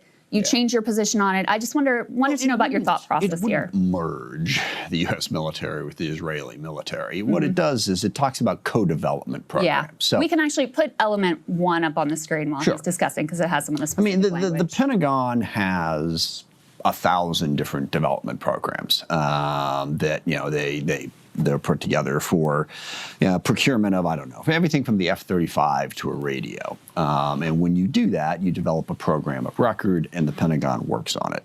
We have, over the course of the last decade, had 3 programs that we co-developed with the Israeli military around drones, around missile defense, counter drones. And so the point of those programs was for the two militaries to work together to develop them. Okay. Now, neither controls the other in terms of how they use them.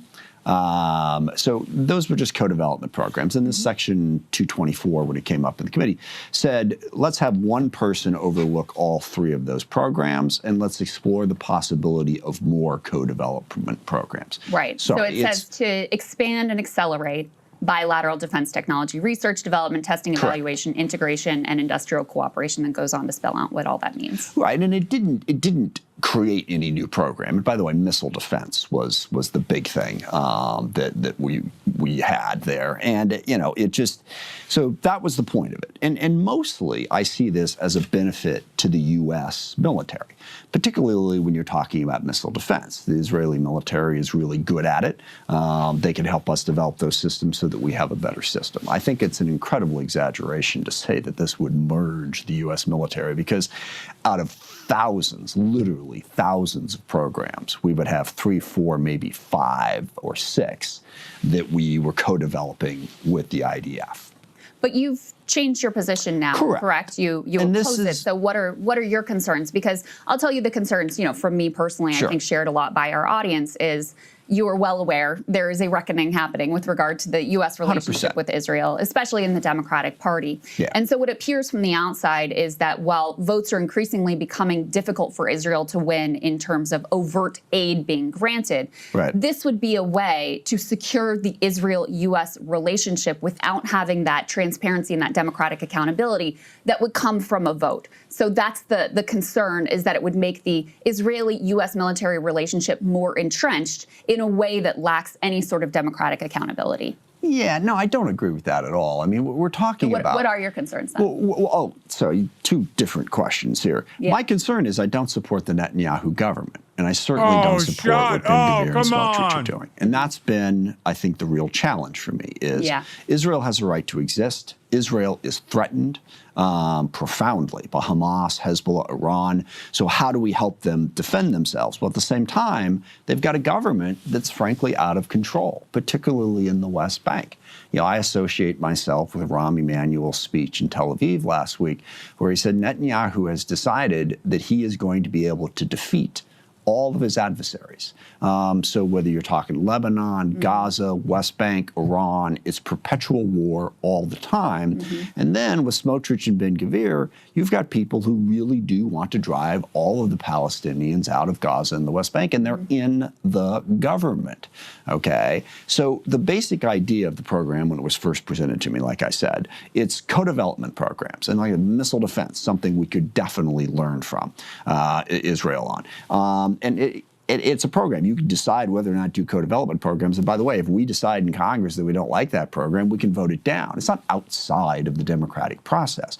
We don't have to vote and approve every single program of record that the Pentagon develops. So I don't agree with that aspect of it. But a couple of constituents in particular reached out to me and explained that, look, at this point, voting for anything that integrates the U.S. and the Israeli government further, given where the Netanyahu government is at, is just a statement we don't want to make right now. And I agreed with that. And that's what caused me to change my mind on that particular issue. So you've said you would vote against that on the House floor. I would vote to remove it from the bill, yes. So you are ranking member, House Armed Services. That makes you one of the four most important people in D.C. in terms of what ends up in the NTAA. And for our audience... Except for the fact that I'm in the minority. You're in the minority, of course. And I don't control... what the majority does by any stretch of the imagination. But what I wanted to know is if you would use that position when it comes to conference, which is when and this is for our audience, I know obviously you know this, when the Senate version is merged with the House version and any difference are reconciled. I will advocate for the removal of that provision. And if it's not removed, will you refuse to sign off on the conference report? I don't know that I would go that far. It depends on what else is in the bill. I mean, look, the bill itself has the massive problem that it's continuing to fund the war in Iran, which is an utter disaster. So I am probably not going to vote, well, almost certainly not going to vote for the bill as it comes off the House floor now, just in and of itself, regardless of that particular section. Just because of that one section, I don't know that I would vote against the entire bill. Well, and that was actually the other thing I wanted to ask you about is why are Democrats considering supporting an NDAA at all while Trump is prosecuting a disastrous, illegal, unconstitutional war, which to your credit, you've been very vocally outspoken against? Yeah, well, there's a couple of layers to that. First of all, and this is where we get into some of those divisions within the Democratic Party, I believe that we do need to have a Department of Defense. We need to support our troops. We have national security threats that we have to be prepared to deal with. All right, so... Do people disagree with that? Well, there are some... Look, the Democratic Socialists of America, in their platform, is defund the Department of Defense. It's in their platform. Have So you any of the candidates that you're aware of held that position or advocated that position? I don't I see know. lots of people advocate for cutting the Pentagon, which I would agree with. That you may agree with as well. I don't Right. know. I haven't heard anyone advocating for getting rid of it. At least nobody who's elected to office. Yeah, no, they've, but it's part of the DSA platform, okay, and also a broader Do you part. agree with everything, single word of the Democratic Party platform? I do not. Okay. Okay. So yes, but.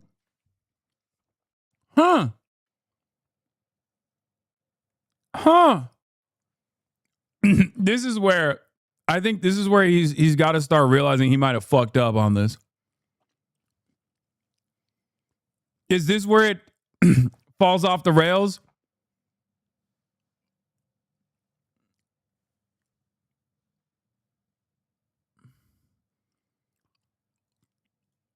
So should you be held to, whatever views are theoretically in some policy position paper, or should we deal with the reality of what your positions are? Why would they put it in there in the first place? But aside from that particular point, there's the larger question of the role the U.S. plays in the world. And this is where I do disagree with the DSA.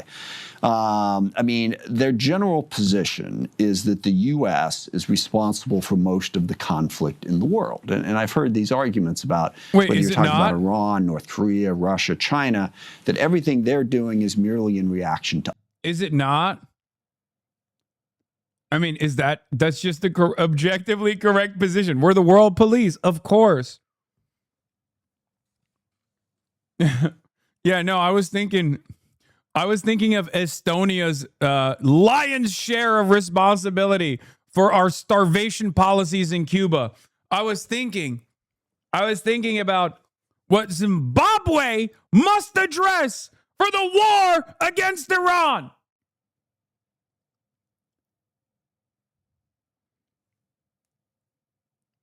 Mongolia, you will pay for your crimes. Allowing Israel to commit genocide against the Palestinians. It's time. Peru.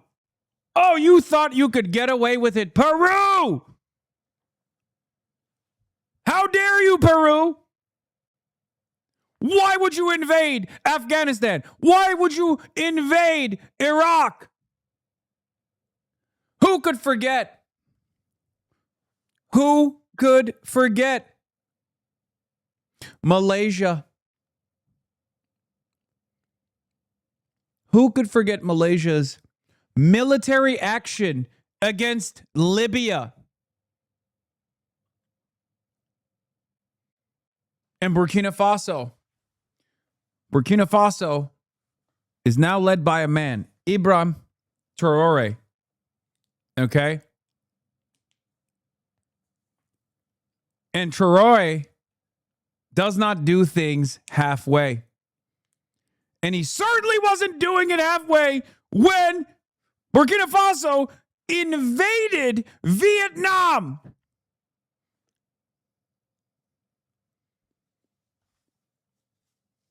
He was doing it full way.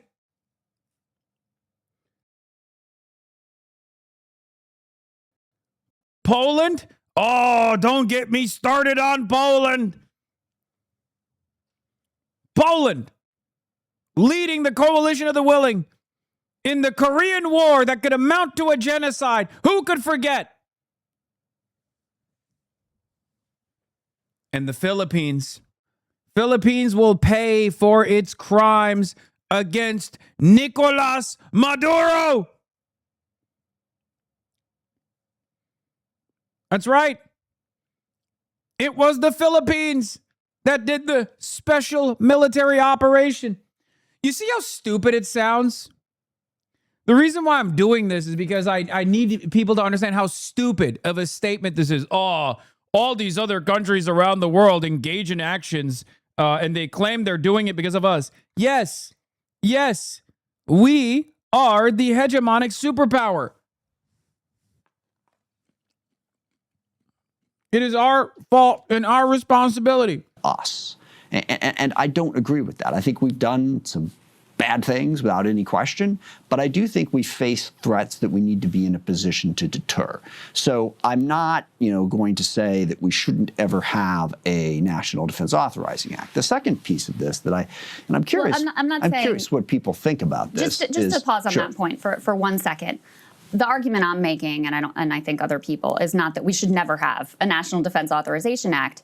It's that in this moment, Democrats, as you know, have precious little leverage that they can use as Republicans control the House, the Senate, and the White House. Trump is prosecuting what is an illegal war. There was a war powers resolution that was passed through the House and the Senate that he is in violation of. Just to be clear, such a good line of questioning. Truly the GOAT at this. Like, she's working through the steps by being like, listen, no one is saying abolish the American military, but don't you feel like you should play politics right now? This is a profound point of leverage where you can address and maybe even force Trump to do things that might be to the benefit of the American public. By withholding your vote on the NDAA, you could cause Donald Trump to potentially go back to the ceasefire negotiation with Iran. Now, of course, guys like Adam Smith don't want that. They're just trying to find the most appropriate position they can arrive at. Okay, Wesley Bell might be cooked. Nancy Pelosi's heading for a campaign rally on healthcare for Representative Wesley Bell. Oh my God, he must be cooked as fuck if you got Nancy Pelosi, the big boss dog, coming in hot. Holy fuck, they must have had horrible internals, dude. Are you kidding me? Also, Nancy Pelosi.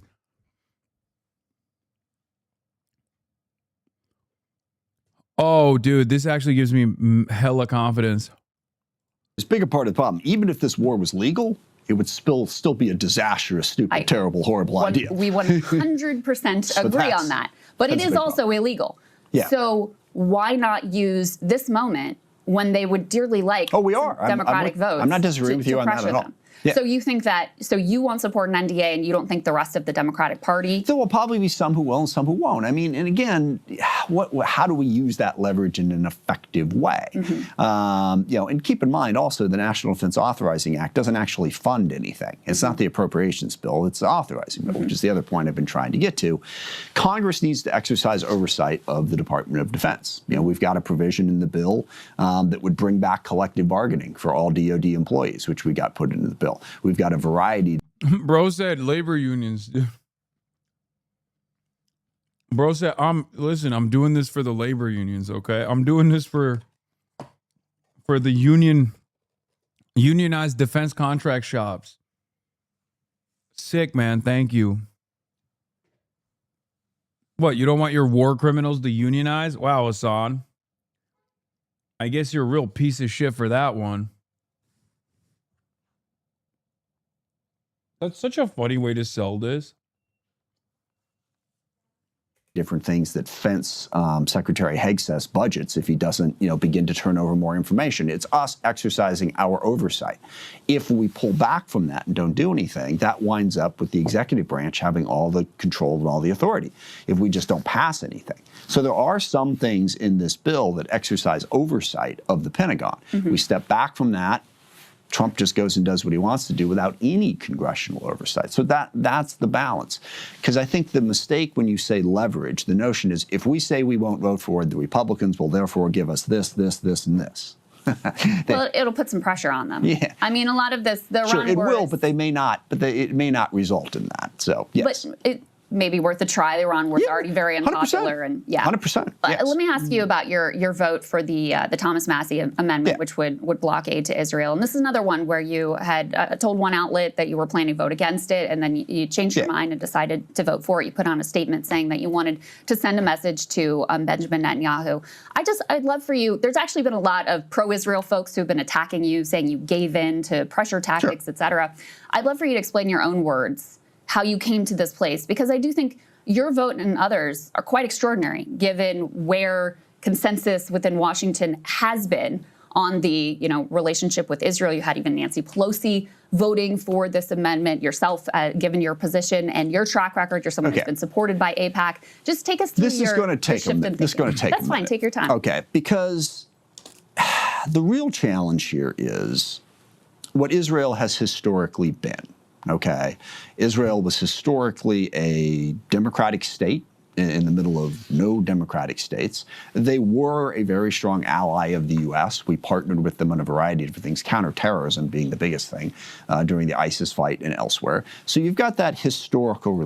Okay, there is one state that the United States of America has more reliably and consistently leaned into in order to fight against ISIS, and I'm sorry, it's not Israel. It's actually Iran. And I know for a fact that Adam Smith knows that. Okay? It's Iran. Also, we're burning the candle on both ends because our other partner, NATO partner, Turkey, is literally fucking propping up ISIS at our behest. So none of it matters.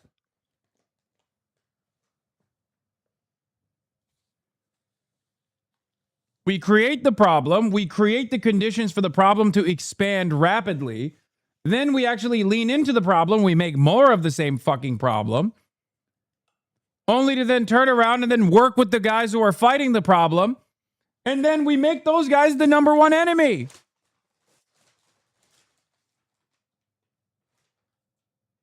Adam Smith of Wealth of Nations fame, he fell off. Yeah, he did. This guy wrote the book.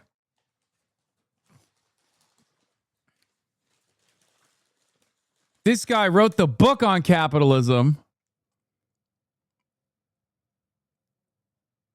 and all of its, major critiques. And here he is failing to fucking address a single damn point on breaking points. Relationship. And then you've got the reality of what Israel is living in. And that is that they are the only, well, except for Ukraine, they're the only country in the world, they're the only country in the world that from the day they were founded, people have been trying to eliminate them. I mean, there's no other country in the world that Yemen and Saudi Arabia fought, but the Houthis never said that Saudi Arabia didn't have a right to exist. Okay, very existence wasn't on the line. When Israel came into being, from that very moment, they have been attacked constantly. And yeah, it comes down to a fundamental question. Does Israel have a right to exist? Now, I'll tell you, and this is absolutely the DSA position, is that they don't. Okay. Well, let's pause on that. Sorry, I want to get to the DSA, and I don't want to fight you on all of this, but I want you to get to your point. I got to get through this. Yeah. I got to get through this. Okay. So if you have a situation where I love hearing about what the DSA believes and what it doesn't believe from a guy who thinks it's just everything is communism.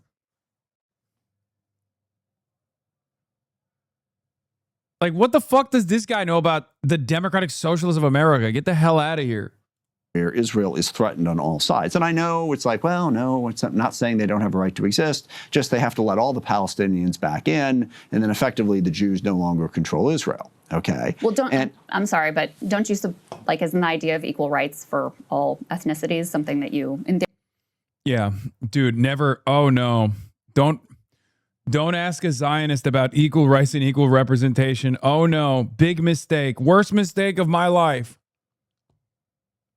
And yes, this is the moment of cognitive dissonance for liberal Zionists as well.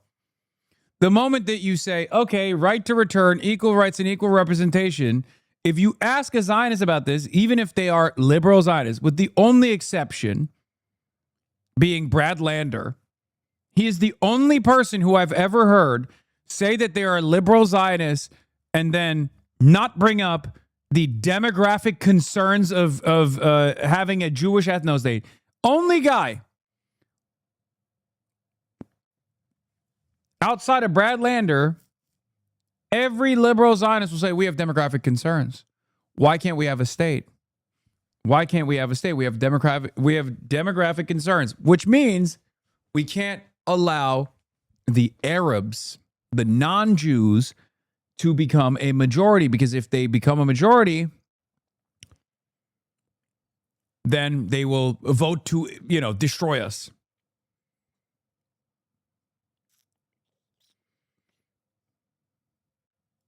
Support as a Democrat? Well, yes, Brad has some crazy takes as well. Make no mistake. He says, Brad says settlers would stay in Palestinian territory and be minorities in a Palestinian majority state. I personally think that's a wild take. Okay? That's why I'm a one-stater, because I don't think the settlers would do that. But I think he's banking on that too. I think his assessment is that, most of those settlers would fucking leave instantly. Regarding your Houthi capabilities assessment a couple hours ago, the IDF has identified significant progress in the capabilities of the Houthis, including in the development of factories underground in remote areas and as secret projects for the benefit of self-production of missiles and drones in Yemen using Iranian knowledge, Ynet says. Regarding airstrikes on Yemen, the goal is far from being achieved as the Air Force increases. This is from 2025.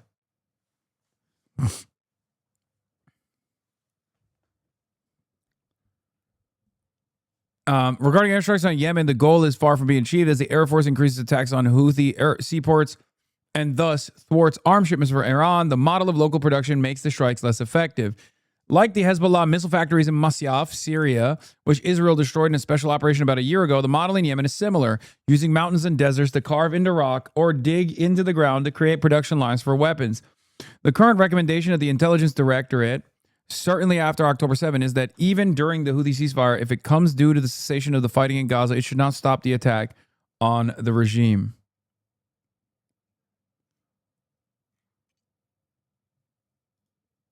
Bro, you were cooking on that video. Go back. I know. I'm gonna go back. Well, sure, but the practical result of this is, if you say there should be equal rights within Israel, but if Israel allows it, they cease to exist as a country. No, they cease to exist as a Jewish ethno-state. That's very different from ceasing to exist as a country. Oh, come on. Hold on. Stop. Why is no, we got to drill an that issue for U.S. taxpayers? We got it. Dude, what? Like, do people not realize that when they come across like this, it just literally feeds into the conspiracy? Brother, get a politician on the record to talk about Israel and say something like, yeah, I personally don't, I personally don't believe a country is allowed to exist if it maintains an apartheid, right? If it maintains an occupation.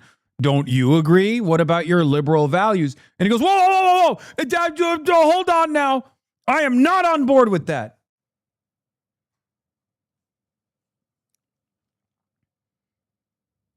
They get so crazy about Israel, bro.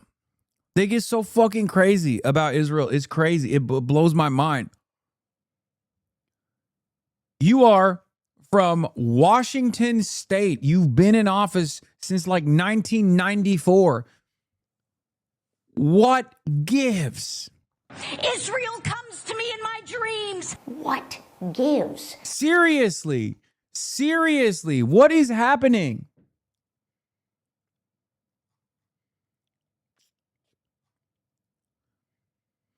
It's just so funny that they just like, when Israel comes up, they're like, whoa, I have to defend it as vociferously as I possibly can.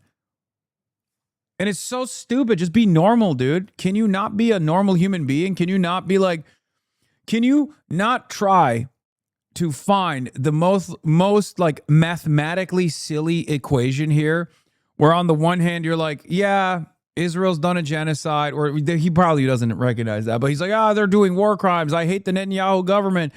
But also at the same time, like, we still got to give them money. We still got to give them weapons. Like, it just doesn't make sense. It's not common sense at all. It doesn't, to the average person, when they hear that, they go, this is dumb. You sound stupid.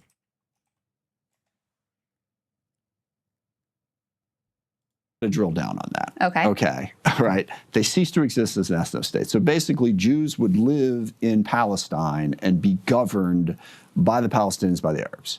Okay. And maybe that's just what has to happen in the minds of some people, but understand the consequences of it. Yeah, understand the consequences of it, Crystal. Those fucking filthy Arabs, they would kill all the Jews. They are barbarians. They're rapists. They're monsters. What don't you get?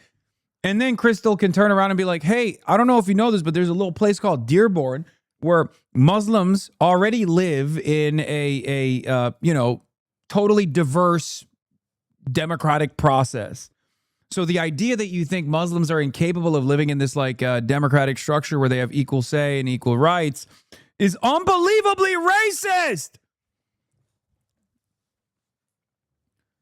Do you not think of your Muslim constituents when you say this? It's insane. It's racist towards the Jews too, ironically enough. Like, oh, Jews, they're just violent no matter what. They will have to kill the Muslims. And then also on the other hand, you're like, well, the Muslims are violent and no matter what, they have to kill the Jews. No, man, that's not how this works. There's never been a moment in history where that's how it has worked, okay? It's just insane. It's this totally distorted attitude where you're like, well, Jews have a special gene where they have to oppress the non-Jews. And then also Arabs have a special gene where they have to rape and kill every Jewish person. That's why they can't have a fucking equal state. It's ridiculous. Of course, it's also commonplace, as I have explained over and over again. This was the commonplace attitude. We cannot free the slaves. They will do to us what we've done to them. We cannot abolish the apartheid. The black people, if they get political power and equal representation, they'll do to us what we've done to them during the apartheid. This is how it always goes. This is what people say all the time. And history has proven that wrong every single time. Yes, liberal Zionism insinuates that only Jews can govern themselves. It's such a neurotic approach too, other than how racist it is also built around this neuroses that like, if Jews don't govern themselves, the Holocaust is going to happen. Dog, the Jews have been living in the United States of America with varying degrees of systemic discrimination early on and none whatsoever now for quite a while. The notion that Israel has to exist for that to take place is offensive to me as a goddamn American, okay? I hated it when Joe Biden said that. Joe Biden was like, if Israel doesn't exist, no Jew is ever safe. It's like, that sounds like a threat. You're the American president. What do you mean? There's like 7 million Jews here. What the fuck are you talking about? This is the most Jewish country on the planet, other than fucking Israel. What are you saying right now? New York is the most Jewish city in the world.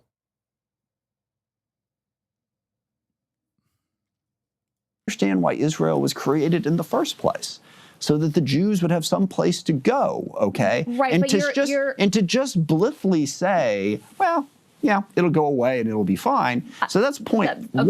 Well, first of all, you're mischaracterizing my position. But well, what is your second position? of all, No, what is your position? Second of all, you're ignoring that Israel was not created in a land with no people. No, I know it wasn't. I know it wasn't. No, there were people there. They were displaced. Right, very few countries ever were. The Nakba. Yeah. There was a dispute over land. Yes. And the Israel today, which I think is what you were getting to, is an apartheid ethno-state that, and I don't think you use this language, but that is in the process of committing a genocide.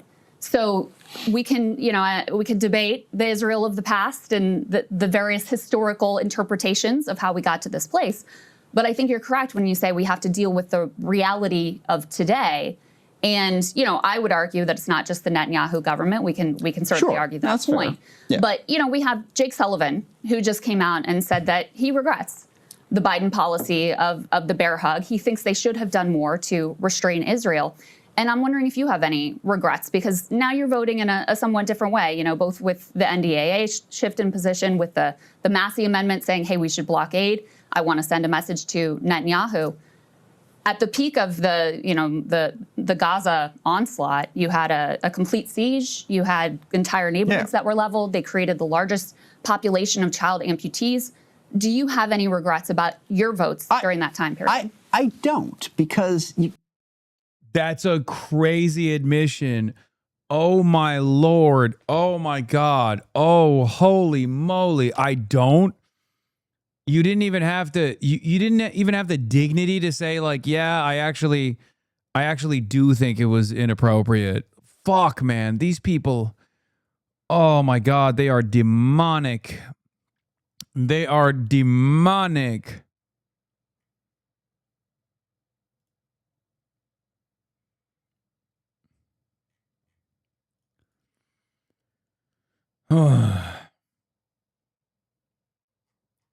Everyone forgets about October 7th. Everyone forgets about what Hamas. Yeah, no, definitely. That's what happened. Come on, man. October 7 happened. We should allow them to do a genocide. Like, what do you mean? This guy is so unbelievably demonic. It almost gave me a heart attack, says Mo Chakich. Washington. He just tried to come in all nice, too. And Hezbollah and Iran have done, and their desire is to wipe out the state of.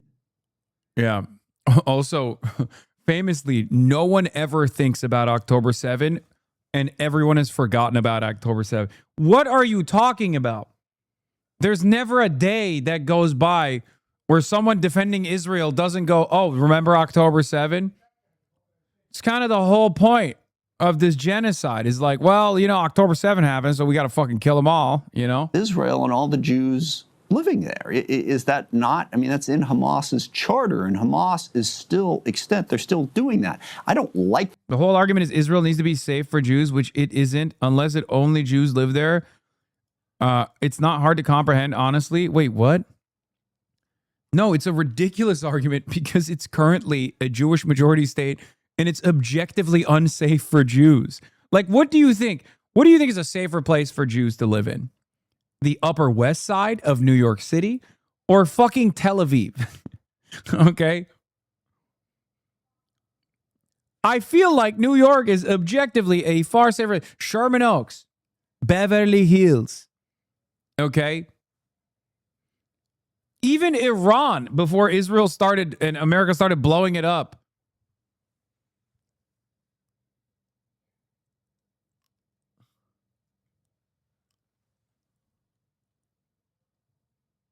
Where they blew up one of the older synagogues.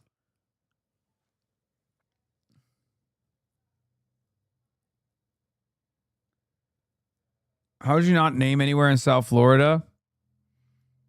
Oh yeah, Boca Raton. The way Israel decided to defend themselves. But the solution being proposed is, and this is the consequence of what you're saying is, sorry, you know, we had this idea back in 1948, we were going to give you a state, and that way you could protect yourself against all these attacks. Didn't work out, so go back to Europe, go wherever. This just isn't going to work anymore. I think the question, and I don't think you understand how difficult that is to just go, yeah, I guess that's fine. Because no, I think the question, let me, and this is not, you know, this is my perspective. Hasan is a psyop to make the masses believe that 9/11 is real. Yeah. I love that. That 9/11 was fake is an awesome position that I rarely ever encounter in the wild. So respect. But I think this is also what the Democratic Party base in particular, and most of the country view at this point, is why should our tax dollars, given all the things in the world and all the things in our country, that's why I voted that's why I voted for the Massey Amendment. You know, spent in much more effective ways. Exactly. Why should that be going to prop up an ethno-state that is an apartheid state? And I wonder if you agree with that characterization, that has been committing, if you don't want to say genocide, certainly war crimes with that tax money. But that's fine. Yeah. Look, no, that's why I voted for the Massey Amendment. I don't think we should be sending that money over there. But look, I have concerns about Hamas, about Hezbollah, that people don't seem to share. You know, let's say that this plays out the way you just. Why? You are the representative from Washington State. I wish more people would be like, why do you have this concern? Like, no, seriously. What kind of concern does Hamas, what kind of threat does Hamas or Hezbollah pose to the constituents in fucking Washington state?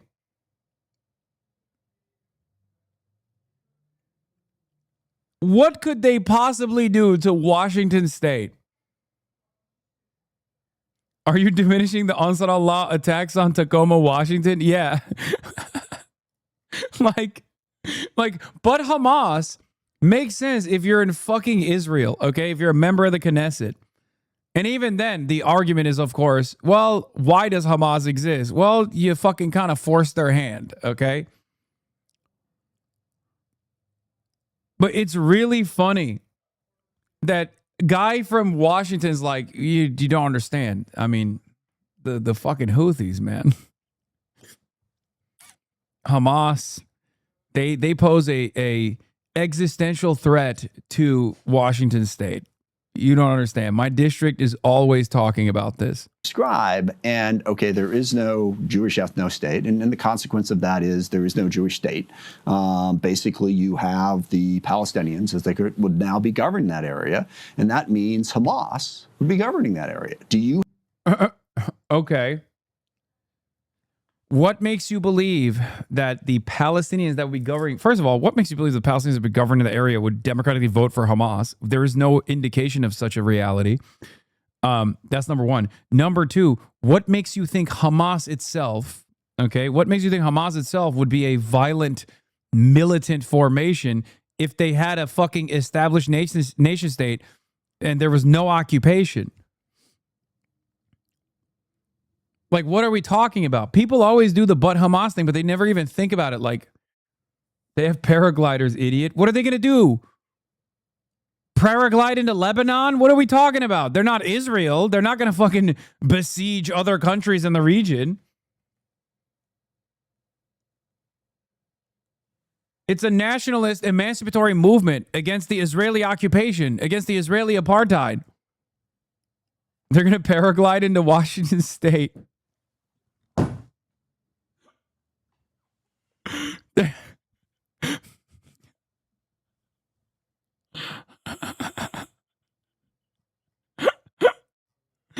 They're going to paraglide into downtown Tacoma, sir. Wait, wouldn't there still be a Jewish majority even if they integrated the West Bank and Gaza into one state? No, there wouldn't.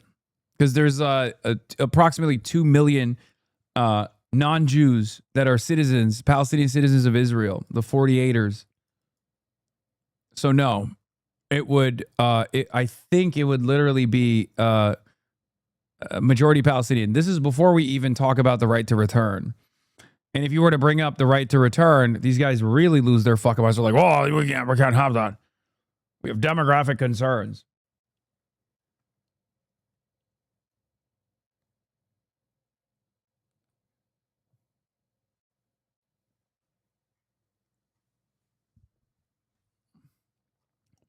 This is where the demographic concerns argument comes from. Because there is here's what it is, okay? If you end the apartheid, if you end the occupation, the reality is whether it's a binational commitment or a single state, it'll be majority non-Jews, okay? And from their perspective, that means that they could literally democratically vote to change the name of the state from Israel to Palestine. They could democratically vote to have anti-racism laws. Like, they could basically democratically dismantle a lot of the unjust, unequal, and outright racist laws that Israel has implemented. Now, for normal people who don't have, an insane ethno-religious supremacist point of view, you'd be like, that's great. That's what's supposed to happen in a country. What are we talking? That's the end and abolition of an apartheid. That's cool. I like that. But Zionists consider that to be an existential threat. And then they'll just get really fucking racist with it too. They'll say like, oh, they're going to implement Sharia law. Yawn.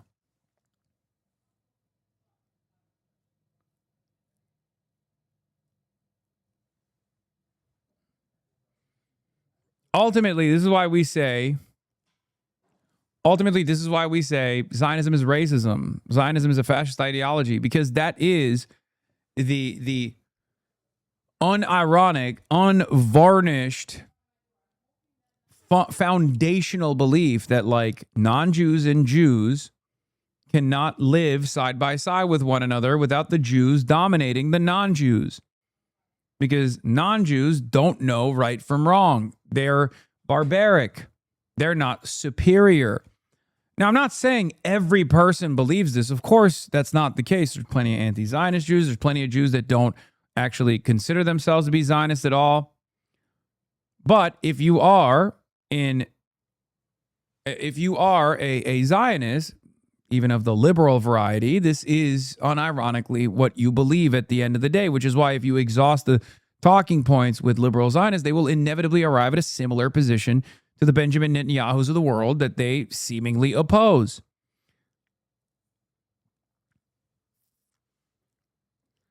And of course, never forget, there has never been a period of history where there were more Jewish Zionists than non-Jewish Zionists. Never. From its inception, Zionism was overwhelmingly favored by, oftentimes, unironically, anti-Semitic Christians. First, as a vehicle for settler colonial terrorism, and also a perfect solution to the problem of the perfidious Jews that they thought were ruining British society. That's the Balfour Declaration. And still continued around the globe by Christians for the most part. Evangelical Zionism is a far larger force that is a prominent defender of Zionism.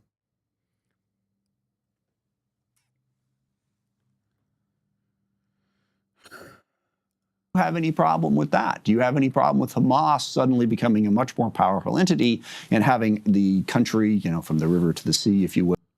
Hasan, how can you answer a simple question for me? It's an honest question. I'm not here to troll. How can you support the Houthis and say such positive things about them despite their mass human trafficking of tens of thousands of children, some as young as 9 years old? Yeah, I'm not in favor of that. But as far as like an entity, as far as a country that is opposing Israel's genocide, clearly the Palestinians need all the help they can get.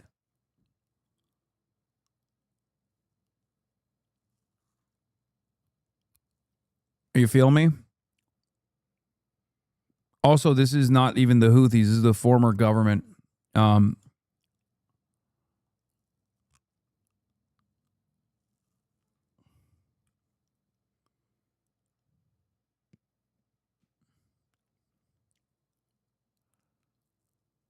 Ask that same chatter about Israel hiding pedos. Dog. Ask that same chatter about the human trafficking Israel did to Yemeni Jews. Like, that's such a funny line, because like Israel literally fucking kidnapped Yemeni Jews when they were babies and gave them to Ashkenazi families. It's a real thing. Someone said, dude, what?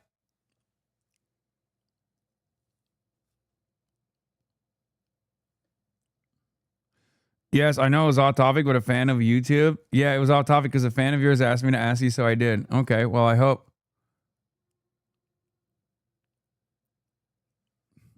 it helped you understand my position. I would wholeheartedly condemn that. I mean, I condemn all kidnapping of children. Yes, the easiest question of all time. I don't give a fuck who's doing it. Like, I don't know why you think I'm like riding for that. I ride for Easy Company in World War II.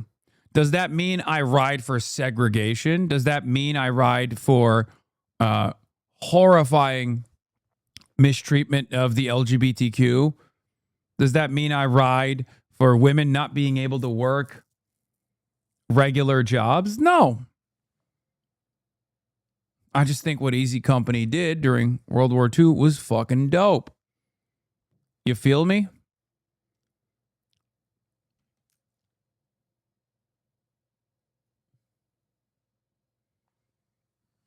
Do you understand?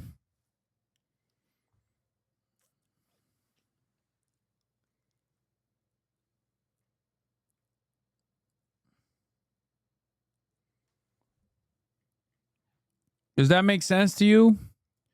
Like when you think about the United States of America and its actions during World War II, do you think about segregation, racism, Japanese internment, or do you think about the positive actions that America contributed to by attacking and defeating the Nazi scourge?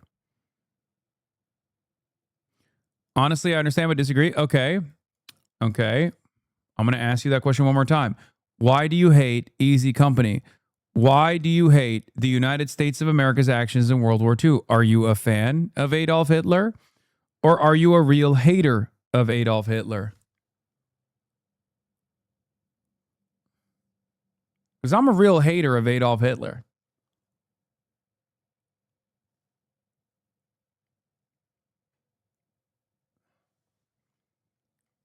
No, I obviously hate Hitler. Good. Okay. Do you ride for the Allied forces during World War II?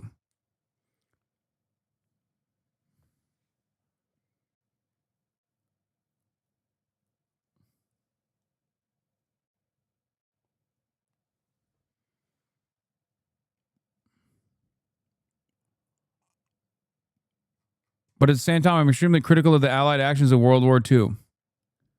Okay. Like what? What the fuck's going on? Is this guy going to be like a clean Vermont understander? Where are we going here, man? Where are you going with this?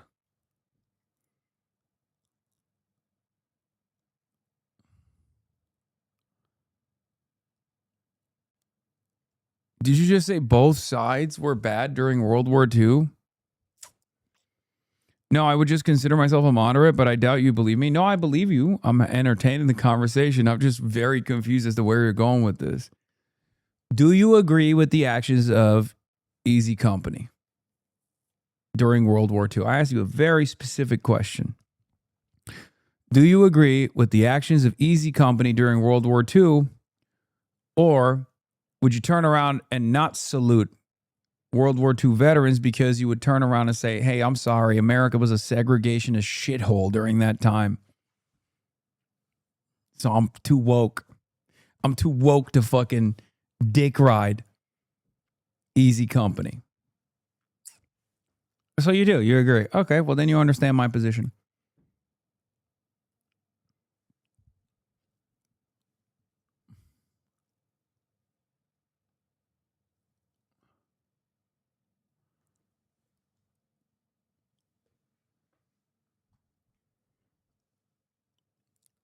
Yeah, I would support them, but if I found out they trafficked tens of thousands of kids, I wouldn't know.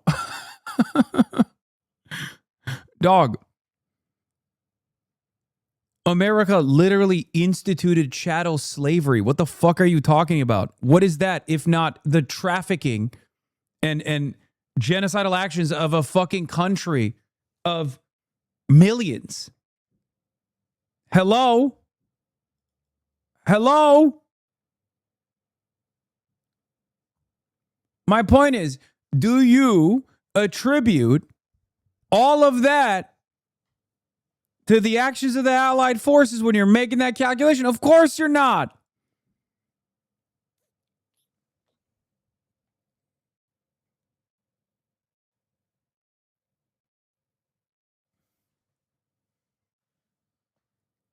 What is this? Oh, you found their Reddit?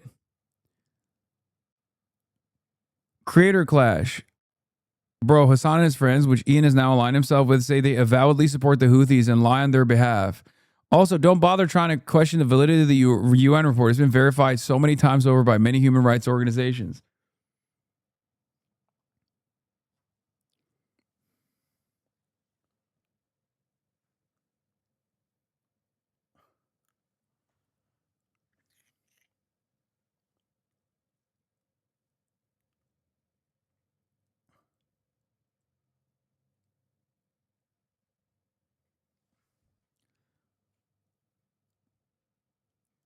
Who sniped this Reddit account? How sweaty is this lobby? This is the sweatiest of all lobbies.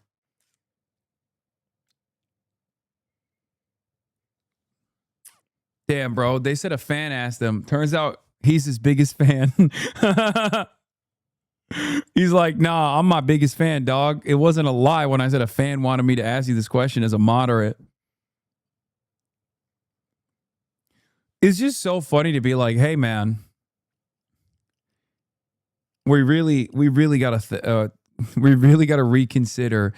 While a genocide was ongoing, the actions of one of the only fucking countries in the region that did anything they could to try to impede Israel's genocide. What's really problematic is what they have on their banner. Their banner is anti-Semitic.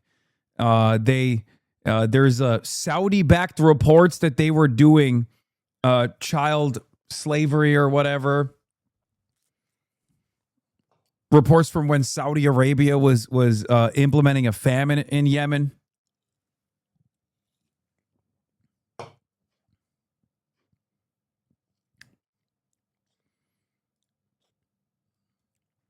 It's got nothing to do with their banner. Just a straw man. No, I'm just bringing up common critiques, like silly critiques. I'm against supporting a group that traffics kids regardless if they do good things. Dog, you literally just said you support the American military in World War II. The American government trafficked a fuck ton of children. Black children. Okay?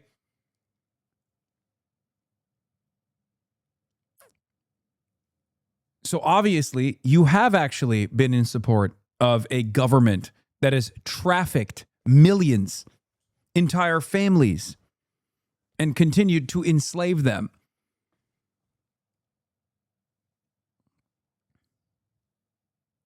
Yeah, I would criticize and be against them. I wouldn't praise them.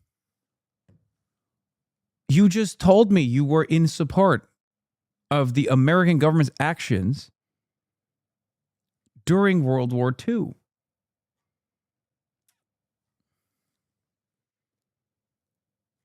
I have the same approach that you do to the Houthis.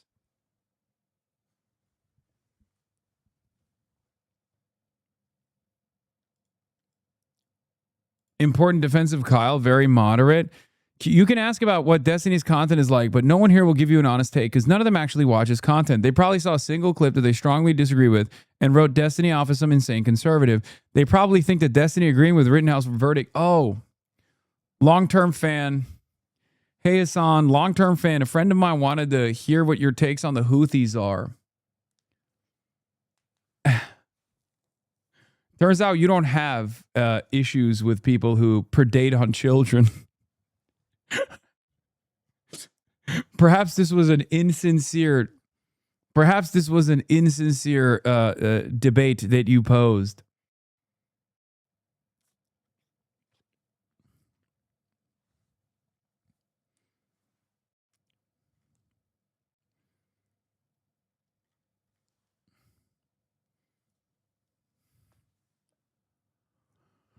Oh. Chatter, delete your Reddit account right now. This chatter is European, UK, I believe. Probably. That makes sense.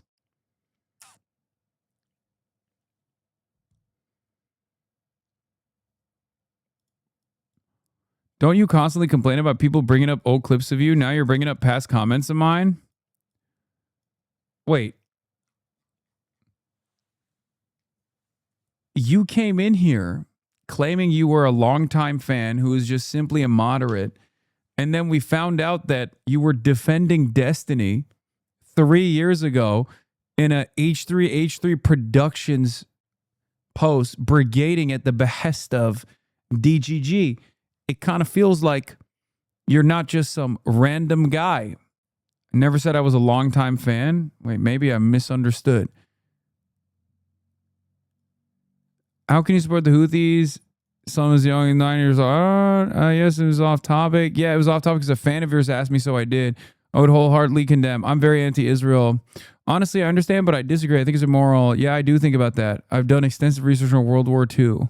Okay, I guess you didn't say you were a longtime fan.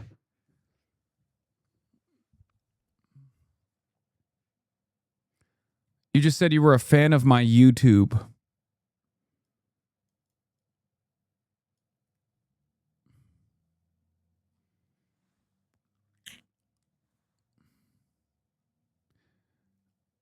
He's going to say, I never said I was long. Bro, you never hate when people bring up old clips of you because you're always so consistent. No, I hate when people bring clips out of context of me.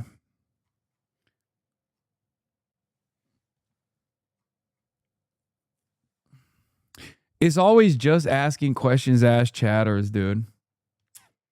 Yeah, no, I'm against child trafficking and any kind of child predation. Having said that, when I watch Band of Brothers, a tear drop rolls past my cheek. And I stand up and I salute the brave boys. Hoorah, baby.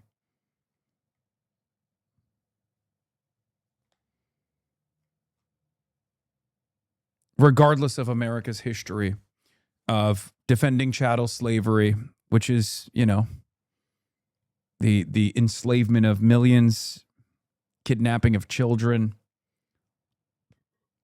all that stuff.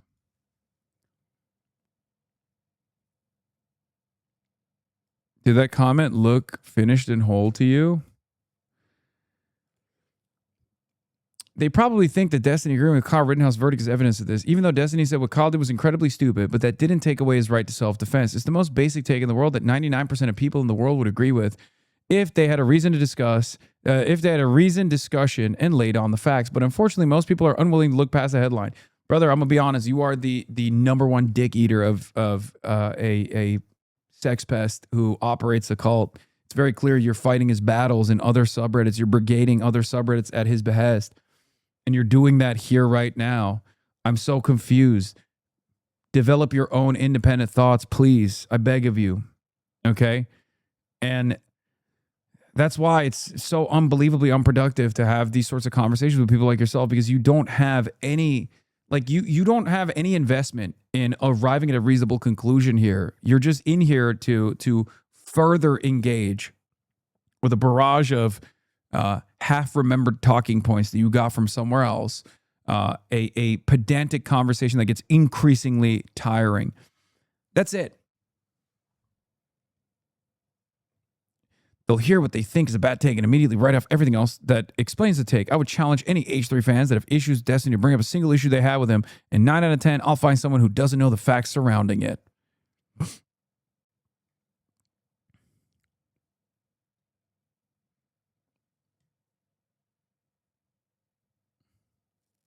Anyway. It is kind of crazy because back in the day, I think like the quality of the debate pervertry has diminished a lot in recent years, as like his audience size has diminished because, you know, he keeps fucking up, he keeps doing horrible shit to everyone in his immediate vicinity, that, you know, even the biggest diehard fans of his inevitably pull out and they're like, oh, I can't do this anymore. You're really fucked up this time. And one thing I've noticed is that while the fan base has become even more cultish, they used to be a little bit more sophisticated, all things considered.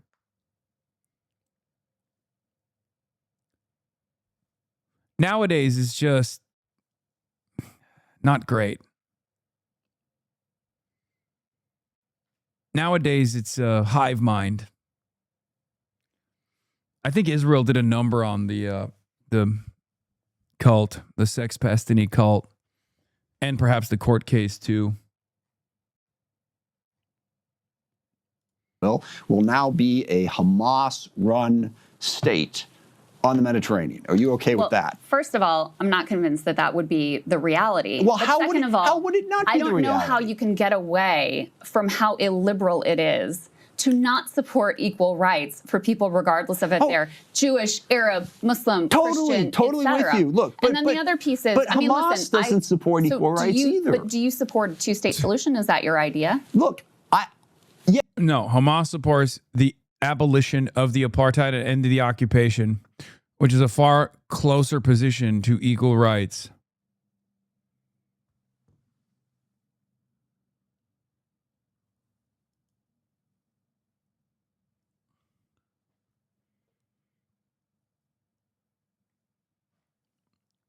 Than the Zionist position is.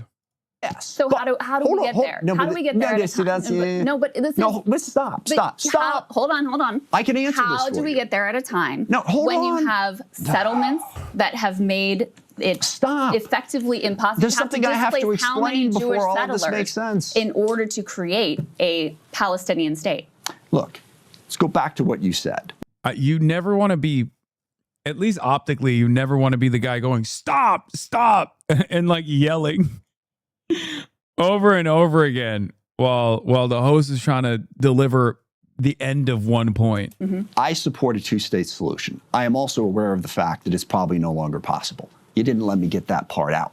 Okay, which is really kind of important to this whole conversation. I would agree, yes. And it's very disappointing. I mean, and there's a lot of blame to go around for why we got there. Yes, I would like to see a two-state solution. I am not naive, as you just described, to know that it's simply not on the table at this point. And that creates a massive, massive problem.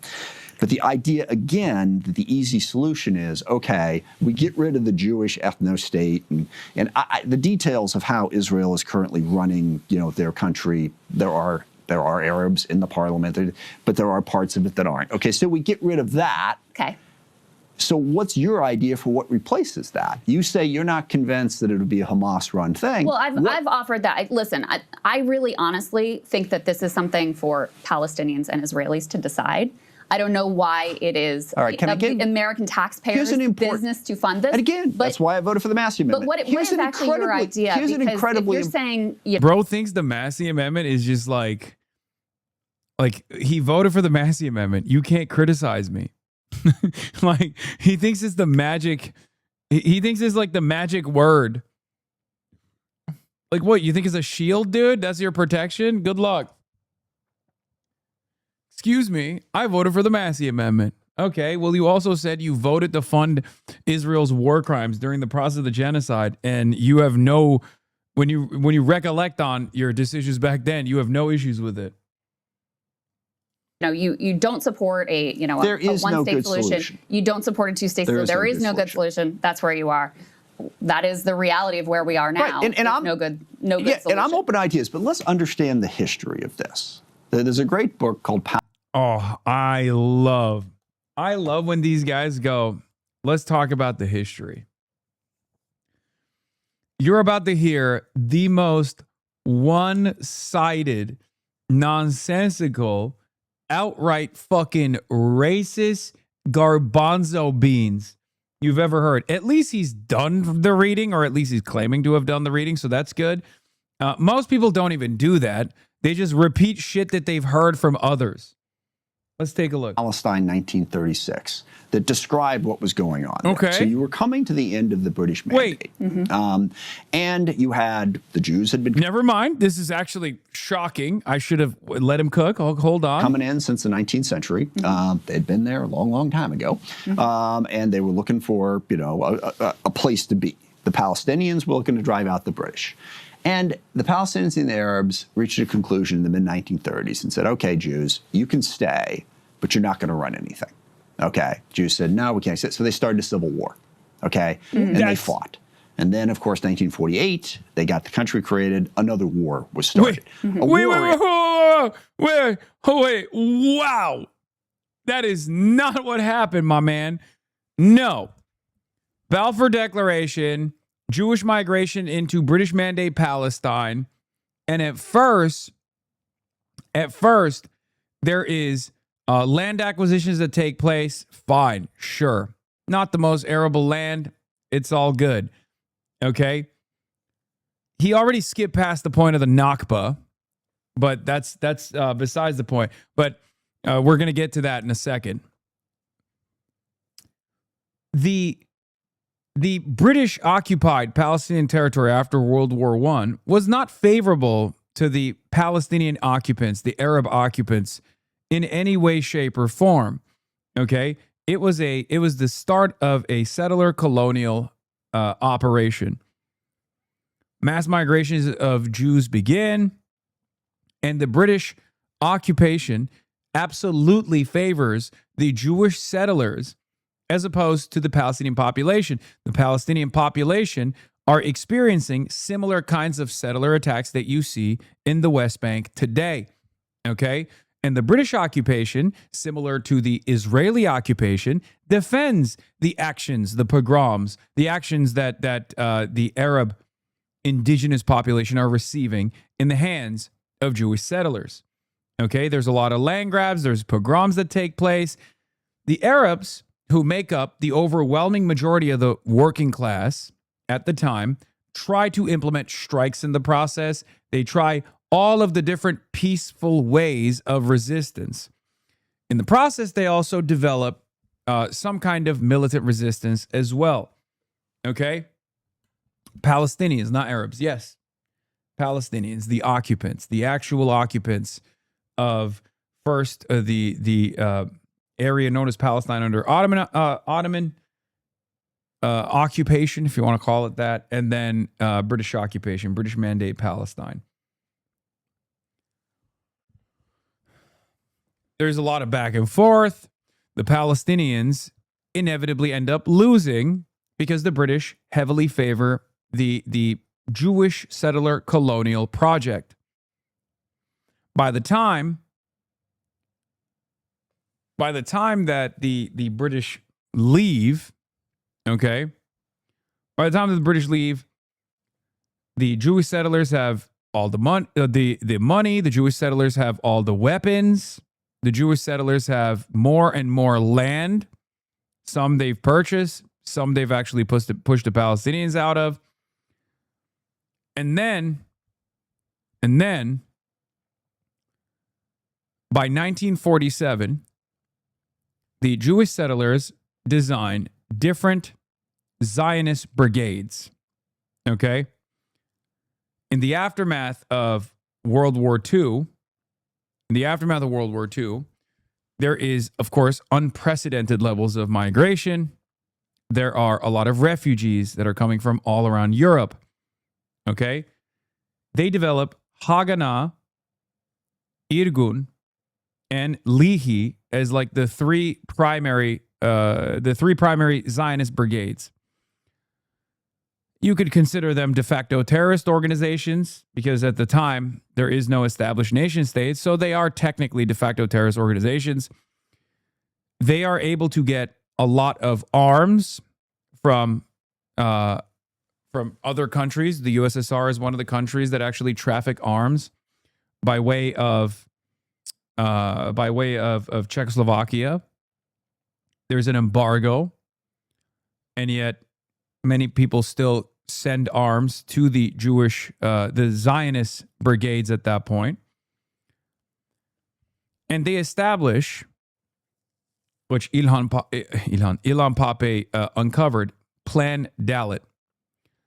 The purpose of Plan Dalet is to create, to generate massacres in key Palestinian villages that have like neighborhood agreements with Jewish villages, Palestinian villages that are next to Jewish villages that already have established good relations with said Jewish villages.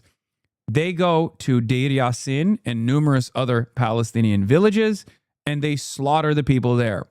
Then they also hold hostage some of the Palestinians and parade them through the streets in Jewish neighborhoods. The purpose of this is to get the other Palestinian villages to take note of these massacres that are taking place. Okay? So that when they encircle other Palestinian villages in the process from 1947 to 1948, also known as Nakba, the Nakba, which leads to the inception of the Jewish state of Israel. When they encircle these other Palestinian villages, including major cities where Palestinians used to live that are now considered cities within the Israeli Green Line, they are forced to escape. They encircle the villages. They sometimes slaughter some of the Palestinians. And also, they blast clan tactics. They blast through speakers, like through megaphone speakers, whatever the fuck they had in technology. I don't know what it's called back then. Sounds of machine gun fire, bombs exploding, people screaming. They basically torture the Palestinian inhabitants of major cities. And after they encircle the cities, they only leave one exit point so that all of the Palestinians can escape through that appropriate exfiltration point. Yeah, megaphone, machine gun fire, screams. Yeah. A process that Israel still utilizes against the Palestinians to this day.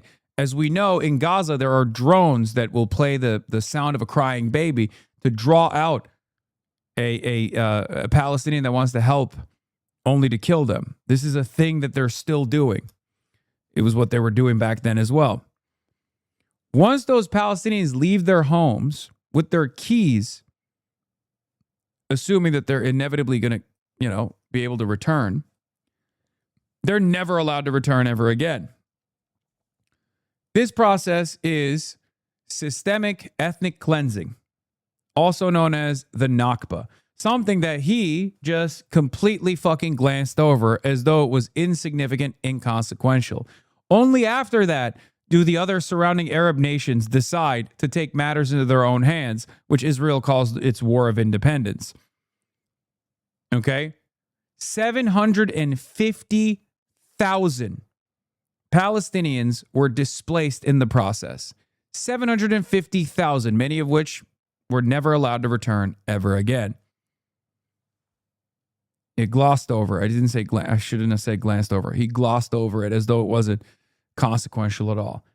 That is the inception of the Israeli nation state. That is something that most people don't know about. Many Jews don't learn about this process. Because Zionist education, Zionist indoctrination requires people not to know the truth. The Nakba wasn't just encirclement, it was attack and destroy. I already brought that up. I thought the militias attacked the villages first. Wait, what? I just explained that.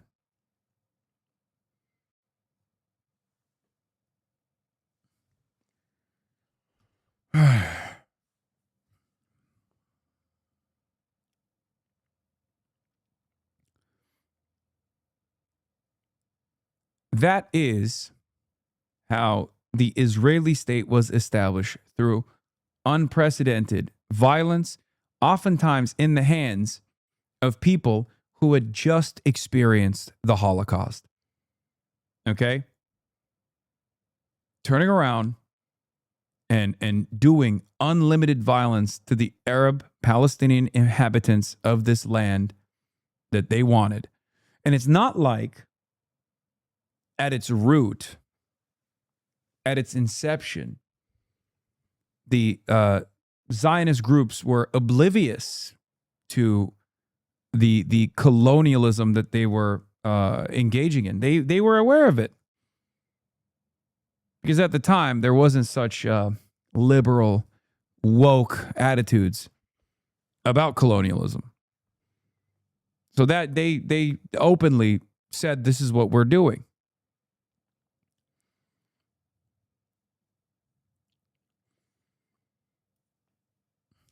Yeah, oldest story in the book. The oppressed become the oppressor. And that's what happened.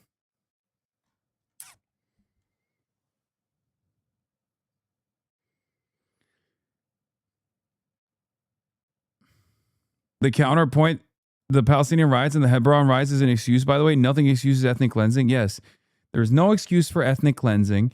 And for the record, the Palestinians were rioting because they were frustrated.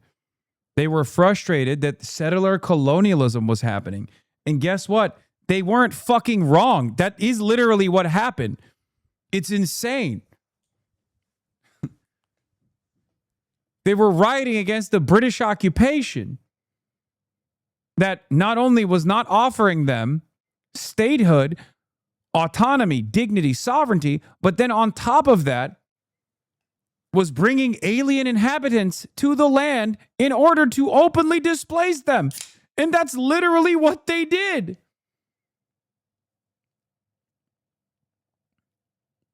And I know people say, well, this is a war to drive the Palestinians out. It was also a war to eliminate Israel, to basically kill Israel in the crib in 1948. And they fought and they fought and they fought and they fought. And at no point was there ever anything carved out for the Jews. And so the Jews have been fighting. And how did the Jews get there, my man? There were Jews that lived there. Okay, it was approximately 2.5% of the population were Jewish, many of which were in Jerusalem when it was Palestine. A land without people for a people without land. It was bullshit from the start. There were people. There were inhabitants in that land. There was the indigenous population in that land. Oh. Existential fight. And it's so hard for me to, because I know you consider yourself, I think, liberal. You would describe yourself that way, like in the classical liberal sense. But there's no liberal option on the table here. That's what I'm telling you. You keep saying illiberal Jews, we cannot have. Illiberal Palestinians are fine. No, but why should... And I voted for it. It shouldn't. Why should I already answered that question. It shouldn't. Okay, so, and is that your answer for this particular amendment, or will that continue to be your position moving forward? That's where we're at. So you're done with the U.S. funding Israel? I think work it out themselves. Yeah, I'm not 100%. So I got to say, I mean, look, if Socialist revolt. The Democratic Socialists of America are screaming DSA over USA. And if people actually listen to what they're promising and who they are, their own survey says 85% white, 80% with a college degree. This is not the old Democratic Party of brown and black people, of blue-collar workers. These are folks who were told by the institution, the academic institutions, fork over 6 figures, get a degree with us, you can support yourself, have home ownership, maybe own a small business, be able to live the American dream, however you define that, and they're disappointed. Their grievances are weird, though, because if you actually listen to what they're promising, I don't think Republicans right now should just say, oh, socialism, socialism. They should explain to people what that means. That means no private ownership. That means health care for all, which sounds great but costs too much.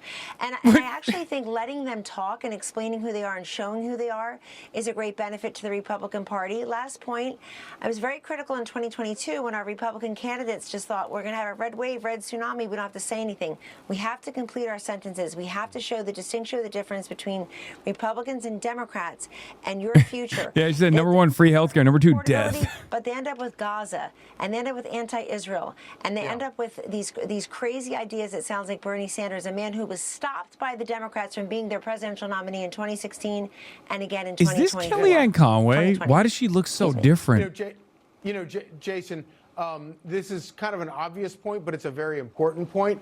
Everywhere where Democrat socialists are winning is in Democrat strongholds. So every single one of these elections where these socialists are taking over... Dude, it's so awesome. It's literally Neera-Tanden. There is no Democrat daylight between Neera-Tanden and it's Fox not News like commentators. Normal policies that are being rejected here. Yeah, There you're is no exactly daylight right. Look, the voters between are establishment driven by neoliberals and Fox principle News over commentators. polls. They're driven by authenticity as opposed to some fakeness that's coming out there. So what you're seeing is, someone needs to do a supercut. Someone needs to do a supercut of like establishment liberals on CNN saying the identical things that Fox News is saying about the DSA. Like that, you see the craziness. Now, here's one thing that I think has fundamentally changed. When Nancy Pelosi kind of came out of favor and out of power, she controlled the purse strings. And what's happened is the DSA has now taken control of those purse strings, is getting the money. That gives them some sort of the power. And what you don't see are the traditional Democrats, the politically dead man walking of Chuck Schumer and Nancy Pelosi, and even Hakeem Jeffries, who seem to be out of favor. They don't have the control of the financial apparatus like they used to, and consequently, these people are rudderless. They don't have a leader. They don't have a bench that they can lean towards. Yeah. You know, Kellyanne, you mentioned this a minute ago, and I think it's really important. Obviously, and this is an election where the wind is at Democrats' backs, and for that reason, Democrats may do very well this time, despite all of the socialist lunacy that has taken over their party. But then what happens in 2 years when they've got all these lunatics in charge and they've got to run an actual election where the electorate really does show up in full force. It's an excellent point, Charlie, because if you look at all of the polling, believe that the future of the Democratic Party is socialism, but the future of our country is not. Americans still reject socialism.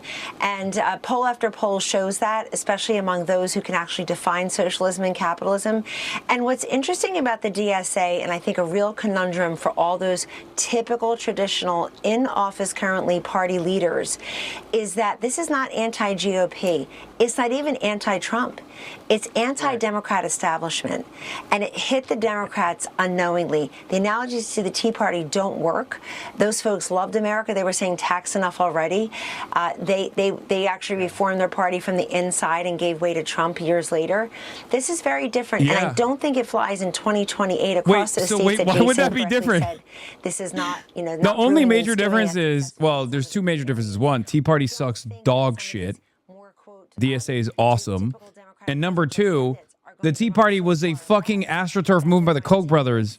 DSA is backed by the people. To say, hey, that's very limited in certain places and spaces, but this, I'm going to bring my party to the center. Let's not be fooled that any of these folks are going to govern from the center. The DSA just makes it look that way. Bro, this shit is awesome. We got them going. We need a strong Democrat Party. It didn't even take one full year. A couple victories. And immediately we got them singing like Nancy Jedediah Pelosi, being like, we need a strong Democrat Party. What happened? We need a strong Democrat Party. Democrats, what went wrong? Can you please go back? Can you please go back to being ritualistically humiliated by us? Can you please go back to being feckless in your indifference to the growth of fascism in this country? Please. That's like 8 fucking races, man. That's all it took. 8 races and they're singing like Nancy Pelosi. Whoo! Amazing. Amazing things are happening, ladies and gentlemen. Amazing things are happening. Yes, it is impossible for me not to notice how much the near attendants of the world sound identical to Fox News commentators, but it's also really funny because one of the things that I used to rail against the established Democrats all the time is when Nancy Pelosi and other people like that would constantly fucking say, we need a strong Republican Party. Republicans, Trump is not you. You are not Trump. You need to purge yourself of the Trump movement, of the MAGA movement. They kept deluding themselves that the Republican Party was anything but MAGA. Okay? And now you have Fox News saying the same, which means that we're shifting the Overton window. Okay? Which means we are shifting the Overton window successfully. We are ratcheting the shit back to the left. I believe it. Also, as far as like DSA, so white, among Democrats, which economic system do you prefer? White Democrats, capitalism by 40%, socialism by 38%. Non-white, socialism by 38%, capitalism by 27%. Look at that.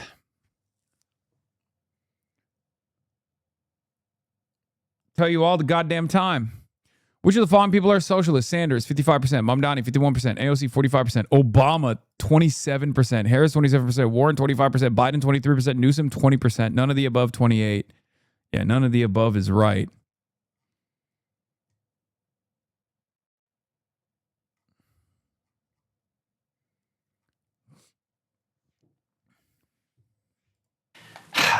If tomorrow there's a peace agreement, okay, and they actually go forward with something where they create a reasonable alternative for the Palestinians in Gaza, if they actually stop what they're doing in the West Bank and get to peace in Lebanon, that may change. I don't see that happening, which is why I gave you the answer I gave.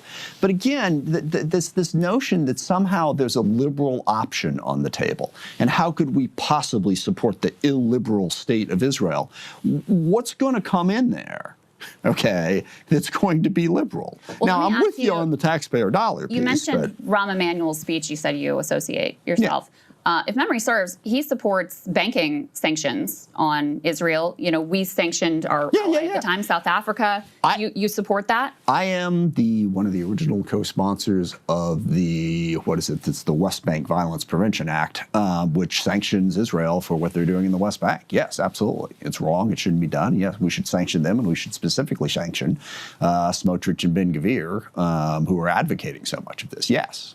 Okay. All right. Let's move on to some of these broader disagreements. And I guess a good transition into that is, how much do you think the question of the relationship with Israel-Palestine is serving as a litmus test in Democratic primaries? You know, from my perspective, it's been very important because it served as a proxy for kind of a host of other issues and concerns that the Democratic base has with the Democratic Party at this point. But I'm curious your perspective on how important that has become and the reason why you think it has become an important issue. It's becoming more important. It's not the most important issue. The most important issue, it's not even close to the most important issue in these primaries. The most important issue that is driving the anti-establishment feelings in the primaries is two things. Number one, the belief that we have not effectively fought Trump. Okay, when you look at what really drives these people, yes, Israel's part of it, but it's also going after, you were part of the establishment, how come you didn't beat Trump? Now, I have a complaint here, and that is that a lot of the policies of the DSA and the left, open borders, defund the police, the idea that you can't possibly spend enough government money, identity politics, a lot of those things are what gave Trump his power. And part of the reason those of us in the establishment struggled to beat Donald Trump is we were having to defend policies like open borders. Okay, and Trump walked right into that, all right? So the notion that there is just the establishment that led to Trump losing, I think, is a misplaced fact. Can we pause there for 1 second? Go ahead, get to your critique. And I certainly, but I also think that the establishment Democratic Party, I mean, the whole Joe Biden thing, nominating, even thinking about nominating Joe Biden in because of his age. Well, because he couldn't. I don't care how old he is. He just couldn't speak. Okay, he couldn't communicate clearly. Yeah. Whether that was because he was old or because he couldn't communicate clearly, it had the same effect. And then the second big issue is income inequality. It is absolutely true that whoever has been governing for the last 20 or 30 years hasn't done enough to create opportunity for enough people. Yeah. Those two issues, I think, really drove the feeling of let's try something different. Now, the question is whether or not the DSA agenda is actually going to achieve either of those objectives. Is that what's going to help us defeat Trump and MAGA? Is that what is going to build a more broad-based economic thing? But this is where I am very sympathetic with the DSA. I'm an economic populist. All right, I think we should rewrite the tax code to actually tax rich people. I've been working with a woman, Ray Madoff. She's a professor up at Boston College who wrote a book about how we built our tax code so that investors. So he's saying that DSA had an open border policy in 2024, which caused Trump to win, but Biden was the runner and DSA was not running anything. What the fuck's he saying?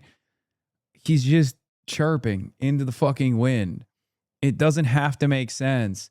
It's just a rehashing of the exact same unprincipled, dogmatic approach, which is we didn't pivot to the center hard enough, and that's why we lost to Trump. Okay? That's it. That's it. He's just slapping the DSA sticker onto it because he just learned about it recently. You understand? Biden was DSA cadre. Yeah, Biden. That's right, Jack. I love Eugene Debs. Met him a long time ago. Good guy he was. He told me Biden.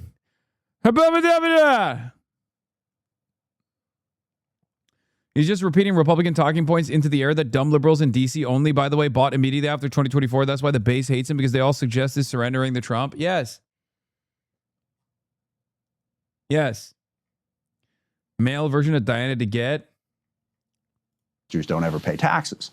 Let's change that, okay? I'm very pro-union.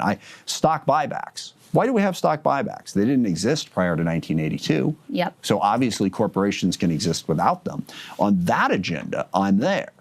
part of the problem I have with the broader agenda is you can't have free stuff for everybody all the time, and another message that the left gave us in the last 10 years was that deficits and debts don't matter. Are you familiar with modern monetary theory? Of course. Yeah.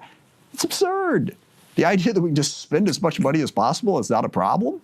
Now, I want to tax people. I want a better social welfare state. But to argue that we can have a better social welfare state because the debt doesn't matter undermines the credibility of that argument. I think with the decline of the U.S. dollar and potential risking of the U.S. dollar as a reserve currency, it's something we have to think more about now. But here's let that's me drill, the understatement of the morning, by the way. But let me drill down a little bit on a few things you've said. So you've argued both from most of your argument against the DSA thus far, I think you could characterize as an electability argument. You think No. It's bad policy. Okay, so I don't think having unlimited immigration is sustainable. I don't think my question, getting rid of the criminal justice system is a smart way to govern. It's not just a... He's just repeating. What is this? The establishment when Republicans win? The establishment when the left wins? Yeah, it's time for a daring maneuver, Democrats.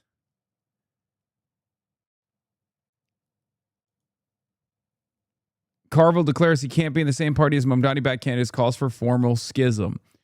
Yeah, James Carville, when the Republicans won, turned around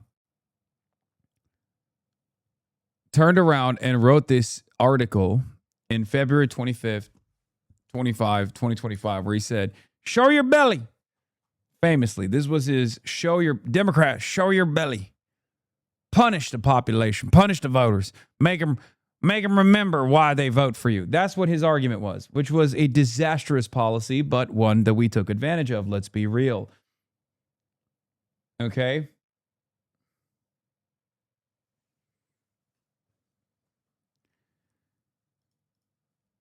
Once that show your belly mentality caused so much frustration amongst the base that they started voting for real fighters, which happened to be Democratic Socialists, he's now turning around and saying, we got to do something about it. We got to destroy the Democrats to our left. We got to destroy them. Well, to that I say thank you. Thank you, James Carville. Yeah, the daring maneuver was to play dead and surrender to Trump. I know. Carville's play dead New York Times column did some harm to his anti-left faction. Have heard so many voters and polls cite it as the party establishment saying Dems should play dead instead of fighting.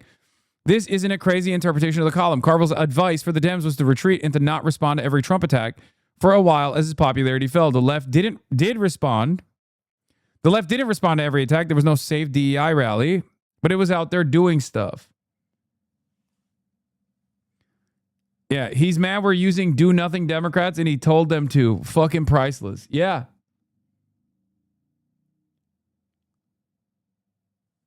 It's awesome. James Carville gave us a gift. He told the Democrats to not do anything. Now, probably Democrats weren't going to do anything anyway, but I'll give that credit to James Carville. So here's a question I have for you. So back in 2018, you worked together with Pramila Jayapal on a bill to abolish ICE, which is a key demand.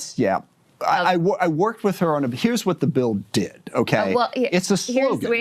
We have an article here from the Seattle Times, your local paper. U.S. Reps Pramila Jayapal and Adam Smith aim to abolish ICE, restructure immigration enforcement. Exactly. You were one of the Democrats actually who was in office when you voted for DHS. Can I tell you what this actually does, so we can have an intelligent conversation? Of course. Yeah. Well, number one, do you still support this? Yeah.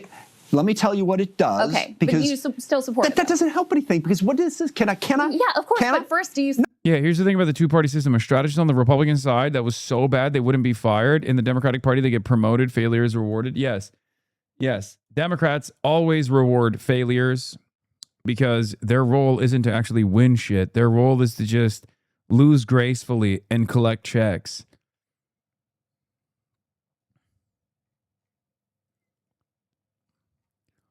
Republicans actually have a horrifying, unbelievably toxic agenda, but they fight like hell to fucking implement it.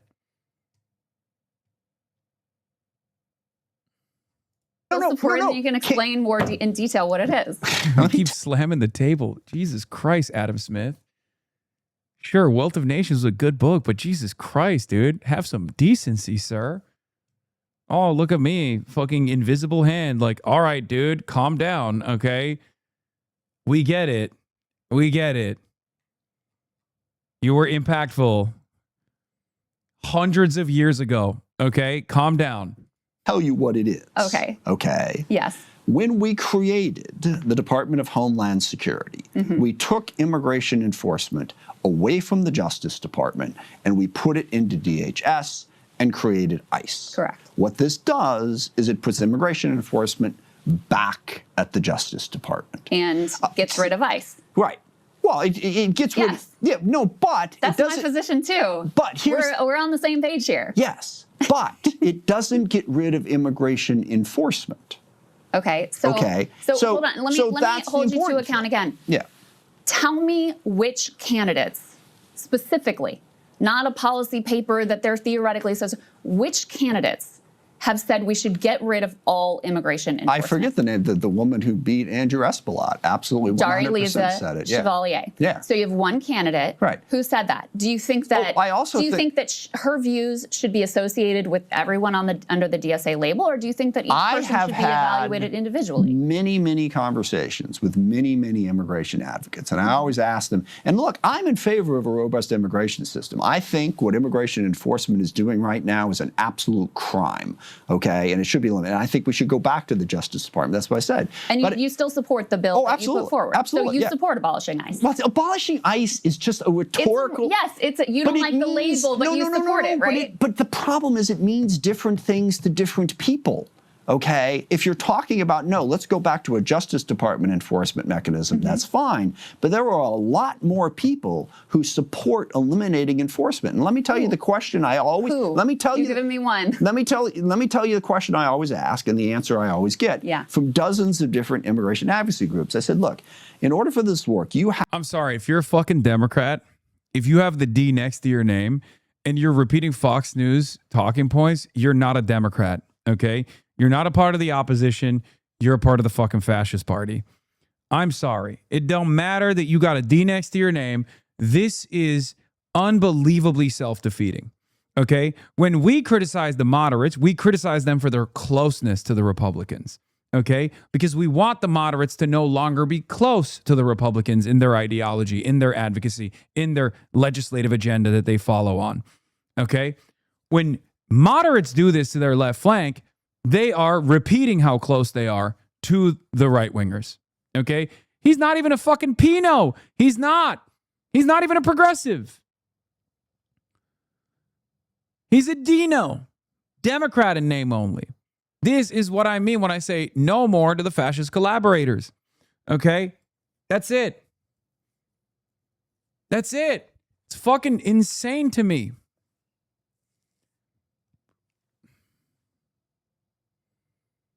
Please say Pinot, no Pinot more. I can't get enough. I love saying Pinot.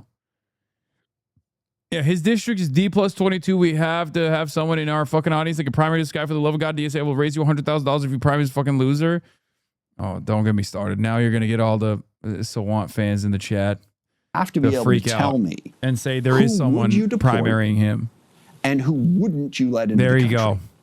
And they literally never answer that Okay, are question. they in Congress? They are advocacy groups. And here's my other question for you is, you know, you want to take the most extreme positions that you can find in the DSA platform, or that Let me ask you this. Let me finish my question, please. That one candidate, Daria-Liza Chevalier, who I agree has positions that I think can legitimately be characterized as radical, right? You want to take those positions and you want to tar in. I love it. It's a good thing. It's a good thing. It's a good thing to have some radical positions. Entire group of candidates with them. Well, let me ask you this. Aren't you? Hold on. Aren't you effectively doing the work of the Republicans there? Yes. Thank you, Crystal. Thank you. Crystal ball, more like crystal ball knower. Okay. Finally. And that's always the answer. People, they're all so crazy. They don't want any enforcement. They don't want any police. They don't want any borders. Let me consolidate for you. Do you think she's not against immigration enforcement? She's against using deportation instead of criminal justice. Yes. All right. You've done your thing. Let me do my thing. They could easily characterize your abolish ICE position as just as crazy and radical as Daria-Liza. But it might. Yes. Oh my God. Oh my God. It's true. I can't because the Justice Department is going to enforce it. Let me ask you this. Joe Biden, his policy, okay, so not just one person in a platform, whatever. Do you think his policy was too lax in terms of border security? I don't, but I acknowledge that politically, that helped fuel the rise of the return of Donald Trump. So let me say now, that to you, is though, something that's widely supported. but hold on a second. Which wing of the Democratic Party does Joe Biden come from? He doesn't come from the DSA left, does he? He comes from the establishment. And so to go back to one of the original, wherever he comes from, how did he govern? Well, he funded a Wait, genocide. did he govern as a woke? Is that the argument? Did Joe Biden govern as a woke, dude? Are these guys sincerely saying Joe Biden governed as a woke? Joe Biden won as a woke. He won as a woke. He had a 100-day amnesty plan. And then he threw it away. And then he thought, let's not fix any of these problems at the border. Let's not speed up the process of getting these people the proper paperwork, proper clearance to be able to work on U.S. soil. Hopefully it'll just go away. People will just forget about it. He was paralyzed because he was terrified of the reactionary forces that were saying, oh, he's just opened up the floodgates of migration. And he was also terrified of his left flank as well because he had promised that he was going to govern like a woke. And he didn't do anything. He chose the worst of both worlds. Joe Gundam. So he governed in a lot of right-wing ways. But to go back to your original point about electability, I think it's very hard. I never made a point about electability. You did. You said that you thought that these positions, if you listen to your original answer, you said you thought these positions for the DSA were part of what brought back Donald Trump. Fair enough, yes. But there's also policy concerns. But yes. But on the electability point, how can you argue that your camp within the Democratic Party has a lot of credence when it comes to electability when I argued the exact opposite. I'm with you. When Hillary Clinton loses to Trump, Biden wins by adopting some left-wing views, then loses to Trump. It was the establishment that propped him up, that forced war, any sort of a primary. So how could it be the fault of the left that we're losing? There's three things. Okay. I always say that the fall of the Democratic Party is a tragedy in 3 acts. Okay. Number one, we didn't do enough on the economic issues. And I think that Obama and Clinton get way too much of the blame for that. I think they really tried to get after broader economic issues, certainly the Affordable Care Act, a whole lot of other provisions that were put in there. But we didn't do enough on economic inequality. Number two, the left came along and took some positions that weakened us. I'm not blaming one group. Everyone's like, well, you're blaming us. What about them? It's like, there can be collective responsibility here, okay? It's not an either-or choice. Yes, we didn't do enough in economics. And then some of the positions of the left, and there were a lot of people running around. And when people say abolish ICE, do they mean abolish enforcement or do they mean change enforcement? Okay, and that's where you get into that difficult issue. We've had criminal justice problems, The defund the police movement did not help us in any way. And it was a thing. And everyone's, no, we never did that, okay? And then three, Joe Biden. Yeah. Those three things are what led to us. And every time, I want to bring them all in, but people say, well, if you blame the left, you're just being a Republican. What? Did the left have power in this country? No. It never had. Last time the left had power in this country, they forced the most historically popular Democrat to do the most historically popular piece of legislation, the New Deal. Okay? And ever since then, it's been over. It's been downhill from that point onward. His name was FDR, okay?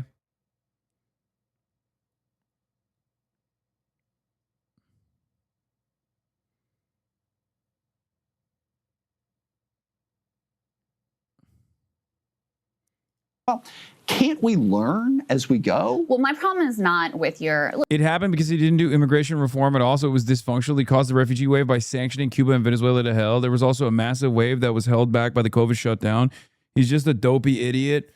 What people object to is disorder and overwhelming services. Yes, he also should have, and I stand by this, he should have prosecuted Greg Abbott and Ron DeSantis. He should have thrown them in jail for human trafficking, which he had sufficient evidence of. Because when Ron DeSantis and Governor Greg Abbott, Governor of Texas, Greg Abbott, Governor of Florida, Ron DeSantis, specifically started drop shipping refugees into northern states to gum up the works when they already had their fucking court cases in Texas. Joe Biden should have, one, immediately deployed funds to these states to ensure that the people were properly taken care of. Okay? And two, he should have prosecuted Greg Abbott and DeSantis for human trafficking. Because that's precisely what they did.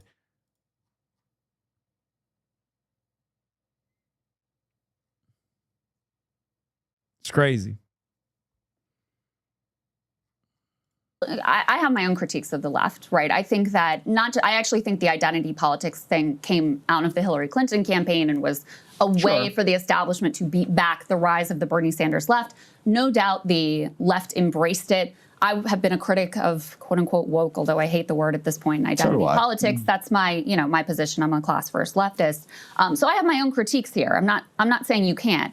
I'm saying when you caricature an entire wing of the party at this point. Aren't you caricaturing the entire wing of the centrists and saying that we're all like, no, because I'm not caricaturing. I'm not trying to say you have the same views as John Fetterman. I don't think that you do, or Josh Gottheimer for that matter. And I'm not saying they all have the same views You are trying to take the views of, let's say, Daria Lisa and the DSA platform and saying this is what the entire DSA coalition stands for. I'm just saying it's an issue and it's a challenge. Let me get you to, so I think the most prominent example of socialist governance in the U.S. right now is Zoran Mamdani in New York City. He got asked a question that's very relevant to this conversation about, what about people who are concerned about social... What the fuck is LARPer-Abi?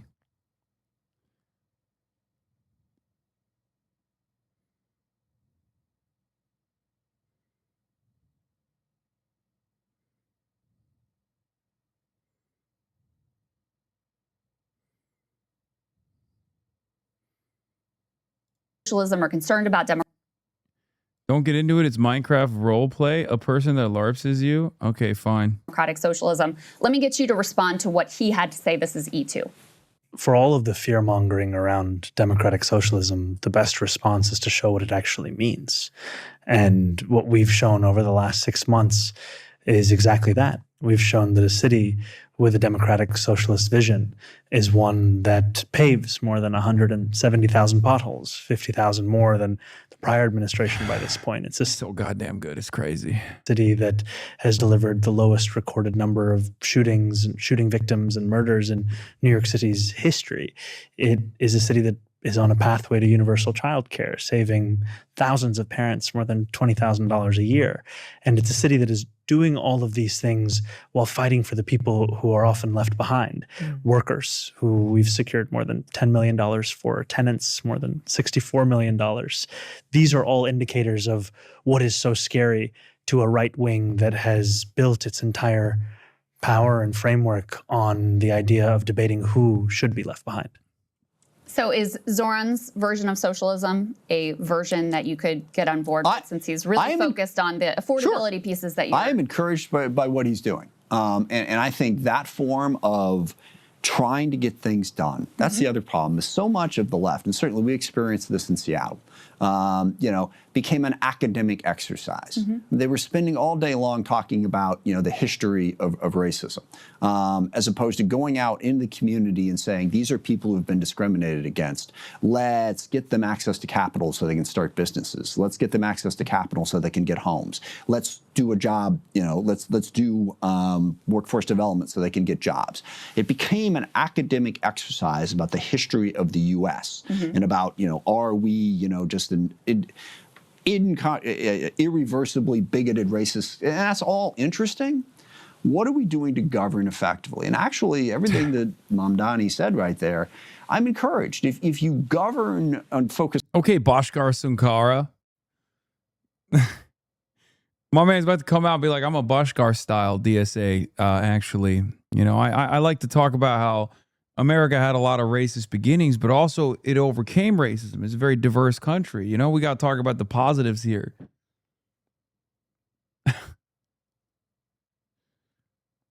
on getting things done, so-called sewer socialism from back in the day. Look at this fucking guy. Dude, come on. How can you not? Dude. How can you not look at where the conversation is headed and not feel at least a sense of confidence that we are having a tremendous impact? You got godfather of capitalism, Adam Smith, out here talking about sewer socialism, man. You know, when you I mean, the fact that he knows what that is huge. Like, the fact that he's pretending to be in favor of at least socialist governance is I mean, this is unthinkable. Had mayors who were socialists because they were going to go out and work. Yeah, this fucking sellout in a suit who's dick riding Israel was talking about sewer socialism. It's like, dude, 2016, can you imagine? I mean, come on. That's great. As an academic exercise, will you want to explain to me the history of oppression when you say things to me like, well, that person can make that argument because of the power dynamic, and we operate in this weird intellectual world that's got nothing to do with practical problem solving and logic, okay? That's where I have a problem. Michelle Wu up in Boston, also on the left, governing really well. There are other folks who haven't governed so well because they got trapped in this sort of ideological thing where the whole focus was on oppressed and oppression as opposed to actually governing well. So yes, I am encouraged by what I've seen in the last, what are we now, 6-7 months in Mamdani's term. You know, I'm a working class blue collar kid. I'm in favor of economic populism. And if socialism can work on that level. Now, I think you also have to recognize that private industry has to be part of it. Okay, we have to have businesses that grow. But yeah, I heard someone, I was up in New York a month or so ago, and someone said, the problem is we took the guardrails off capitalism. And over the course of the last 50 years, Yeah. We just got to get, dude, I was just thinking that, I was just thinking myself, I was like, the problem is corporate capitalism. The problem is corporatism. That's what it is. The problem is we took the guardrails off capitalism. Oh, shit, dude. Thanks, man. We got to reform it. You're right. More ethical capitalism. You see, real capitalism hasn't been tried. We did. We took the guardrails off capitalism. So let's put those guardrails back on. And if you want to call it socialism, whatever you want to call it, I don't care. But let's govern more effectively. So let me ask you then. Josh Gottheimer said, if you're a socialist, you're not a Democrat. Sounds like you don't agree with that. No, I mean, but again, the problem with this is the whole abolish ICE thing. You throw a term out that means 15 different things to 15 different people, and then you're like, do you support this? It's like, well, which one of the... Dog, you're the abolish ICE guy. What do you mean? You're the guy. You said it too, man. 15 versions are you talking I'm not asking you to support it, but he and others have said basically, we don't want these people in the party. We don't want to share the tent with them. And it doesn't sound like you're in that place. I am not. Now, I think we ought to be able to have a conversation about the issues. I was sick to death, and you did it to me again, when I was trying to say, hey, look, on immigration, we need to show that we are in favor of enforcement. Well, you're just giving me Republican talking points. I didn't say that. Yeah.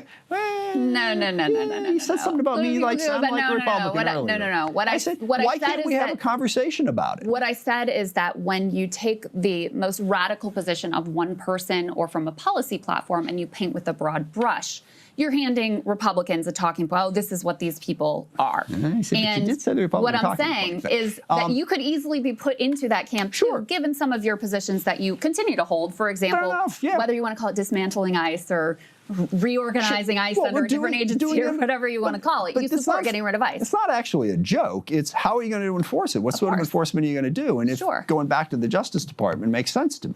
And, ICE would no longer exist, but you'd still have immigration enforcement. But this is the biggest... Could you actually, I am curious your view, because the counter to that would be, well, if you're just going to do enforcement, why not just keep ICE and reform ICE, right? There's some group of people would say, oh, it's too radical to get rid of ICE. We need to just reform it, vet better, et cetera. Why do you think that it needs to be taken apart? Because obviously I agree with you. What Trump has done with it, I think just puts it in a category. And I don't know, I mean, theoretically, within the Department of Homeland Security, I suppose you could have immigration enforcement that made sense. But I think at this point we need a clean break. And look, the biggest thing that I want in all of this is the ability to have a conversation, all right? And this is my biggest problem with the left. I have been unable to hold a town hall meeting for a year because... Why? Because people keep yelling at you about your fucking inconsistent Israel positions? Yeah. Yeah, it's the left's fault that your constituents demand answers to your wishy-washy perspective on an issue that is, you know, fairly fucking black and white. Is genocide. Bunch of leftists show up and scream at me and don't let it. Oh, dude, that sucks, man. How about you build some kind of backbone and stand on your principles? If your principles are pro-genocide, then you're fucking pro-genocide, you know? Perhaps the problem, and this is the endless Democrat problem, is that the voters are far more woke than you are. And they vote for you either reluctantly or because you duped them into believing that you cared about those values. And perhaps now, when there are real alternatives that fit that standard far better, you guys are freaking the fuck out because it makes you look like a fraud. This is the issue for a lot of Democrats. They keep complaining about the voters not voting for them and voting for someone else. That's all this is about. Like every day they're like, oh, well, we have to spend a lot of money on our fucking primaries. And it's like, well, you don't have to do that. You don't have to do that at all. You could just govern effectively. You could actually govern on the values that you claimed you would fight for, and no one would have this issue. Is there a left position against AOC? Is AOC getting outflanked by her left in her district? Is Bernie Sanders, he's 850 years old. Is Bernie Sanders getting primaried successfully? Is Rashida Tlaib getting primaried? Is Ilhan Omar getting primaried? Perhaps there's a reason. Just be a fucking public servant and do the bidding of the masses, the people that fucking voted for you. And then you won't have to demand millions of dollars from the Democratic Party's coffers to protect your cushy sinecure. That's what's so funny about this whole like internal fissure in the Democratic Party. Like, oh, these left flank candidates, these insurgencies, what are we going to do? They're fucking coming after us. Oh, we got to spend a lot of money that we would normally spend in the general. We're wasting money. It's like, you don't have to do that. Get your fucking 874-year-old ass to fundraise and to go out and do fucking town halls then. Why don't you do that? Why don't you build your own fucking movement? Why do you have to sit there and demand that Hakeem Jeffries bail your ass out?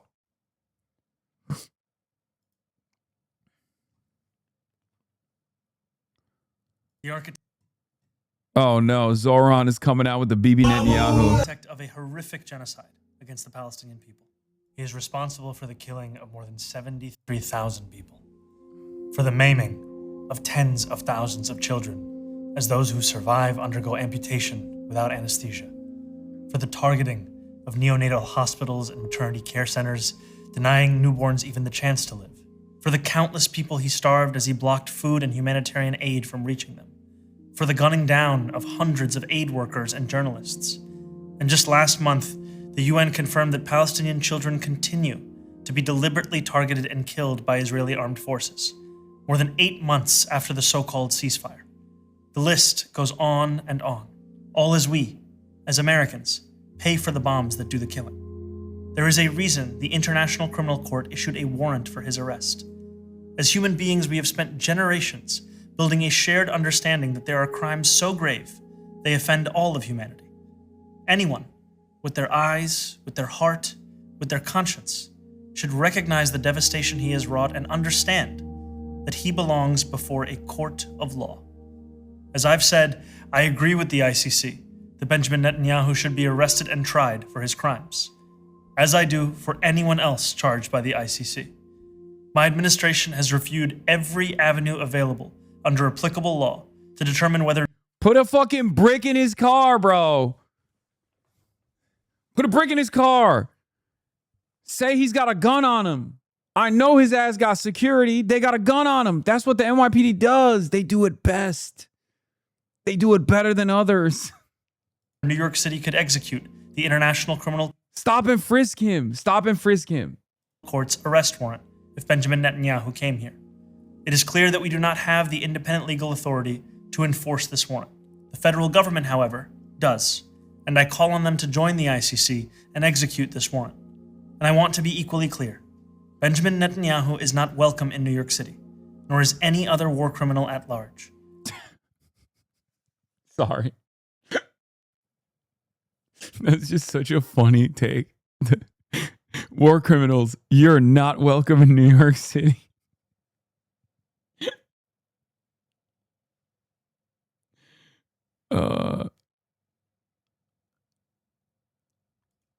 Me normally ACAB, me when Mamdani and Resident Yahoo. Oh, dude, yes. This is how I already felt like for a brief moment when the Tate brothers got arrested. Yeah, this is my favorite meme. Ayo, peep the badge. The People's Police. Okay, that's right. Excuse me. The People's Police. Okay, very different. Very different. It's good. That's my mayor. I live in Eastern Europe. Yeah. Yeah. The thought of Benjamin Netanyahu getting prosecuted made me go, law and order. Thin blue line, dude.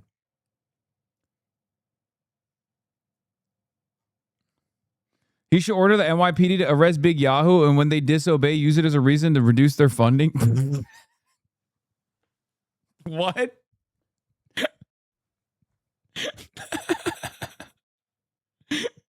Do you want him to be assassinated? What are you talking about? That's funny. That was good, man. That's a good take. I like that. He should do that. He hasn't even fired Jessica Tisch.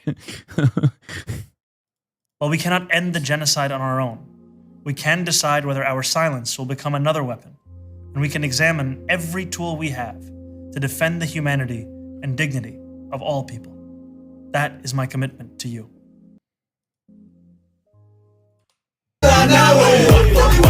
What is this? You're communist jihadist? Dude, I hate Twitter autoplay. It's so fucking annoying. Oh my God. Twitter autoplay is out of control. So the video is just saying I can't arrest Satan. Yes, that is what the video is saying, which is, yes, that's the case.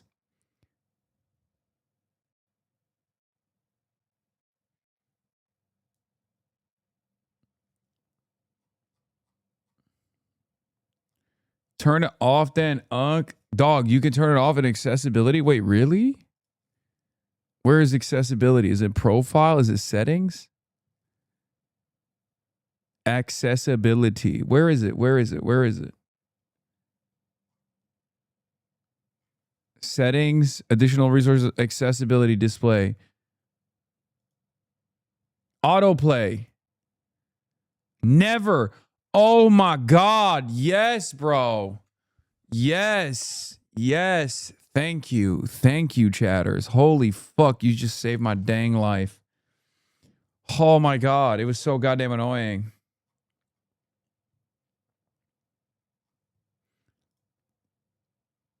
You just changed my life, dude. You just changed my life.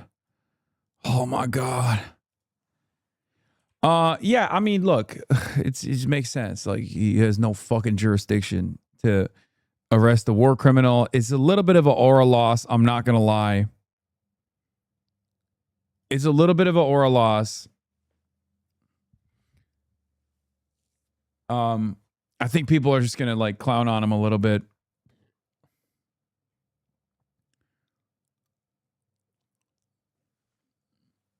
But there are things he could do. Not against Benjamin Netanyahu, but I think it's an incorrect assessment. Wait, what?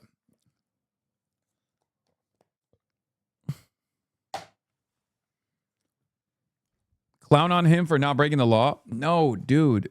I know that he doesn't have the capability of arresting Benjamin Netanyahu. I know.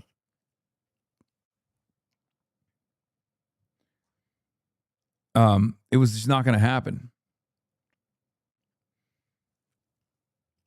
Could he pressure Tish to enforce a warrant? No, he can't pressure Tish to do anything. No, it won't be liberal. I mean, some pro-Israel liberals will clown on him from this point on.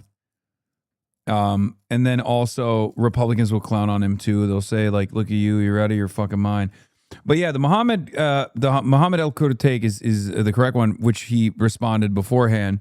He said, "This is a non-answer. Mamdani cannot arrest Netanyahu. The United States is not a party to the Rome Statute, foreign affairs, or a federal matter, etc. Moreover, as sitting Prime Minister, Netanyahu's strong claim to immunity rationale personae before U.S. courts, head of states, which we violate, but head of states get additional protections as like diplomats, especially if they're diplomats going to the UN. There's a UN exemption on top of that too.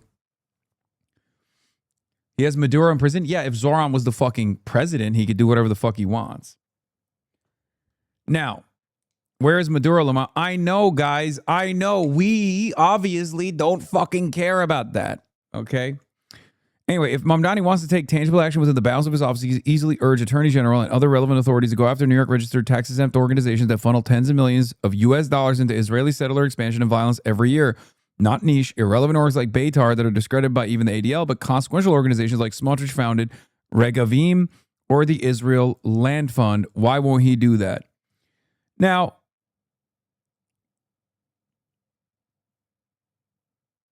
Ali Abunimah defends Zoran, says he's the mayor of New York City. Regulation of New York State charities and their use of tax-exempt funds is within the purview of the state, not the city, specifically the Charities Bureau of the New York State Attorney General's office.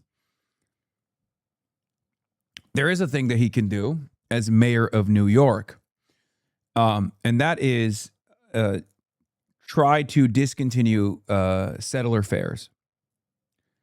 There are a lot of settler fairs that still take place inside of New York City. He could just come out and straight up be like, as the mayor, I find it unconscionable to do this illegal act. I am the law and order mayor. Peep the fucking murder rates. That shit's down. Turns out, as the law and order mayor, it's time to do law and order. No more land theft and land sales of stolen land inside of fucking Mamdanistan. That's a thing that he could do as mayor. He could just even come out and say that he finds it unconscionable. He could even come out and say he finds all this unconscionable.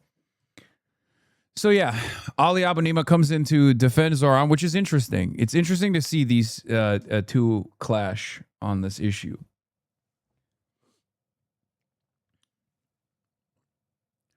Can he pull NYPD detail off Netanyahu? I don't think so. But some other ways in which he could be a nuisance. He could just ticket the car. I don't know. Get some people to gum up the works. You're the mayor. You don't have to do road closures. You don't have to maybe be as fast in your response when you send the NYPD to the inevitable hotel that Benjamin Netanyahu is staying at, which will receive a fuck ton of protesters outside of it. You don't have to do a cordon around the block where Benjamin Netanyahu is staying. You know? Professor Morandi's fixing to write a whole fucking novel? No, I think Squirrel will be understanding of this too. A lot of people don't know Netanyahu is an arrest warrant out for him. Zoran is using his platform to teach people that fact. A lot of people are going to be like, really? He should be arrested. Yes. So the good part about it is that this is an unbelievably strong stance that the mayor of New York is taking, and I really appreciate him for that. Am I the only one who read Mamdani's statement as I'm signaling I'm upset about this in principle? I would obviously like to see him arrested, but clearly I have no authority to do so. That's obviously what he's saying in that New York Times interview. I mean, he should do it anyway and let the federal government intervene, but this is clearly what he was saying. That'd be crazy. Imagine. I don't think he has that kind of motion with the NYPD, dude.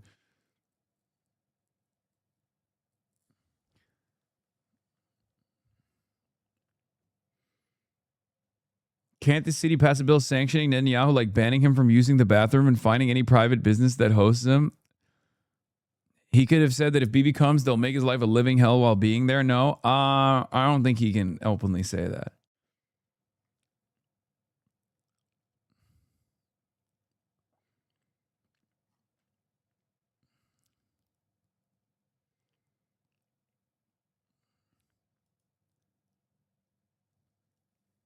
Hannity, don't forget a new episode of My Pockets will drop tomorrow morning. It features a well-known influencer among kids known as Clavicular. We talked about everything from looks maxing, what's mogging. Meanwhile, he told Hasan he talked to him and then ran away from it. Yeah, that's kind of fucked up, bro. He had Clavicular on. What's up? Do I have to go to Israel to get your attention, Shawnee baby?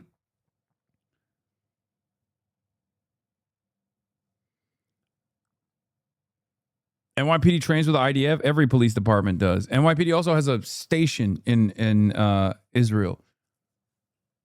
They have a liaison office in Tel Aviv. I remember there's an Israeli chatter in here who found out that he has a fucking liaison office of the NYPD next door to his fucking house in Israel.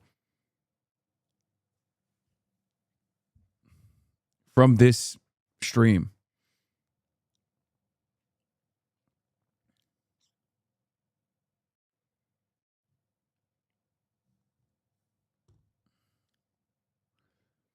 Think to get Hannity attention, you need to go to Singapore? True. Yep, it's me in Kfar Saba. There you go. Abi TC isteyeyim ne zaman geliyor? Oğlum manyak mısın? Hapse mi gireyim? Zaten Amerika hapse atmak istiyor beni. Amına koyayım, Türkiye'ye gidersem Erdoğan da hapse atacak. Götüme girecek bir yerde gireceğim hapse yani. Ya Türkiye'de ya Amerika'da.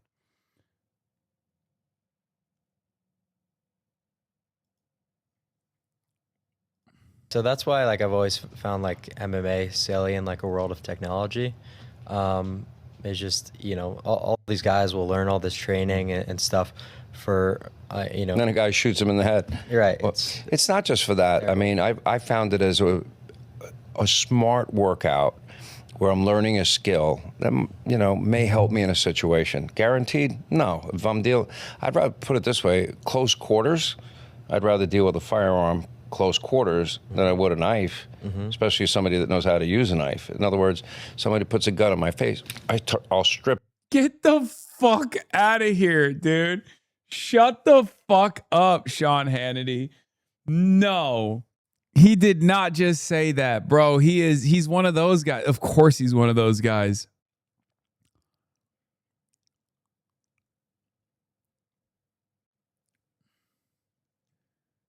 Sean Segal Hannity.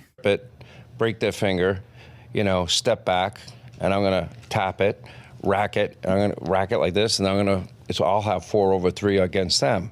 Or they put it at my forehead. Oh, okay, you got me. Boom, I'm gonna go like this, rip their hand down and their arm down and throw it into their chest, strip it, tap it, rack it, and you're laughing. Why? I said it. This is what I do. I train. But, you know, I'm learning something as I do it, but it's also a passion, but there is pain associated with it. Yeah. And I've done it now for 15 straight years, which, you know, but it's really more also I want to stay in. So that's why. Of course he's one of these guys, man. And he said, 25 years, I've been learning to dismantle a gun in a close quarters combat situation for 25 years.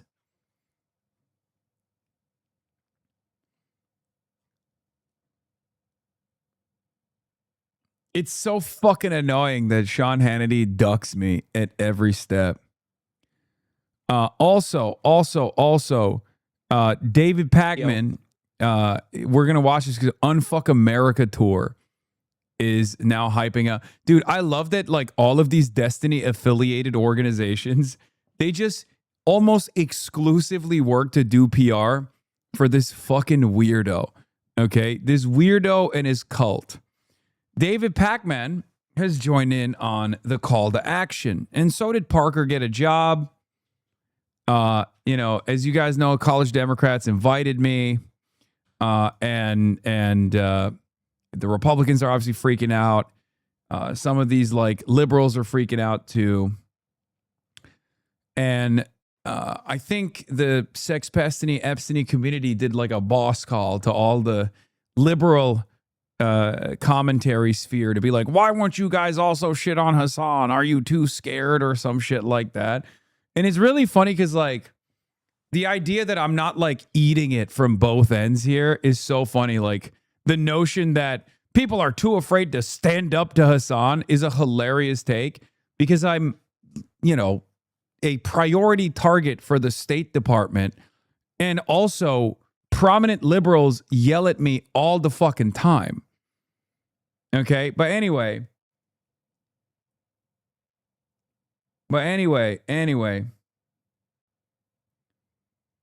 What is this? They literally admitted to getting harassed by the D community. Members of our chapter has been harassed under the mistaken assumption that we were supported or affiliated with Mr. Piker and his views. That assumption is demonstrably false.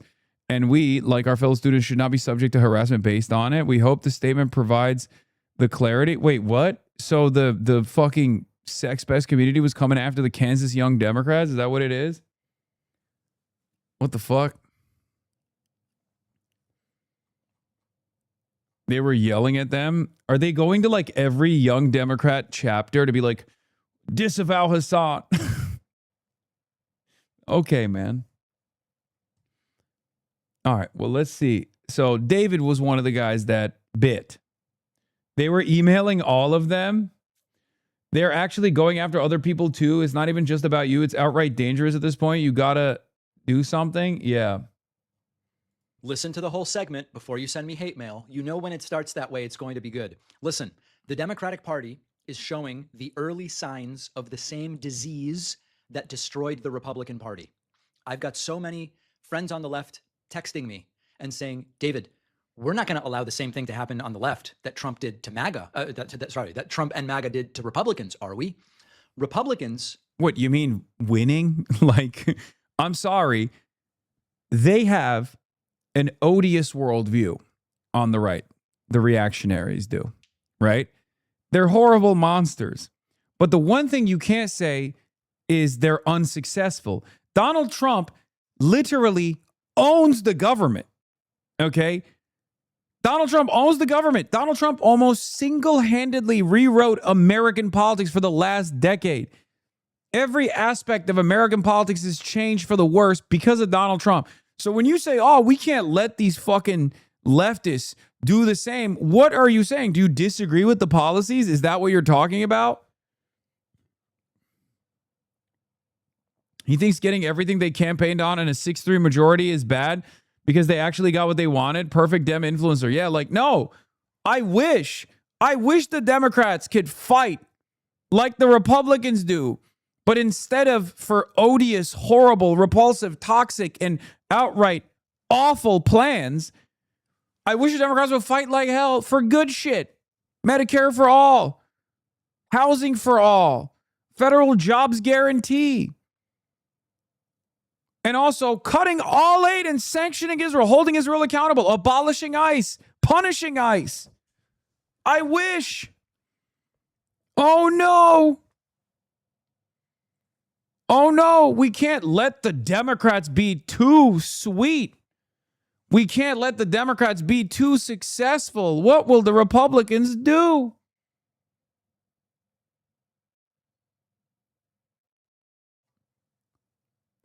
Republicans got real Chinese with it. Okay? I'll tell you why. What does the Communist Party of China do? 5-year plans. Okay? They write it out like Babe Ruth. They call their shot and they swing and they do not miss. Republicans did the same. They said Project 2025. Here is all of the awful shit that we're going to do. We are going to Nazify this country and there ain't a dang thing you can do about it. And then they followed through on it. It's horrible. It's awful. It's unbelievably bad. But It is successful for their agenda. So yeah, I wish the Democrats would have their own Project 2026, Project 2028, which featured socialism heavily in it. And then we had enough fighters that could get together and push for that. Okay?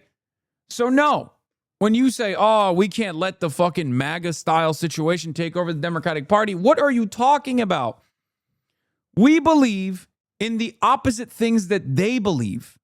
We believe in the opposite things that they believe. We want to advance the opposite things. But if you're going to talk about success, MAGA has been unbelievably successful.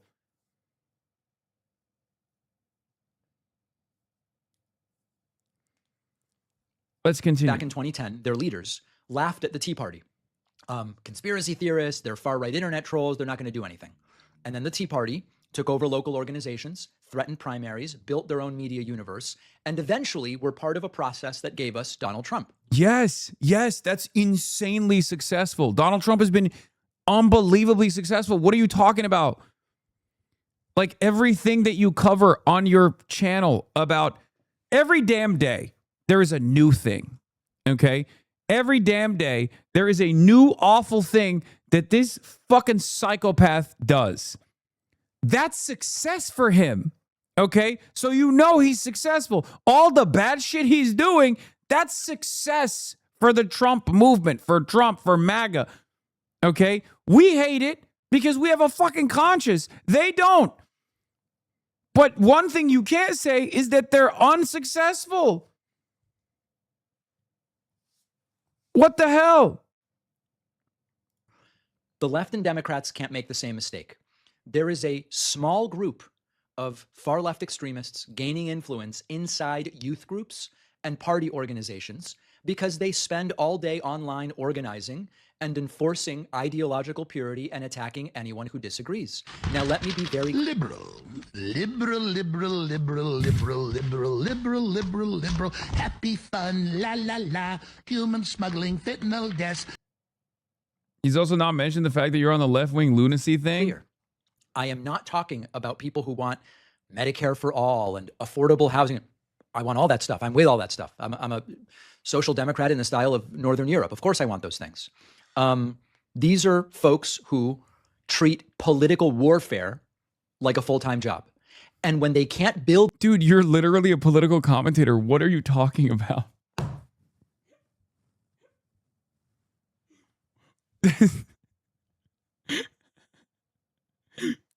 You're a political... That's your full-time... That's literally your full-time job.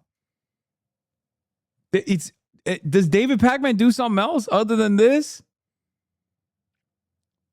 This is his job, right?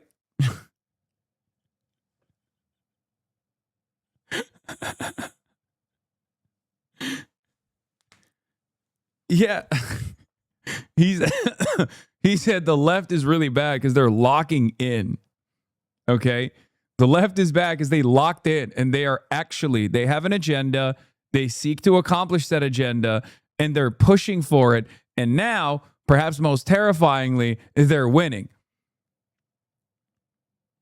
He has said that if he didn't do political commentary, he'd be in finance. Okay, Central Committee, you know too much about David Pacman's background, and I know this guy. I've been around him physically. Their own coalition, they attach themselves to popular causes. They take real concerns about healthcare, housing, police misconduct, and use them to sell what is actually an authoritarian worldview. Now, there are things in DSA, for example, Democratic Socialists of America, that are good and that I agree with. But there's also some stuff in there that I think doesn't make any sense. I saw their new platform. Promises a country where you have no debt, you pay no rent, no mortgage, you receive publicly funded housing, publicly funded retirement. Why won't anybody think about the landlords? Why won't anybody think about the big corporations that are buying out all the fucking readily available housing?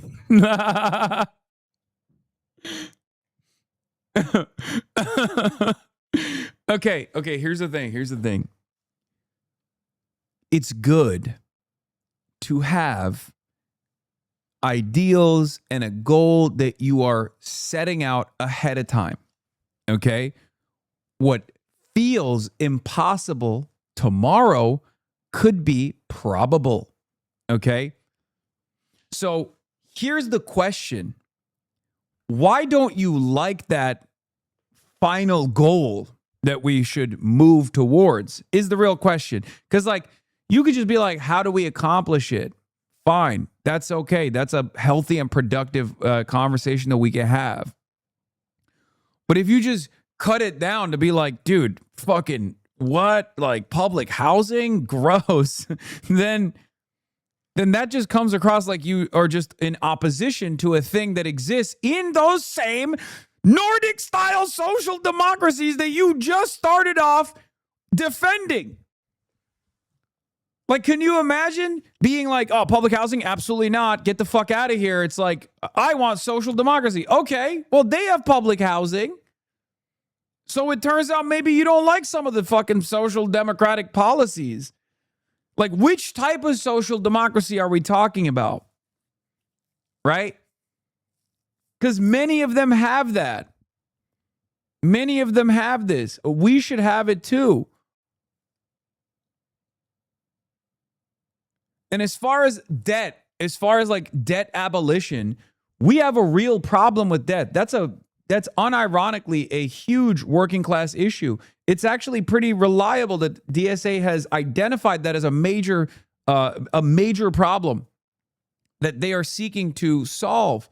Debt abolition was a pivotal plank of the Biden campaign. Student loan debt abolition. He said he was going to do that. He ran on it. He tried to do it. He dropped it. Okay, he should have been like Trump, successful. And he should have said, fuck it, YOLO, we're doing it. What are you going to do? I run the Department of Education. Suck my dick, Supreme Court. Roll the tanks, bitch. You and what army? I'm doing it. Look, that's what Trump is doing half the fucking time. So this is why I get very frustrated when I hear from people who are like, I'm a social democrat. But I think the DSA platform is untenable. It's like, well, okay. So I guess you're not a social democrat because the DSA platform, at least like a lot of the stuff that they're presenting here, already exists in some way, shape, or form in social democracies, or were advanced by, ironically enough, socialists in the past, and therefore it's not really that big of an issue in other countries. Like debt is a major one. Debt obviously exists in other countries to a certain degree, but it's not to the same degree as it is in the United States of America, and that's a real problem.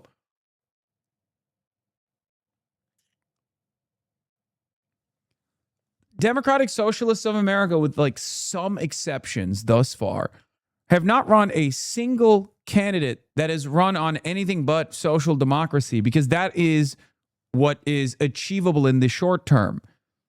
It's not like people are running around being like, abolish the commodity form, seize the means of production. Like, that's not how Zoran won the New York mayoral race. He wasn't like, we're going to seize the means of production, baby.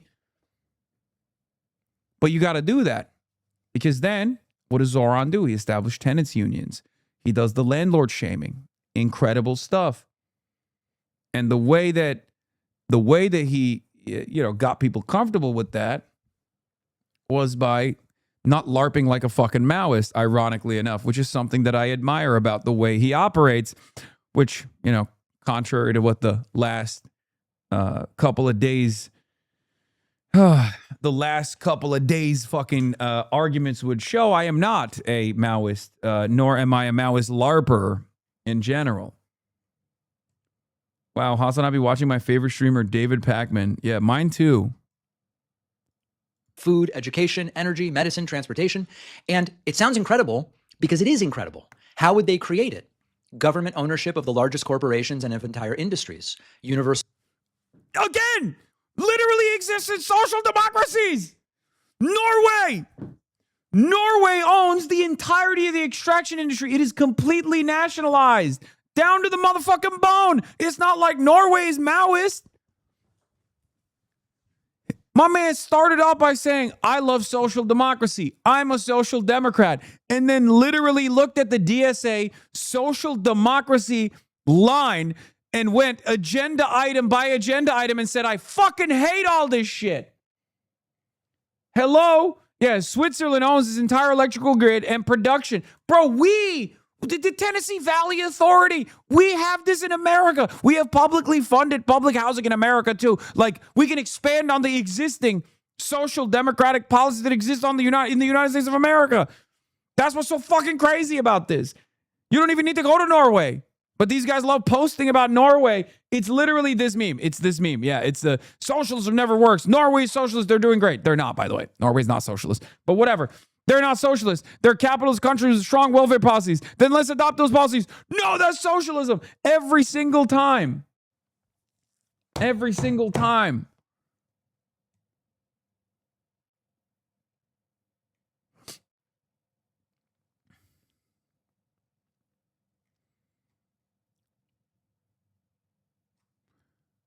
Yeah, Trump did this. Yes, Trump just nationalized U.S. Steel. What the hell? Rent control, abolishing police and prisons, and abolishing the Senate, and replacing our political system. Like, the abolishing police. I'm not in favor of police abolition, okay? But I understand where these guys are coming from, and it doesn't matter because I'm not crazy. Okay, I don't spend a good deal of time being like, I can't believe some of them said abolish police. What the fuck? Like, I'm not losing sleep over it. Okay. Why do you lose sleep over it?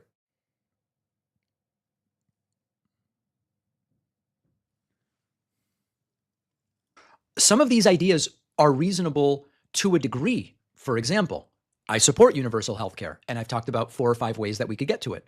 I want affordable housing, and I've done a dozen interviews with housing experts on what would and wouldn't work to get us there. I support progressive taxation. We need to collect more taxes from the very rich. Hit him with the Netanyahu being the real, make pretend president realize he's just a city mayor.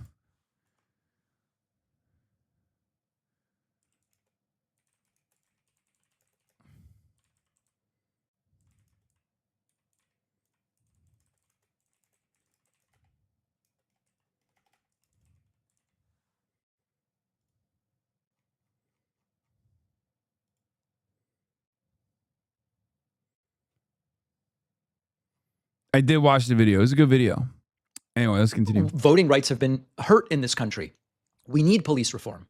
So you spelled his name wrong? Benjamin Netanyahu? Oh, because I said Netanyahu. Oh, Netanyahu. Netanyahu. Thank you. That's fine. It's whatever. Yeah, I spelled it wrong. Fucking who cares? there's elements of this that are great, and any social democrat like me will tell you we got to do that. But you bundle it together, and this fantasy in which capitalism, private industry, and major parts of the government simply disappear, most Americans don't want that. Most Americans understand that there is no way that you could impose that without extraordinary authoritarianism. My one hesitation. Wait, what are we imposing with extraordinary? We got to do that. But you bundle it together, and this fantasy in which capitalism, private industry, and major parts of the government simply disappear. I mean, you're just describing laws.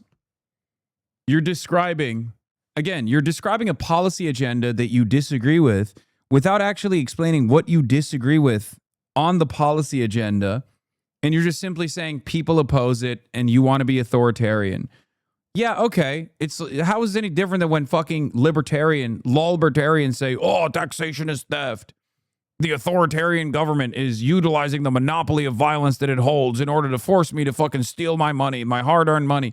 Like, okay, that's authoritarianism. Technically, they're not wrong. Okay? Yes, public ownership of key sectors is authoritarianism, I guess, for the fucking executives of said companies. But guess what? Many other social democracies do this because it's good. Okay? I'm sure there was a point in time when the motherfucking private profiteers of the fire departments, the private fire brigades were really frustrated that the local governments came down on them and authoritarian style took over and said, nah, we got to do this. This has got to be a public service. Sorry. They were like, no, authoritarianism. It turns out sometimes it's good. Yeah, I know. Nordic model wasn't conjured by liberals is 100% correct. I already made that point. But yes, Bhaskar says it here as well.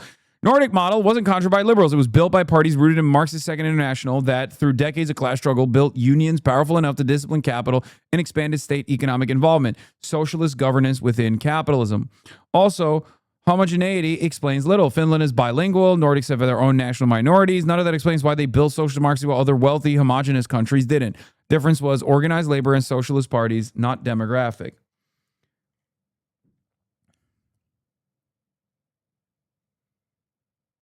Misspelling his surname is anti-Semitic. Okay, shut the fuck up. Most Americans don't want that. Most Americans understand that there is no way that you could impose that without extraordinary authoritarianism. Yeah, I hate the extraordinary authoritarianism of the fucking postal service and the fire department, even the fucking police department and public schools. I hate that. We need to stop with this authoritarianism. Dude, are you a libertarian? No. Are you an anarcho-capitalist? No. So obviously there's a level of authoritarianism that you're actually comfortable with, right? And I thought you were far more open to the level of authoritarianism presented by the likes of FDR, or even presented in countries like Norway, Sweden, Finland, and many of these other places that social democrats love to point to and say we should do the same thing that they have over there. But now, when DSA is putting out a platform that's identical to the things that already exist in these other social democracies to a certain degree, you're like, that's authoritarianism. So apparently you're not in favor of that. But this is also ideologically inconsistent, because there are certain things that I know he's defended. There are certain things that I know he's defended, whether it be Medicare for all or numerous other policies like that. That's authoritarianism. Medicare for all, universal healthcare is authoritarian by that exact same principle that you're mentioning. Hesitation about confronting this now, and why I went back and forth, is this was a question I asked David Pakman a very long time ago. I said, you understand inelastic demand. You love, Econ 101. He said, yes. I said, for that reason, you're in favor of Medicare for all. He said, yes. Or universal healthcare. He said, yes, inelastic demand. So why don't you apply that same principle to housing? Housing is shelter. Shelter is a necessity for survival. There's inelastic demand for shelter in the same exact way that there's inelastic demand for healthcare. He had no answer for it. This is the whole reason behind why government-funded housing initiatives has to exist, to normalize the market, for example. The market is completely out of control. It's not a secret that every other country that has some semblance of public housing has a way higher rate of ownership, home ownership, as opposed to the United States of America. Midterms, publicly exposing the rot could make moderate voters think the entire Democratic Party has been infected. But I don't think silence is really going to hide it. I saw a crazy thing from the weekend where there was a college Democrats convention, which I was actually invited to participate in, and I couldn't make it. Hasan Piker was dressed like Mao, and dude, this is Fox News, brother. What is happening? What is happening? This is tan suit, Fox News style. It's literally a Chinese suit, brother. Do you disagree with the things that I said in the College Democrats of America speech that I delivered? Did you watch the speech? Did you disagree with the things that I said in the speech? That is the question, okay? Hyper-focusing on the Zhongshan suit is unbelievably silly, and you would make 17,000 fucking videos if the Republicans were doing it to somebody else, okay? If the Republicans were doing this to a centrist Democrat, you would make a million videos about it. Like, this is ridiculous. Focus on what you guys are doing. You're killing people in the streets instead of fucking talking about some centrist Democrat wearing a type of suit that you don't like. Yes, dude. Yes. Deng Xiaoping also wore it, and liberals love him. So they should love this. It's so funny. Liberals love Deng Xiaoping, but then they always talk about Tiananmen Square. Anyway, I guess they have nuance when it comes to Deng Xiaoping. Anyway, let's continue. I guess Destiny tried to show up, and he was banned from entering allegedly because the Mao-dressed Piker didn't want him there. That's a crazy thing to do, by the way. You know better, David. That's really fucked up that you're out here straight up OG made a video on the I tan was suit. stunned, Lewis, upon my return. Got himself embroiled in a huge political controversy. Republicans completely up in arms, angry over the disrespect Called it. This man has been around for a long damn time. Look at this. 2014. Look at that. that the president had the audacity to commit against them. And what this was President Obama wore a tan suit. Oh, that's it, David. I'm leaving the country. I'm defecting to North Korea. Republican Congressman Peter King went on an extended rant about President Obama's decision to Bro, if you were a thobe, will they say you're MBS? Yes. Anyway, nasty thing for him to do is to make it seem to his own audience that the guy who spent the last fucking 7 years stalking the living fuck out of me, who has actively said that I deserve death, that I have made statements that are worthy of killing, okay? Worthy of killing me. Guy who has openly demanded people in his community stalk me everywhere I go. Guy who has said I should be bullied and humiliated and yelled at if I'm going out to protest. I'm sorry, David Pakman, you know that shit, okay? You know he's been doing that. And if David doesn't know that, he should hear about it, okay? Because that's crazy. David Pakman, I don't think you are in favor of the targeted harassment that this fucking sex pest has conducted over the last 7 years. Because if you were aware of it and you're still making this video, that is the most disingenuous thing I've ever heard from you. It's worse than when you said, I don't know what IEPAC is. Okay? I don't know what IEPAC is. What is that? Those guys literally filmed themselves with their intent to disrupt an event that they were not invited to. They filmed the entire process. There's videos of it everywhere. Okay? That's crazy. I don't think you want to be running around defending a guy who has an active court case distributing revenge porn. Okay? Yeah, that guy, his guy Darius is threatening to go to people's houses. Yeah, one of the guys, one of his fucking friends, unironically is now talking about moving to Los Angeles to stalk me more efficiently. That guy who has actually received a restraining order from his ex. Come on, man. Come on, David. We've always had our disagreements, but I've always been cordial because David's been cordial. This is definitely, I don't think David, I'm going to be charitable. I'm going to go ahead and say, I don't think David knows the extent of the madness presented by this cult. Okay? I'm going to be charitable and I'm going to say that because if he did, he probably would not be defending this. Bro, come the fuck on. Okay, guys, just be fucking tactical. Oh my God, shut the fuck up. Republicans are going to put these clips everywhere. Like, people seem crazy when they see this stuff. And they are... Really, they did. They did put the clips everywhere. We saw on Facebook, people fucking seemingly loved how stupid it was. They did this exact same thing to Fox News. Oh, another tan suit controversy. So why don't you feel that way? Why don't you feel that way, David? Why don't you feel that way? That the Republicans are manufacturing outrage again? Republicans manufacture outrage professionally. Perhaps it's because you also, not dissimilar to the Republicans, find my kind of politics to be repulsive, dangerous, bad. Perhaps there's a disagreement here that goes beyond reason from your perspective. I don't know what it's about. Probably has a lot to do with foreign policy, because that was the one major avenue of disagreement between myself and David Pakman, whether it be Bolivia or numerous other instances where he took a State Department adjacent position where I did not. Going to abolish the police and abolish borders and abolish prisons and play them on a loop for 6 months. If I didn't say that. I didn't say abolish borders on that speech. I didn't say abolish prisons on that speech. I want to put motherfuckers in prison. Make no mistake. There's a lot of motherfuckers that need to go to prison, okay? Many of them ICE agents, actually, and people who are in this current government they need to go to jail. So I'm not abolishing prisons at all. Okay? I'm not in favor of that at all. I want to put motherfuckers in prison, the right kind of people in prison. Okay? So make no mistake, David. Never said abolish prisons. He did not play the speech. Is the narrative being set? Yeah.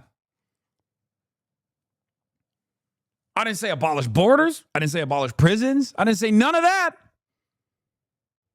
I said abolish ICE. Maybe he has a disagreement with that. I don't know. But I took it one step further. I said punish ICE, abolish ICE, but also, hold them accountable. I were an average voter with no knowledge of these online personalities, which most of these people are. Most people don't follow this sort of thing. They're busy living their lives and working and doing all this stuff. If I were an average voter with no knowledge of these online personalities, I would find these images and a lot of this stuff very alarming. So as I said last week, and so many of you agreed with me, Democrats must act now and intelligently. The centrists don't really do anything, make very milquetoast fringe suggestions that you don't even really push for. Not working, okay? This other thing of end everything, it's a sort of destructive accelerationism, that's also not gonna work. So I think that what we need here are no apologetics for dictatorship, no apologetics for authoritarianism, no harassment, no anti-Semitism, no allowing online factions to decide which liberals may enter the room. What would I even have been allowed at that college Democrats thing? They invited me months ago. I don't know. I mean, I couldn't go, so we didn't find out.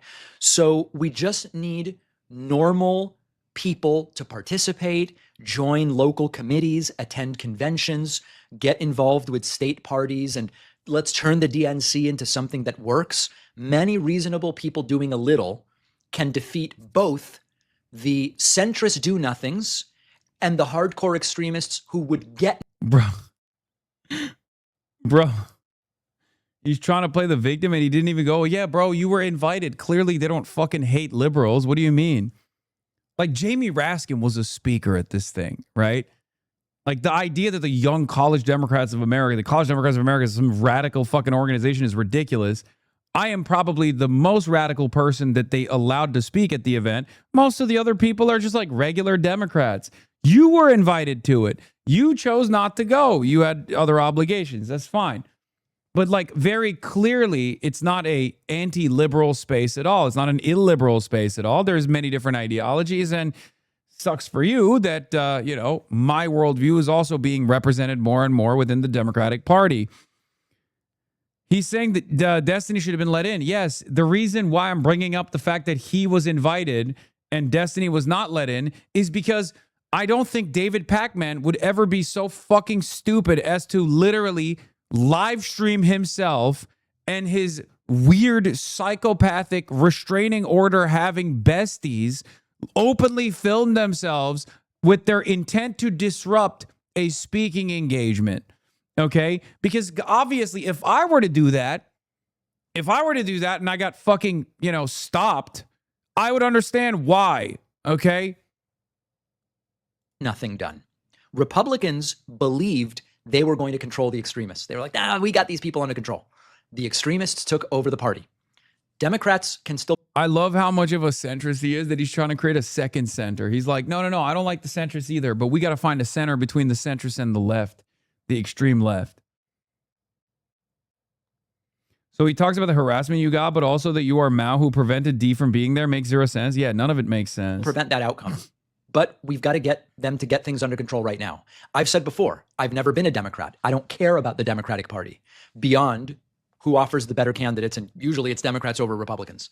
But we've got to make sure that we don't allow that party, if it is the vessel, at least for now, to something better than what Republicans are offering, to be hijacked.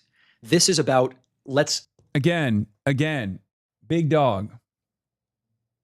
Timeline of what caused him to be banned from the event. Someone made this is very helpful. His location should be publicly available at all times while he's streaming. If Dan wants to do something useful and still be a Hasan hater, yeah, someone should send this to David Pacman, to be like, hey, man, do you think this is defensible?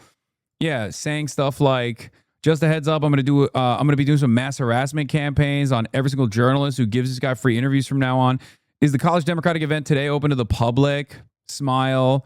This is the fucking this is the guy that's a part of his cult. This is him harassing other people. He did nothing wrong. Yeah, doing fucking harassment campaigns against Destiny's enemies. Like trying to get physically in their space. And here he is filming himself with intent to fucking disrupt this event. The entire timeline of different clips. He could have worn the exact thing that Hasan's dog uses and ran around in it. I told him. You could have been, she's the girl in the shot collar, and then when they pull her over, they would be. There you go. I literally told him that, and they said like, nah, don't pay attention to yourself. I literally told him that. We should have been more Palestine signed up, honestly. But yeah, they're like, oh, next time we got to get better at our harassment ops.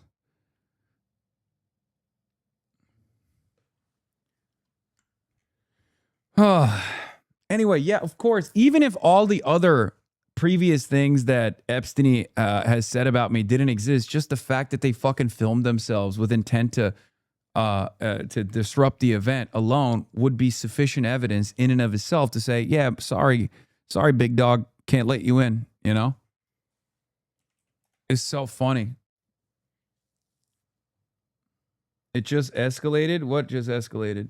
Self-incrimination is the new meta? Yeah, I know. It's so weird that they're like literally filming themselves doing this shit.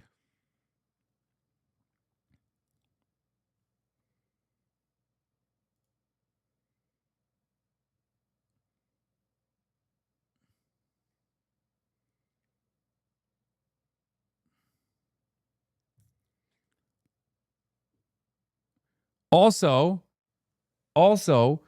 that motherfucker literally celebrated the State Department releasing their document on Cuban terrorism. So I don't know why anybody thinks this guy is actually in any way, shape, or form even a fucking liberal. Okay?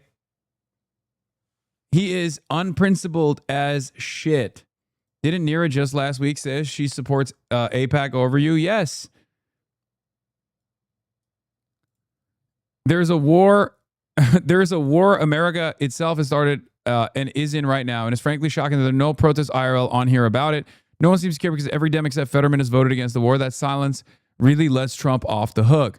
The audacity of Nira Tanda to spend 90% of the time boosting AIPAC-backed candidates and the other 10% complaining that there aren't enough anti-war protests is breathtaking.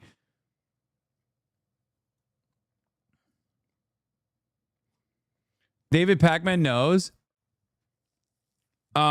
I don't think he knows the full details. I think these guys are fairly sophisticated in their, mass harassment operations. Like, they find people that they find to be like ideological allies or close enough ideologically. And David is somewhat of a boomer. I'm sure he knows a big part of it, and he does agree with Destiny on many of these issues. And that's part of the reason why he takes this oppositional stance. He's literally in the past told me, or he's told his audience that I said that he was being paid for by AIPAC or something, when it's ironic that I said the exact opposite. I just jokingly referred to him as David A. Pacman. So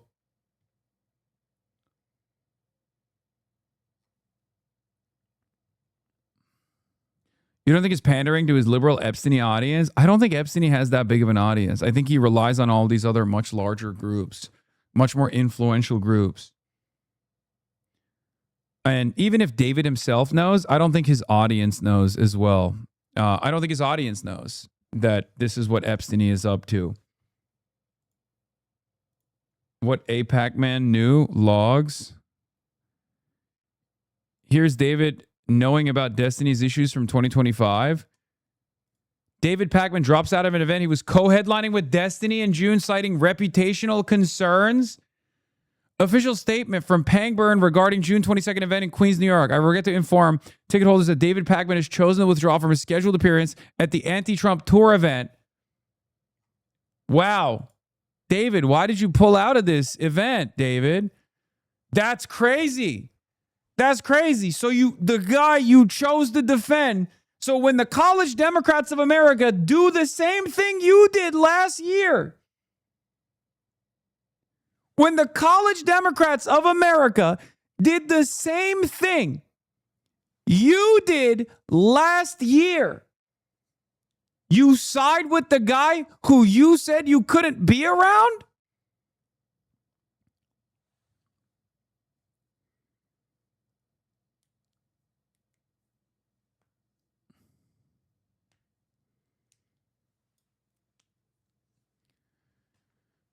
On May 9th, prior to signing his contract, Davies was fully informed of the event details, including some of the public accusations that Destiny is currently defending himself against. With full knowledge of these circumstances, David agreed to participate and sign his contract, allowing us to proceed with a formal public announcement and ticket sales. On May 9th, shortly after the announcement was made, David informed us that he had received some negative feedback regarding his participation, despite previously indicating that he is not troubled by this and suggesting that the negative feedback may have been instigated by agitators. David and his team later cited reputational concerns as their reason for backing out.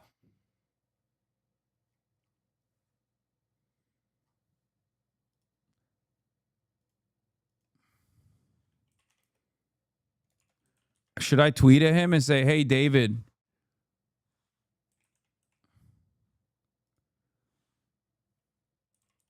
why did you criticize the college Democrats of America making a similar decision to you?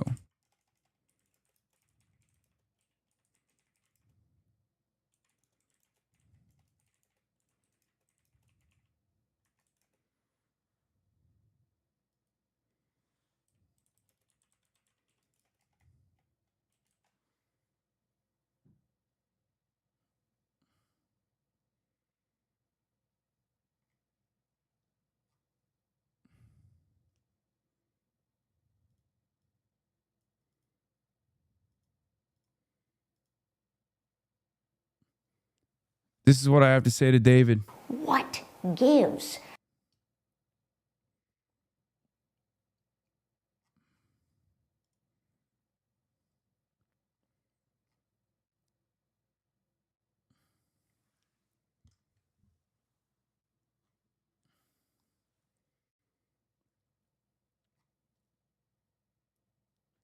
David Pakman still frequents the subreddit.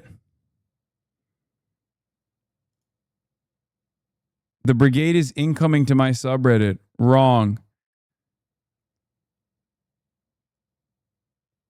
Show is bigger than ever, fortunately. Oh, so he's still in Destiny's subreddit. He's still posting in Destiny's subreddit. Oh, so he does know everything. Okay. It's good to know.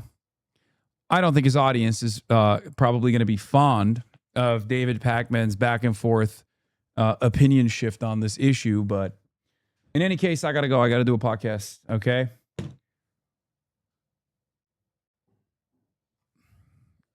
Love you guys. Again, I'm done. Wait, what the fuck? What is it? For Hasan Contents bag postcard. Okay.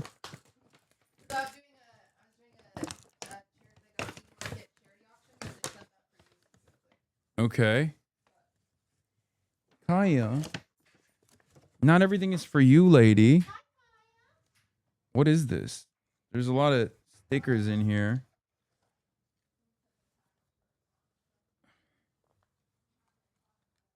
Okay. Dylan, designer and machinist. To HasanAbi. Anyway, as I was gonna say, so I am gonna try to be live tomorrow, but vacation starts.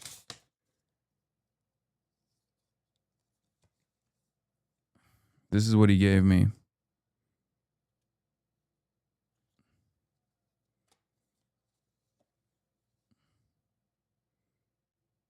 Oh, hell yeah. Okay. I'm going to try to be live tomorrow. But we shall see. But vacation starts officially tomorrow. Okay? Unless there's a major war or something like that, I might not be live. But yeah. Bro, don't do it. Get on a hammock. Okay, calm down. Calm down.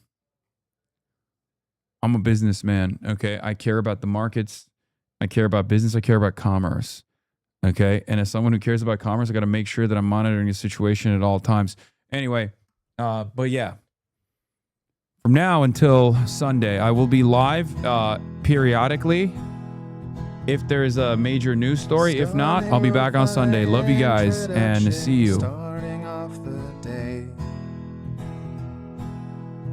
All the chatter's trickling in. I'll sell people hay. Sunny in Los Angeles, California, says Hasan. Stun luck to the stun luck to the topics just begun. 'Cause there he is again. Hasan is streaming. Hasan is streaming. There he is again. Hasan is streaming. Hasan is streaming. Reviewing a Chinese train, telling Kaya place. Sun and Asmin chatter loves, giving Greening's grace. Zoran winning NYC, woke two back with the force. The Rogan of the left, to me a dumb himbo still of course. The Charlie Kirk assassination, the Fear and Online show. 8 full fucking years of this, and plenty more to go. Doing fun stuff tomorrow, throw PBS up on the screen. A man-made horror reaction brought to you by this life's dream. 'Cause there he is again. Hasan is streaming. Hasan is streaming. There he is again. Hasan is streaming. Hasan is streaming. Can't